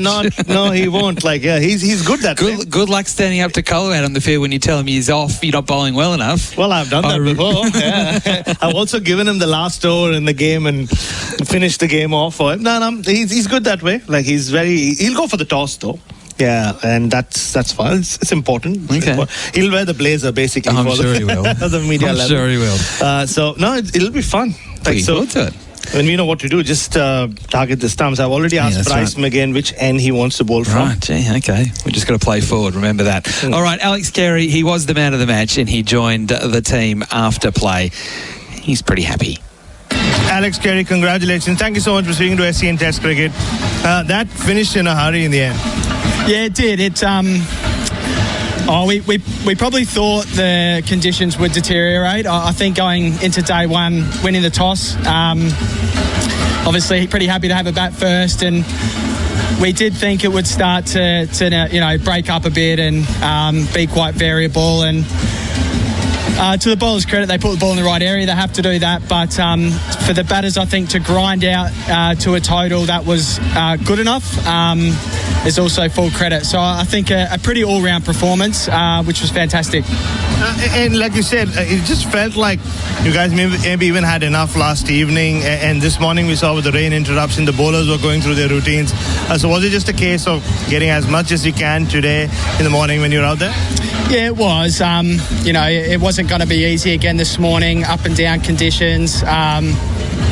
I thought the partnership of Cameron Green and Steve Smith yesterday was crucial in the second innings. And to get to, once we pushed over 200, 220, 250, I thought if we could bowl well enough for long enough and put the ball in the right area, then that should be a defendable total. And it proved again today, the fast bowlers are fantastic for Australia, and Nathan Lyon's not too bad as well. All prepared for the song? What have you got up your sleeve for that one? I'm looking forward to it. I got handed the reins over in England for the last 3 games of the Ashes, and I didn't get to sing it, unfortunately, so I'm glad it didn't take too long to officially take over and get a test win.